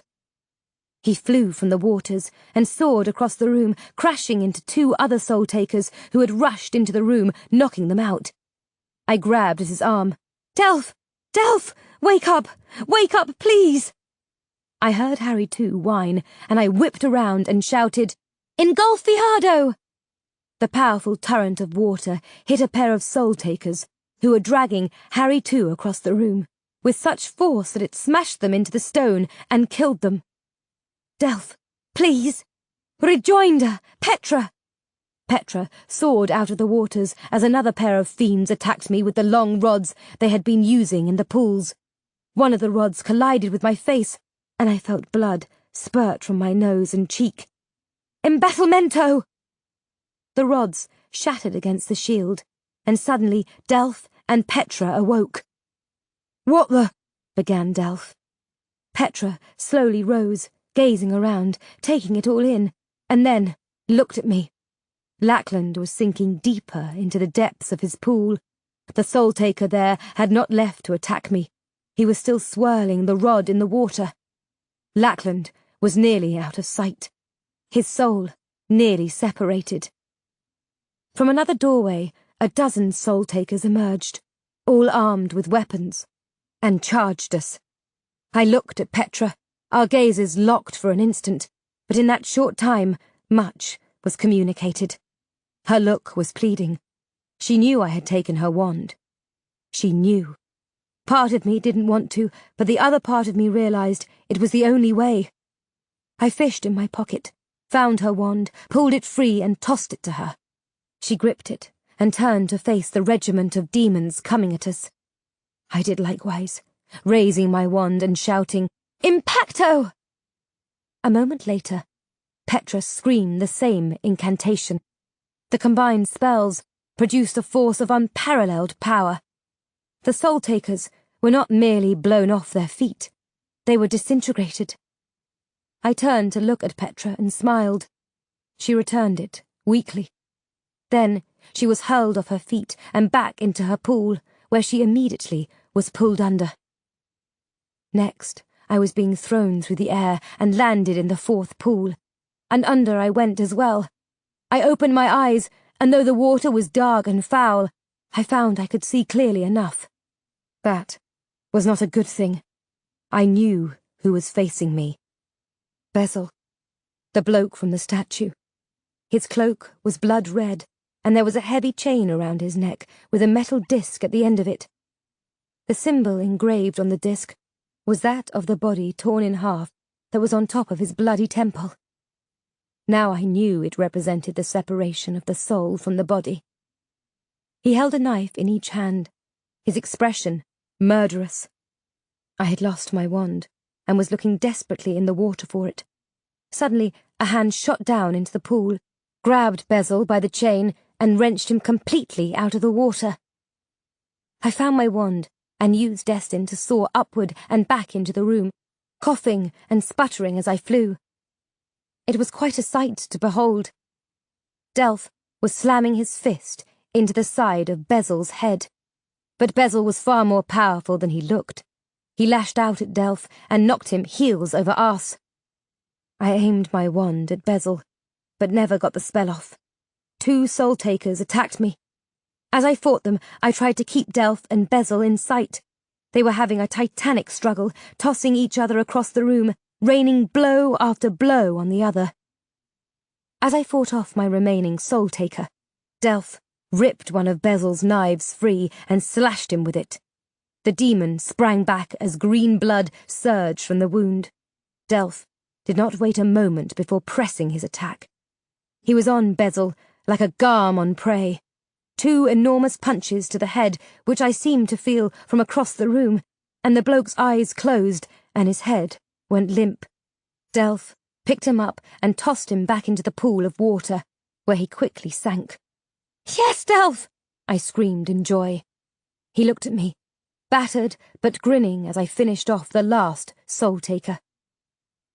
Petra had gotten Lackland out of the pool and also smashed the rod that had been used to suck out his soul. Though he was staggering around and gagging, he looked otherwise unharmed. We've won, I thought, until I saw Delph. Vega Jane, said Delph. I looked at where he was staring. Bezel had soared free of the pool. He was standing near a foul image on the stone wall. He raised his hands and spoke a stream of words. A moment later, the wall opened and out marched 100 soul-takers, with swords, lances, axes and knives and bloodlust in their eyes. There was no way we could beat them all, even with 2 wands. "Harry too!" I cried out and patted my chest. My canine leapt into his harness, and I secured him. "Take my hand, Delph. Lackland, take Delph's hand. Petra, Lackland's." We were all linked together now, with Petra and me at the ends of the chain, our wand hands free. We would need them. With blood-curdling screams, Bezel and the soul-takers attacked. I pointed my wand at one of the pair of gigantic stone columns that supported the ceiling. Out of the corner of my eye, I saw Petra point hers at the other. "Severus!" "Severus!" repeated Petra. Enormous cracks ripped through the columns. They started to shake, and then they began to topple. We were already in the air by then. I turned and, like leaves strung out on a vine, we soared for the doorway while the temple began to fall around us. We barely cleared the doorway as the room's ceiling fell in, crushing Bezel and his followers beneath the rubble of their foul temple. How fitting! But I was terrified that the rest of the temple was going to cave in on us, permanently entombing us here too. We shot through the front doors as they toppled inward. Free of the crumbling temple, we soared up until I could maintain flight no longer. Then we fell fast, and at a steep angle, slamming into the ground and tumbling painfully across a long swath of dirt, until we came to rest in a heap. As I looked up, I saw the entire temple crash inward on itself. Dust rose into the air, and then it was quiet. I looked over at Delph, who was struggling to his feet. He looked down at me. "I thought we were goners," he said. "We almost were," I said back. I let Harry too out of his harness and helped Petra to her feet while Delph pulled up Lackland. I glanced at the wand Petra still clutched in her hand. "I'm sorry I took it from you," I said, so only she could hear. She looked down at it. "I can understand why you did." "I couldn't have done that alone in there," I said. "I hope you know that." "Pet!"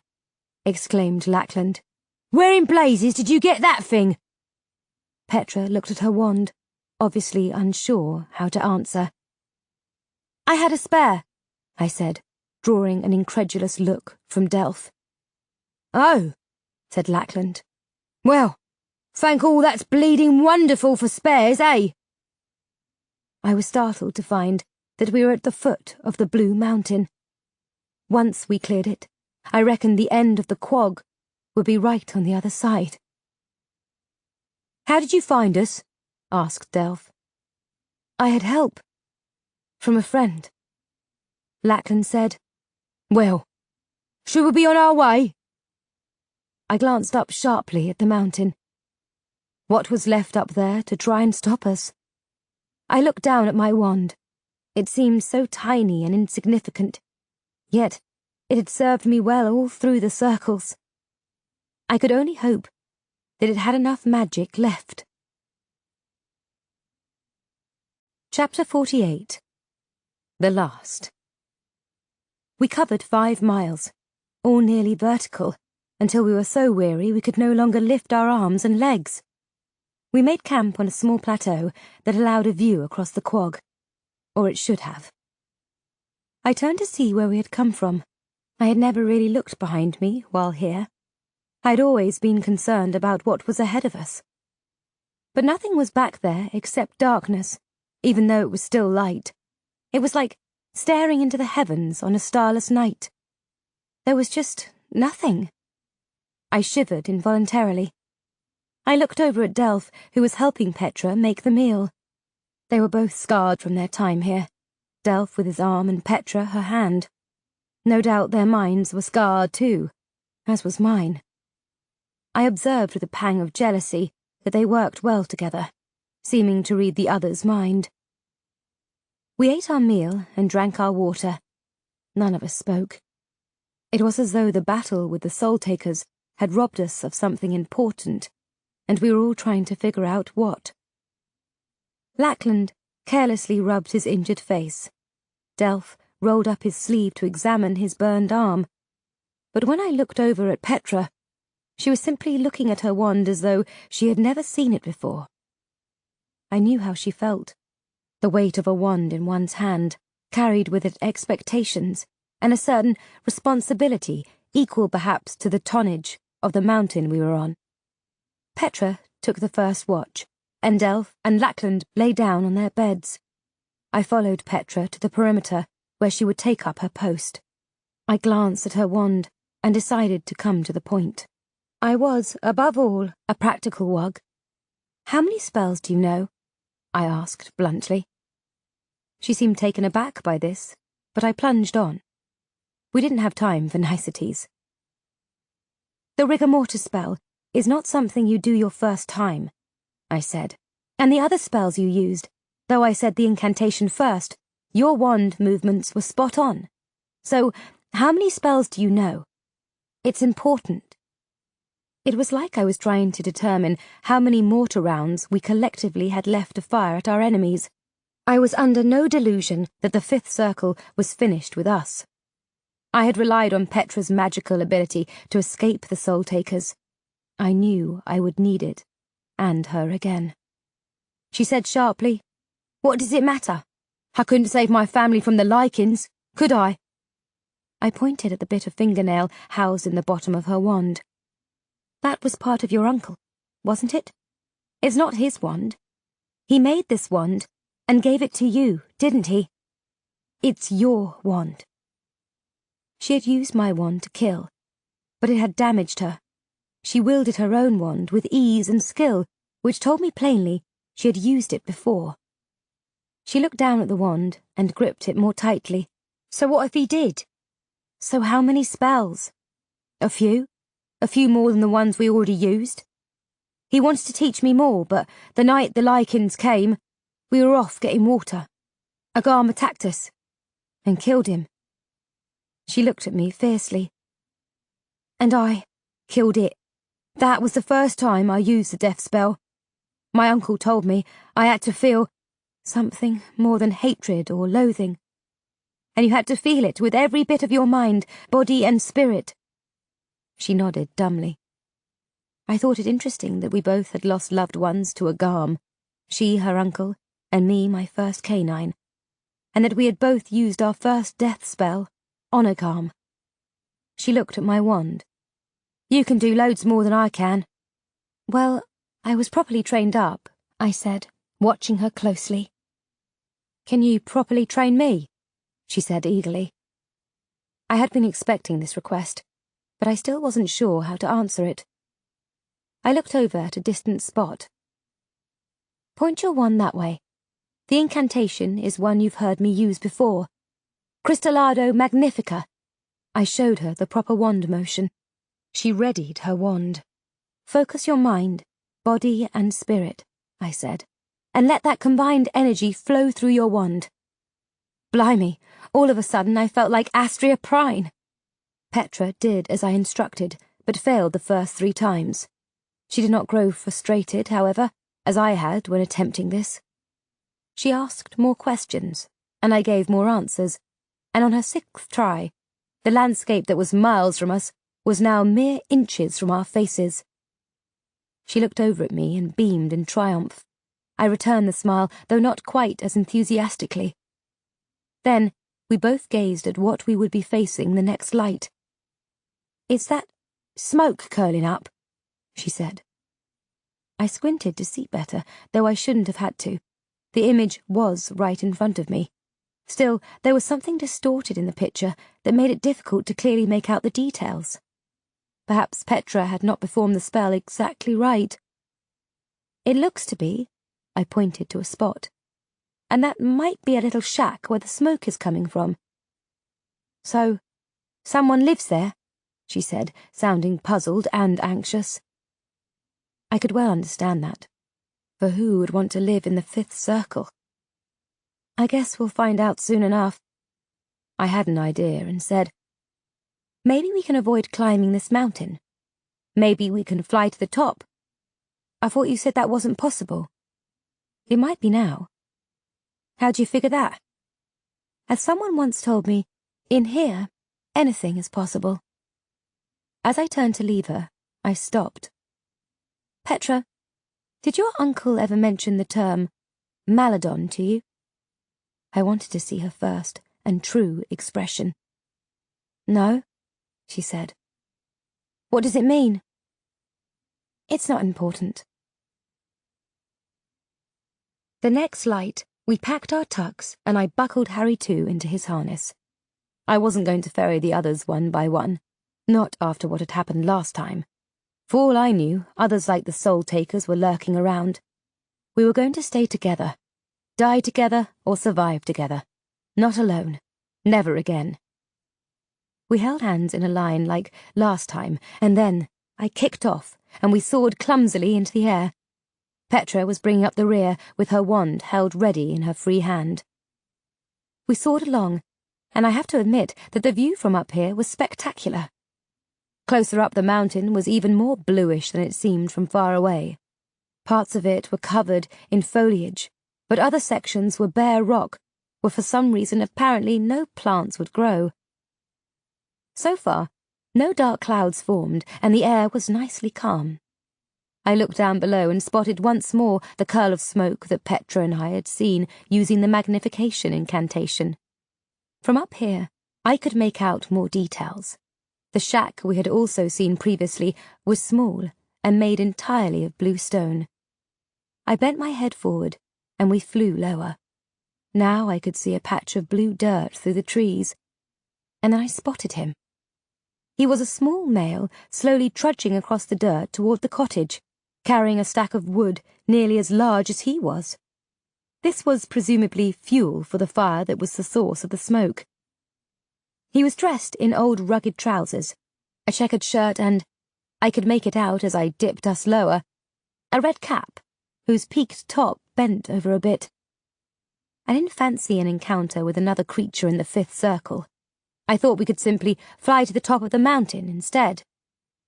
As soon as I finished this thought, the storm was upon us, so fast I barely had time to draw another breath. Petra screamed, and Lackland bellowed as skylight spears shot sideways so close to us that I thought they must, at the very least, impale us. Thunder thrusts hit with such force that they knocked us across the sky. I could feel my grip loosening on Delph's hand. Then another scream jarred me back. I looked down to see Petra tumbling downward. Lackland stared up at me, shock on his features.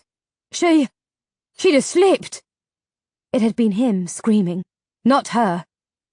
Hold on, I yelled. I went into a dive that put so much torque on my shoulder with Delph hanging onto me that I thought my limb would part ways with my body.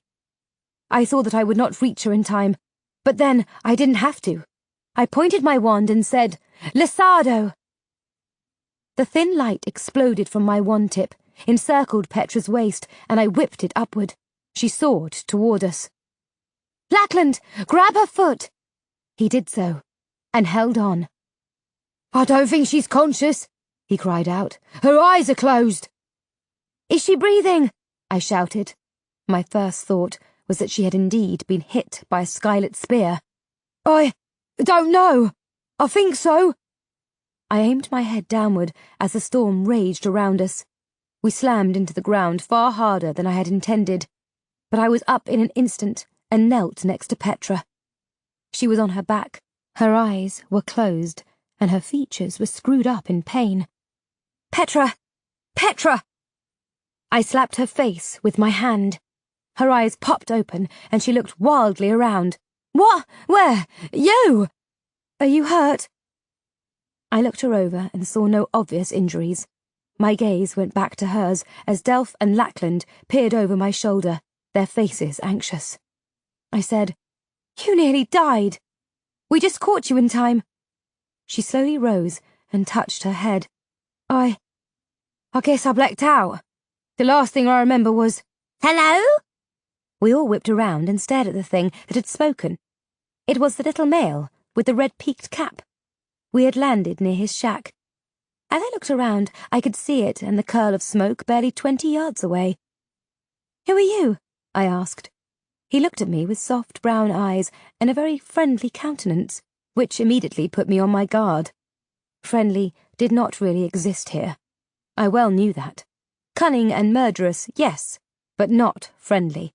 "I am called Assertor of Moosespell," he said, his voice high and squeaky. "Moosespell," I said. "Is that what this place is called?" "It is what I call it," said Assertor, who came barely up to my waist. Indeed, he was as small as Eon, back in Wormwood, though his skin was quite red. "What are you doing here?" asked Delph. "I cut wood, and I keep my fire hot." I looked over at the shack. "It's warm," I said. "Do you really need a fire?" "I always require a fire," replied Assertor. "Do you need food or watering?" We looked at one another. I wanted to push on, but though the storm had cleared as soon as we touched ground, I knew we would have to labour up the mountain on foot now. I said, "That would be very nice. Thank you." As Assertor turned his back, I gave the others a sign to be on their guard. The bloke might be okay, and then again, he might not. We walked past a truly enormous stack of firewood, all neatly cut and cubbied. Assertor gathered up a staggering amount of wood in his arms and led us into the shack. It had looked humble and small on the outside, and it looked the same on the inside. The walls were simply the backsides of the stones that formed the house's outside. The floor was dirt, the furnishings limited to one chair and one table. Dominating the space was a stone fireplace that took up one entire wall from the floor to the peak of the ceiling. As soon as we got inside, it was so intensely hot that I started to sweat, and I had to shield my eyes from the harsh glare of the flames. I looked at the others and saw they were having the same reaction. When I took a step toward the flames, I had to immediately draw back because of the heat. Yet Assertor walked right up to the opening of the fireplace and put the sack of wood on it. The flames instantly shot to a full 10 feet in height and seemed to threaten to escape the bounds of the fireplace. Blimey, I thought. No wonder his skin is so red if he gets that close to the flames. He turned back to us and said, "Food and water?" He pointed to the table, and we saw that food had indeed appeared there. And water. Only the food was charred black. And when I went to pick up a goblet of water, I dropped it because the metal was burning to the touch and the water was boiling. Assertor seemed not to notice this. He went back outside and returned with another load of wood. He threw it on, and the flames leapt ever higher. I looked at the others and saw their concern building. Delph pointed a finger at the door. "Well, thanks, Assertor. We'll just be going now," I said. He turned to look at me. "Going? Going where?" Before I could stop him, Lackland said, "Up the mountain, and out of this place, that's where." I froze because I could sense something building, just like I had with Ladan Tosh in the Doolum back in Wormwood. A sensation of energy, of power amassing, only at a rate 1,000-fold greater. "Run!" I screamed as I hurtled for the door. Assertor was no longer small. In fact, he was growing so fast that he burst through the roof of the shack, and he looked nothing like he had before. He was gigantic, with long hair and a beard that reached to his waist. And if Assertor had been red, this thing was a flame, truly a flame. His beard was on fire against his chest, his hair likewise. We dashed outside. As we looked back, Assertor had grown to a height of 100 feet, and what he did next made my lungs seize up. He reached down to the ground and gripped something metallic that appeared to have been driven into the dirt. As he pulled it free, we all saw that it was a sword set afire that was fully half as long as Assertor was tall. When he turned to look at us, it was terrible to behold. His face was simply a mass of flames, and when its mouth opened, the scream coming from it could have melted iron. Fortunately, I had recovered my senses and cried out, "Embattlemento!" The flames met the spell head on, and thankfully the spell held, though the magical shield was white hot, and I felt the heat emanating from it, though I was 20 feet away. My victory was short-lived. Acerta turned, raised his sword, and smote the ground behind him a terrific blow. Fire hit the ground, and then flames towered 100 feet in the air. And, as we watched, horrified, the line of fire raced right up the face of the mountain, setting afire everything in its path, moving faster and faster as it went, so that it travelled from where we were all the way to the top of the Blue Mountain with such velocity it made my head spin and vanished the breath from my lungs. And then, it happened. The top of the Blue Mountain blew off with a force so powerful I had never witnessed anything close to it before. Though we were many miles from it, the force knocked us all 40 feet into the air, and we rolled and tumbled across ground that was now heaving and pitching like a boat on a storm-tossed sea.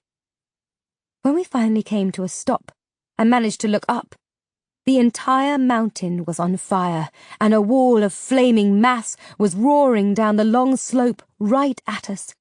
It was 1,000 feet tall and miles across. It was unstoppable. It was coming right for us. The fifth circle had just won. Chapter 49. The four remaining. "Run, Vega Jane!" screamed Delph. I could sense him beside me, tugging on my arm, but I didn't look at him.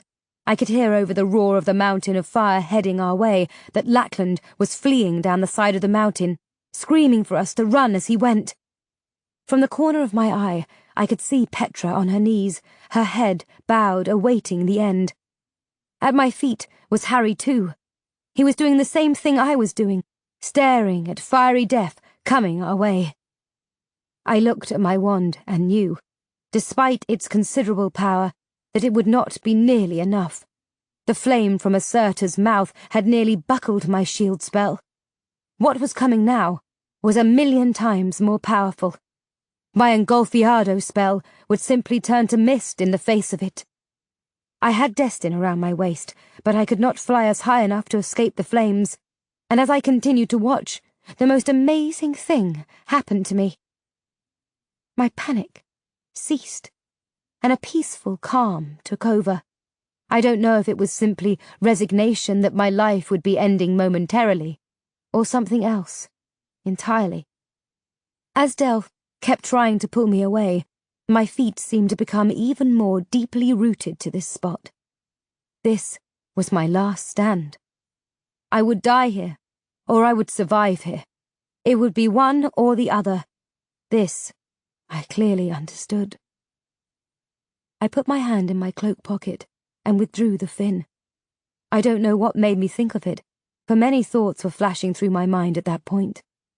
I had retied the knots on the fin. I looked down at it, unsure what would happen once I did what I planned to do. I undid the first knot on the fin. The wall of flames hit Acerta's shack, and it evaporated into steam. I undid the second knot on the fin. The wall hit Acerta, and all 100 feet of the bloke disappeared into nothing. Now nothing stood between us and cremation. "Vega!" Delph screamed. But I was not listening. I was watching our death coming at us with unfathomable speed and ferocity. I undid the third and final knot of the fin. It was the only one that had not been untied before, and when my fingers let go of the freed string, I wasn't sure what was worse, the flames or what I had just unleashed. I was catapulted straight into the sky with such force that I could feel my lungs collapse, my brain spin, and my clothes nearly rip from my body. The fin had been wrenched from my grasp. The wind that was propelling me also shot outward like a titanic wave, and it hit the mighty wall of flames with a cataclysmic blow that I thought nothing could survive. Had I still been groundbound, I was sure I would have disintegrated from the effects of this collision beyond all collisions. It swept over the spot where I had been with such power that I had to close my eyes. I was afraid that my mind could not contain what I was seeing, that it would simply burst if I didn't stop looking. But finally, I had to open my eyes. I looked down and froze. It wasn't just that trees were bent over. It wasn't that rock was smashed flat. It wasn't that the fire had been quashed. Truly, all of those things happened. But something else happened too. The entire Blue Mountain was gone. It was laid flat as the palm of my hand. There was nothing left, and not only were the flames extinguished, but there was not even a wisp of smoke left. The air was as clear as I had ever seen it, and I had a bird's-eye view of this because I was nearly a mile high. It had nothing to do with Destin, because all the others were up there with me. Delph, Lackland, Petra, and Harry too. We were all suspended in the sky as though ropes from above had glided down and encircled us. Next to us, our tucks floated in the air. Everything in the path of the Finn's third knot of power was gone. As far as the eye could see ahead, there was nothing. It was like someone had rolled up the fifth circle and taken it away. And then, as quickly as the mighty wind had come, it left us, and we started to fall, as though the ropes from above had been severed. I confess to having been in a trance as I watched everything below us vanquished. But now, as we plummeted to our deaths, the trance ended. I flipped over in the air, shot to my left, grabbed Harry too, and buckled him in. The others were below me, falling fast. I pointed my head down and shot toward Delph, who was nearest. I pointed my wand and cried out, "Sardo!" I roped him in and, without missing a beat, zoomed toward Petra and did the same with her. Now only Lackland was left to save. I turned in midair and accelerated toward him. As I drew nearer, I saw it from the corner of my eye. A bolt of fire. How could that be? I turned. A Surtur had risen from the flattened earth. How he could have survived the wall of fire and the third knot of the Finn was inexplicable to me. Yet he had suffered, for though he was still a giant, he was no longer a flame. He was but a charred ruin. But he had some fire left in him, and had just hurled it directly at us. I screamed out, "Embattlemento!" The bolt of fire hit my shield and exploded. Then I pointed my wand at a Surtur and said, "Impacto!" A Surtur was blasted into 1,000 fragments and was no more. It was then that I heard the scream and turned back, in time to see a flailing Lackland strike the ground with an almighty thud. And then he lay still. I pointed myself straight down and raced to the dirt, hitting so hard that we all tumbled down. I ran, with Harry too still buckled to my chest, and reached Lackland before the others had regained their footing. I knelt down next to him. His body looked crushed, but he was still alive. He looked up at me, and a strange smile played over his lips. "We done good, eh?" he managed to mumble. My hands fished through my pockets for the adderstone. "Just hang on, Lack." "Done good, eh?" he said again, more weakly. "Just hang on." "Done good," he whispered. I found the stone and held it over him. "It'll be okay." "Done, eh?" He closed his eyes. I wished good thoughts, the best I ever had. I waved the stone over and over his broken body. I kept doing it, even as Delph and Petra ran up and knelt down next to us. "Lack," said a stunned Petra. "It'll be okay," I snapped. "I've got the stone." Delph looked down at Lackland, and then gripped my shoulder. "Vega Jane." "It'll be okay," I said, tears starting to fall down my face. "Vega Jane," he said softly. It'll... the stone! Good thoughts, Vega. Lack, you'll be okay. Almost there. I didn't see Petra reach down and use her hand to close Lackland's eyes. I didn't see Delph take the stone from my hand.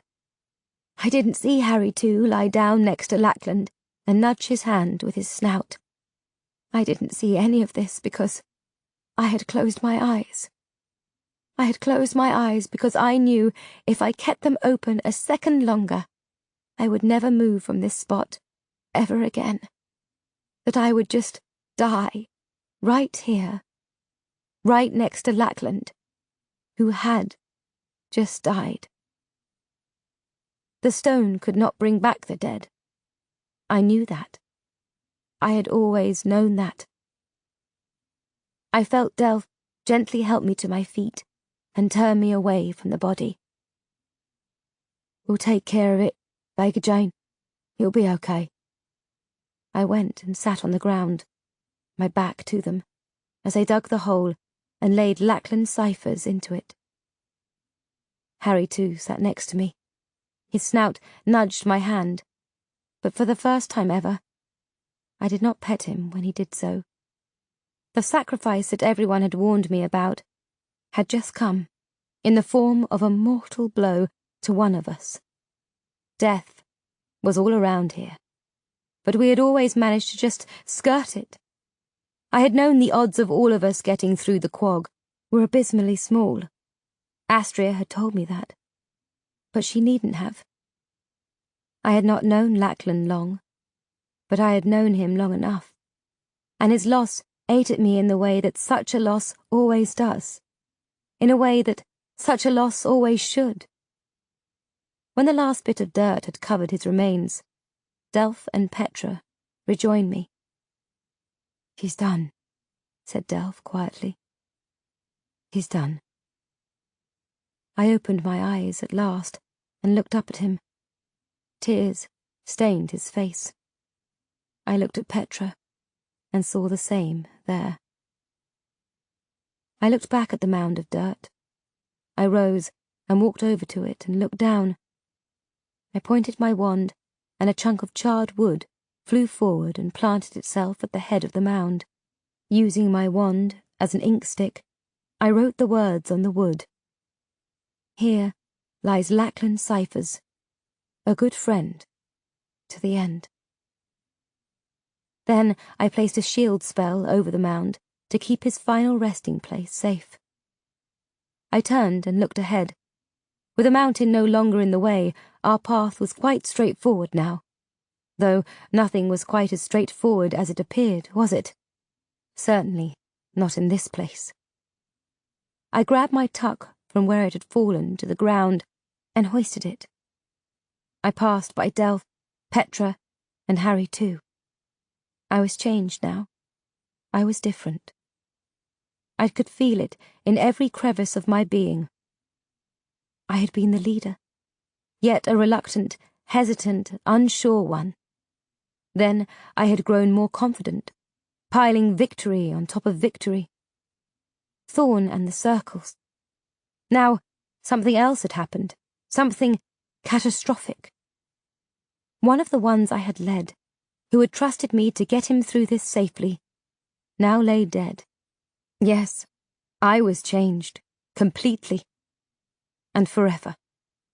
With my wand in hand, I led the way once more, to the end, to the bloody, bloody end. Chapter 50. Taking Flight. I sensed that I could now take to the air if I wanted to, without the threat of a storm rising to stop me. But even with that, I decided that we would walk through the last bit of the quag. For some reason, it just seemed like the right thing to do. So, on we marched. Delph and Petra had not attempted to talk to me after burying Lackland. I appreciated this, because had I been faster, there would be 5 of us nearing the end of this journey, not 4. It was my fault, and mine alone, that he was dead. Just like Duff Delphia's legs, I had failed. I glanced down at my hand when it started to burn. I stood there paralysed when I saw it. On the back of my right hand, something was materialising. My hand started to shake so badly that I dropped my wand. I had to hold my burning hand with the other one. Then the pain shot straight up my arm, and I dropped to the ground, screaming. I rolled and thrashed. When I felt something grab me, I kicked and punched to make it let go. I opened my eyes and saw that Delph and Petra had taken hold of me, trying to calm me, trying to see what was wrong.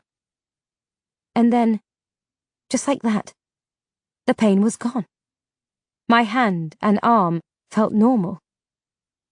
Delph cried out, "Bloody hell, Vega Jane! What is it? What's wrong?" I slowly sat up and looked down at my hand where a moment before it had felt like a garm had bitten down on it. "Holy steeples!" cried out Delph when he saw it. "What is that thing?" exclaimed Petra. On the back of my hand were the 3 hooks, the symbol of peace, hope, freedom. It was on my grandfather's hand. Now, it was on mine. And this was not ink that could be easily erased. I knew it was burned into me, probably from the inside out. I knew somehow that I would have this mark until my life was over.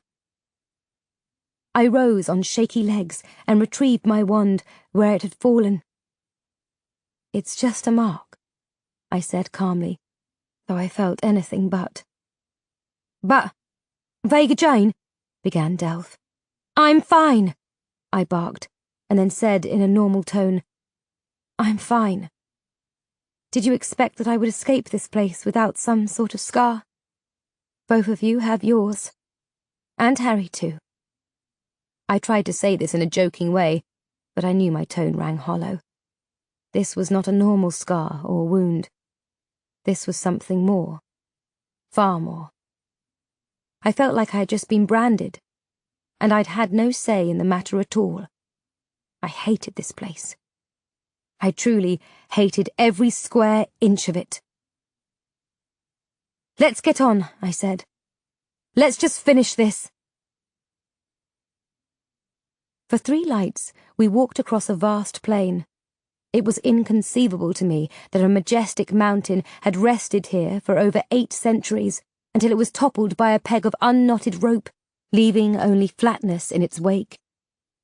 On the 4th light, I slowed when I saw it just up ahead.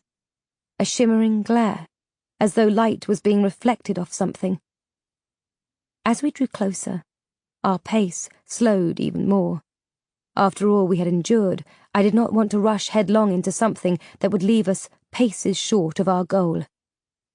"What do you reckon that is?" asked Delph, at last breaking the silence that hung over us like a funeral pall. I gazed at the shimmer, but could not answer him. As darkness started to fall, the shimmer did not diminish. The light, hitting it thus, was not coming from the sky. As we grew closer, the answer struck me. The light was coming from the other side. Which meant, I realized with a thrill, that we had, at last, reached the end of the quag. I glanced at Petra and then looked at her wand. She nodded and gripped it tightly. "Loosely," I murmured. "'Tis a part of you now, Petra." I saw her fingers loosen around the wand's base. She stole a glance at me, and in that look I realized she had something on her mind. I moved over to her and looked at her expectantly. "What is it?" I asked. "Lack," she said. "It was my fault," I said. "I'm the leader." "No," she snapped.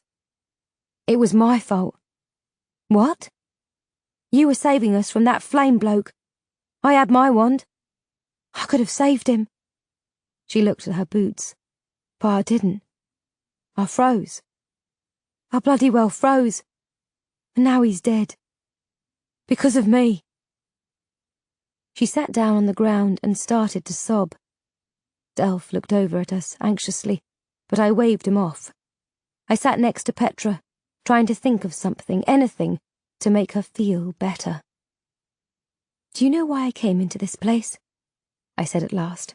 Her weeping slowed, and she said hesitantly, To escape? Get out? No. I just wanted to know the truth. Where I lived, there was no truth. I wanted to find it in here. She looked up at me. Why is the truth so important? It's the most important thing of all, Petra. Without it, we don't matter. Nothing matters. I stood and held out my hand for her to take. You saved my life back there. You saved all of our lives back there. That's the truth. And now all we can do is keep going. That's all. Lackland would certainly have wanted that. I think you know that. She slowly reached out, took my hand and stood. We walked on, cautiously, every nerve and sense alert. Then we saw that the shimmer had turned into something more substantive. It was a wall. A bloody wall. Like back in Wormwood. Only this one was mostly transparent. But I knew it was also far more impenetrable than mere wood and straps. What had Astria told me? I strained my mind to think back to her words as she lay dying in her bed. We build walls because we are afraid. We do not like change. We do not like it when others who do not look or think like us come along and try and change things. Thus, we run from it. Or, even worse, attack it. With those words in mind, I took a step back. This wall had been built to do two things: keep us in and them out. It was a stake driven right between two races that had fought a war. One was in hiding, one was on the hunt. I had a sudden thought. Was my grandfather out there? My parents? How would I find them? How would we help do what needed to be done? I sat on my haunches and looked down at my wand. I had exhibited resources and a pluck in the quag that had often astonished me. In the midst of the violence of things trying to kill me, I had risen to the challenge and, with the help of my friends, survived, defeating foes that in truth should have vanquished us with little trouble. Yet I also knew that I had never faced off with a fully trained Maladon who had grown up in the world of sorcery. And despite what Astria had said about me having exceptional power, the truth was that I was young and inexperienced, and that could prove to be fatal at some point. Delph squatted on one side of me and Petra on the other. They both looked at me, questioningly. "What now, Vega Jane?" said Delph. I pointed my wand at the shimmer and invoked the magnification spell. However, the spell failed me, as it had at the Soul Taker's temple. All we saw was exactly what we could see with our eyes. The shimmer, which reflected back our images and present surroundings, like a vast looking glass. I pointed my wand at the shimmer and tried various spells. Petra joined me in the hope that our combined wands could accomplish what a single one could not. Nothing happened, other than the spells hit the wall and then simply vanished. For one intensely uncomfortable moment, I imagined that we'd come all this way, fought this hard, lost one of our members, only to be forever forestalled by this last obstacle. If sorcery could not overcome it, if the limited spells that I knew could not touch it, then what the hell had this journey been for? In my agitation, I kicked off and shot straight up, higher, as high as I had ever flown. And then I pointed my head forward and put on a burst of speed. I was propelled so fast when I hit the wall that I was tossed heels over elbows backward a good 200 feet before regaining my equilibrium. I hovered there in the air, and then I looked down to see the others staring up at me. "Stand back!" I called down to them. I looked down at my wand, willed it to its full-size, elemental status, and hurled it at the wall. It glanced off, did a slow arc and flew back into my hand. The elemental looked undamaged, but so did the wall. I had never known the elemental to fail me, yet it just had. I had no spells left to conjure, I had no weapons left to try against it. I had nothing left to throw at the bloody thing. I slowly headed back to the ground and simply stood there, staring up at the wall, wondering what to do. How could I beat it? I had been faced with many such obstacles. I had overcome them all, until now. I looked over at Delph and Petra. "Any ideas?" I said, readily conceding by my words that I was completely out of them. They shook their heads. I wished Lackland were here to give me hell for not knowing what to do. I needed to hear his taunts. And while Alice Adronis thought I would be the one to lead them in a renewed fight against the Maladons, I wouldn't have followed myself to the High Street back in Wormwood. I had never felt such depression in all my life. I could barely breathe. I could barely think. And what I did think was all as wrong could possibly be, to use my grandfather's words. When I looked over at Delph, I could tell he knew exactly what I was thinking. But right now, he could not help me, no matter how much he wanted to. Yet with all I was feeling, I had to smile when Harry too licked my hand. I petted him. He licked some more, and then gripped my ring with his teeth. Then he sat back on his haunches and barked once. "Quiet down, Harry too," said Delph. But I put up my hand. "Wait, Delph. He's trying to tell me something." I looked at the ring, and then I stared up at the wall. My grandfather had left the ring behind, and it had eventually found its way to me. Jasper had said that the hooks represented our mantra, everything we stood for. That was a powerful symbol, perhaps more powerful than I knew. This ring could make me invisible, but could it do something else too? I took a few hesitant steps forward, and then kept going until I was right up against the wall. I reached out with my hand and first placed the mark on my skin against the wall. I held my breath. Nothing happened. I looked back to see Petra and Delph staring at me like I was nutters.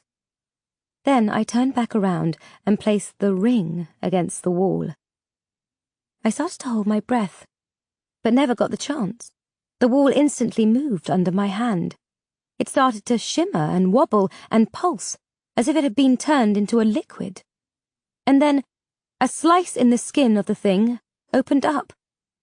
I put my hands on either side of this opening and pushed. It opened farther, like I was parting a pair of curtains. I thrust myself through the opening and plunged onto the other side. A few moments later, Delph, Petra, and Harry too pushed through and joined me. As we looked back, the opening closed up. "Blimey," whispered Delph. I knelt down and hugged my canine, rubbing my face into his wonderfully soft fur. In the only ear he had left, I whispered, "You're brilliant, Harry too. Absolutely brilliant." We all took a good long look around. Staring back at us was dark, blank countryside that looked like the landscape I had often seen in Wormwood. It didn't seem frightening or inherently dangerous, as had every bit of the quag. But I knew that it probably held perils that would dwarf those we had already faced. The absolute enormity of the moment seized me. "You did it," I said in a hushed tone. I looked at Delph and Petra. "We made it. We're free from the quag." Part of me could scarcely believe I was saying these words. In their faces I saw relief, happiness, but also uncertainty and fear. And I'm sure they saw all of those elements in my features as well. Instinctively, we all three drew together and embraced, our bodies shaking with the pure emotion of having finally achieved the one thing that had dominated our thoughts and our lives, and which had cost us a precious life. Harry, too, sidled up next to me and rubbed his body against my leg. I dropped one hand down and stroked his head. When we pulled apart, We continued to look at one another. "We are free of the quag," said Delph. "Thanks to you, Vega Jane." "No, Delph. Thanks to all of us," I said, my gaze on him, and then I looked at Petra. "And to Lackland," I said. "And to Lack," she agreed, giving me the tiniest of smiles. "Sort of looks like Wormwood a bit," observed Delph. "Not the village proper, but the land round it." "It does, but don't think it will be like Wormwood," I replied. "What now?" whispered Delph. I pointed my wand towards some faraway lights and said, "Cristallado Magnifica!" Instantly, in front of us was what looked to be a village whose inhabitants were probably fast asleep in their beds at this time of night. Some of the buildings looked like ones I was familiar with back in Wormwood, others not so much. The streets were cobbled in places, but not in others. A clock chimed. A feline screeched. I could hear rumbling noises, but could not see their source. But despite the sleepy and seemingly peaceful surroundings, I could sense something not nearly as innocent in the air. "Remember, Vega, the most bitterly awful place of all." "Vega!" hissed Petra. But I had already heard it. Something was coming. Someone was coming. I patted my harness, and Harry too instantly leapt there, and I buckled him in. With my wand I pointed first at Delph, then Petra, and said softly, "Asado." Cords of light snaked around their waists while remaining connected to my wand. The sounds grew closer, and Delph whispered frantically, "Whatever you're going to do, you better do it now, Vega Jane." He grabbed our tucks and stood ready. I took my grandfather's ring and spun it around so that the 3 hooks were facing inward. What I had hoped would happen did happen. Because we were connected by my spell, the power of the ring had spread through the magical tether. We were now all invisible. With Petra and Delph on either side of me, I kicked off and we lifted into the air right as footfalls sounded nearby and we heard the voice. It was low and menacing. "Around here, I could swear. It was around here. This place has always been funny. You know it has." "But how could it be?" said the other voice, which was even lower and even more menacing. "It's not possible.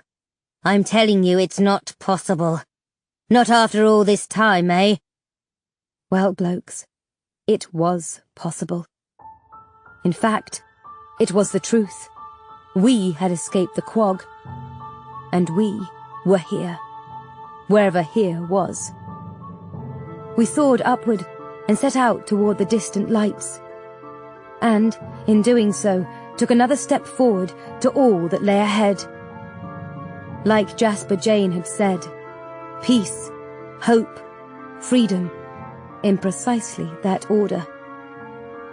Although, ironically, I knew we would have to achieve the last in order to fully enjoy the first 2. It would require a fight. It always did. And after surviving the quag, I was damn well ready to provide one. Our cause, our time, our destiny. Precisely in that order.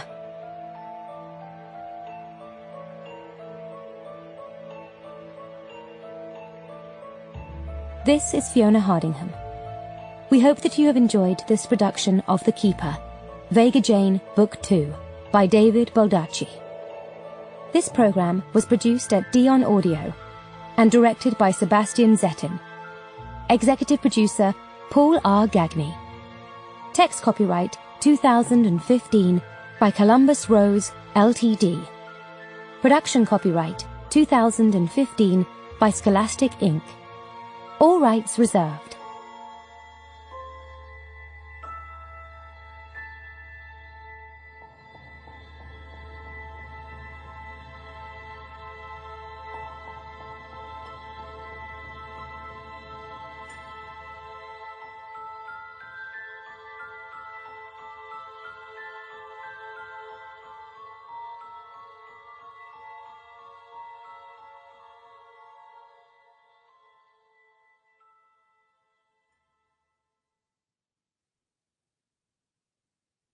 A Wogmort's Guide to Wormwood and Beyond. Adder. A beast of Wormwood, often used as a messenger and trained to perform tasks by air. Although they appear clumsy on the ground, adders are creatures of grace and beauty in the sky, owing greatly to their magnificent height and wingspan. Most remarkably, adders can understand Wogmorts and can even be taught to speak. Alecto. A lethal creature in the quag, characterized by serpents for hair and blood-dripping eyes. The hypnotizing sway of the serpents atop the Alecto's head can drive its prey to commit suicide. Amarok. A fierce and terrifying beast of the quag, known to possess the ability to kill in many ways. Amaroks have upper fangs as long as a wug arm, and are rumored to shoot poison from their eyes. When captured, their hides are used in the production of clothing and boots in Wormwood. Addercop. A type of venomous spider indigenous to the quag. Breath of a Dominici. A long-stemmed flower with a fist-size blood-red bloom that gives off the odour of slep dung. The breath of a Dominici grows only in viper nests. Care. A place where wugs who are unwell and for whom the mendens at hospital can do no more are sent to live. Chantu.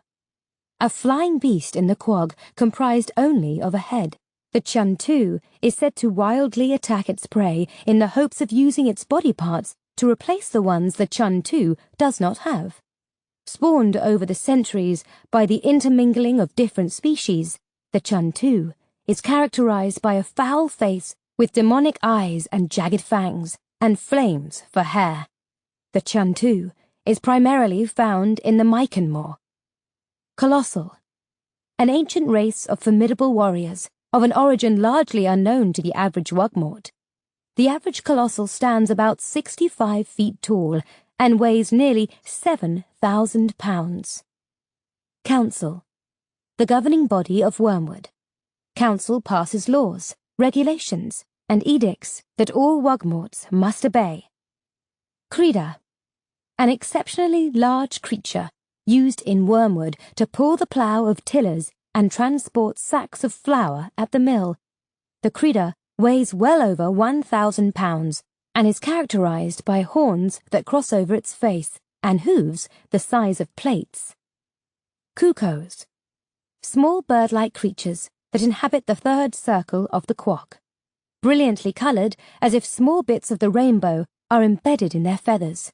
The cuckoos are best known for glowing wings that can illuminate their surroundings. Dactyl.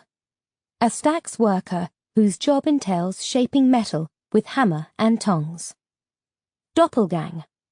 A dangerous creature in the quag, marked by hideous rows of blackened, sharp teeth that morphs into whatever it sees.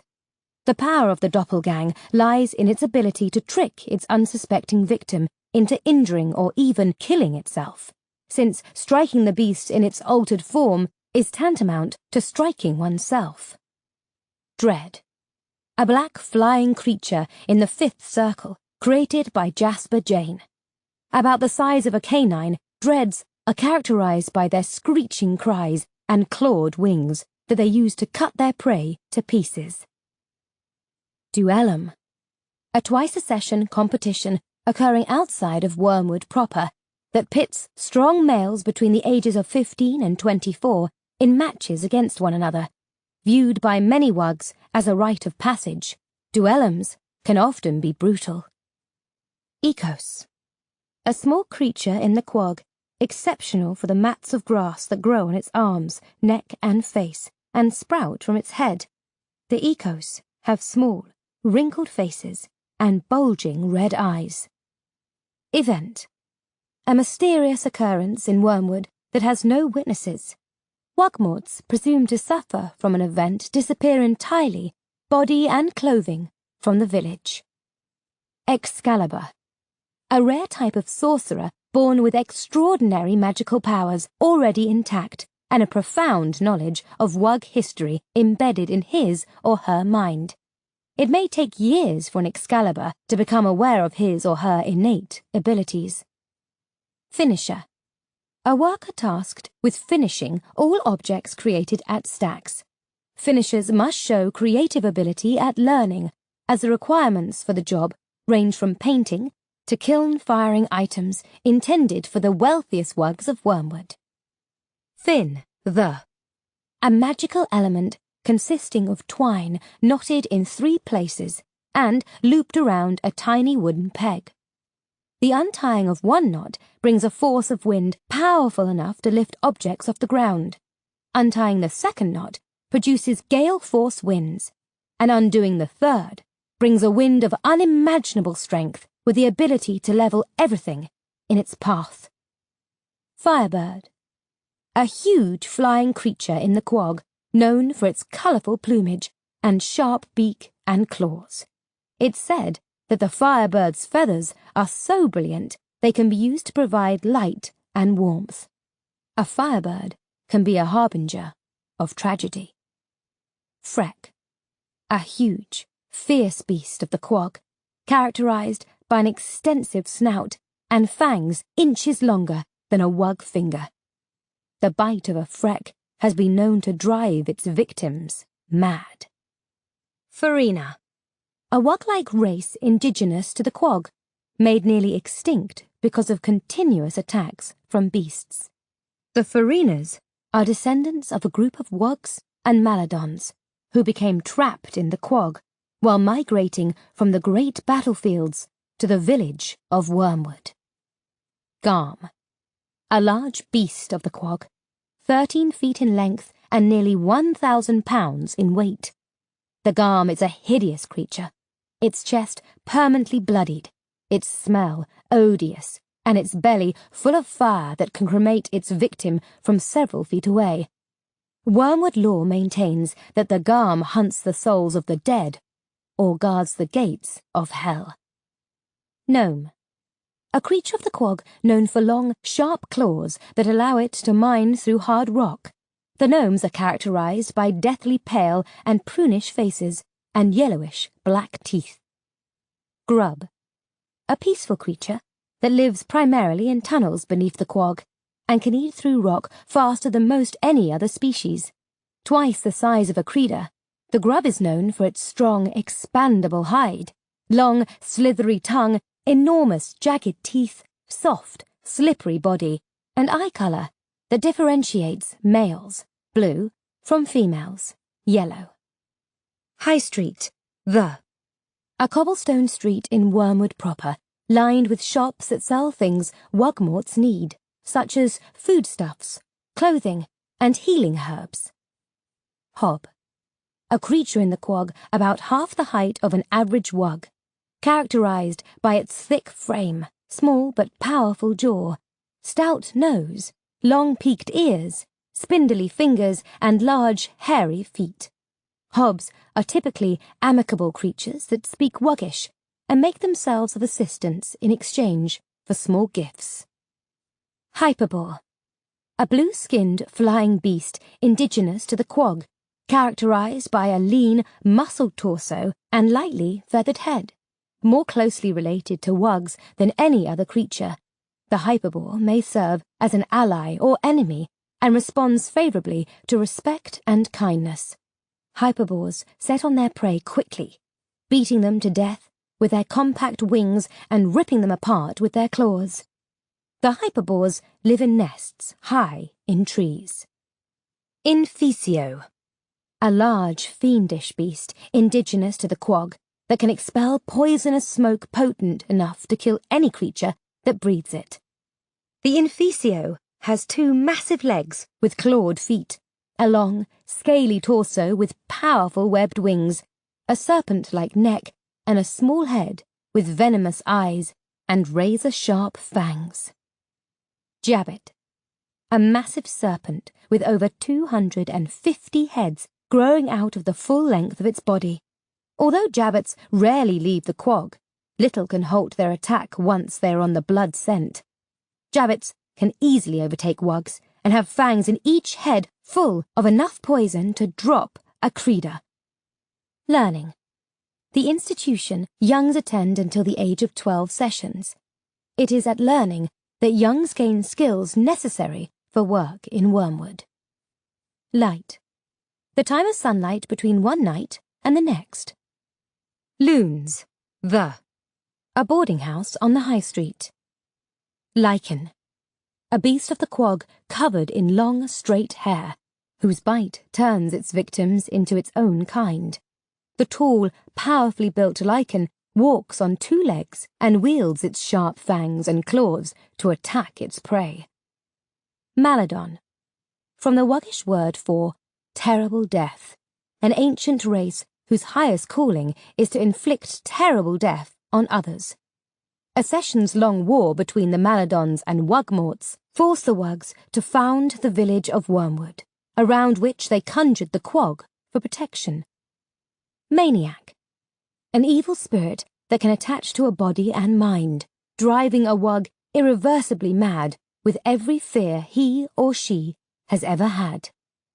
Manticore. A swift, treacherous beast indigenous to the quag, with the head of a lion, the tail of a serpent and the body of a goat, over twice the height of an average Wug and 3 times the width. The Manticore's most formidable features are its ability to read minds and breathe fire. Mill. A place of work in Wormwood where flour and other grains are refined. Mortar. A long or short-barreled metal projectile weapon. Knock. The large, round, milky white object in the heavens that shines at night. Outlier. A threatening 2-legged creature that lives in the quag and can pass as a Wugmort. Outliers are believed to be able to control the minds of Wugs and make them do their bidding. Quag. A forest that encircles Wormwood and is home to all manner of fierce creatures and outliers. It is widely believed among Wugmorts that nothing exists beyond the quag. Remnant. A collection of memories from an assortment of Wugs, an embodied record of their remembrances. Seercy. A prophetical instrument used by sorcerers to view other places. The seercy consists of sand thrown into a pewter cup of flaming liquid, the contents of which are then poured onto a table to display a moving picture of a distant location. Session.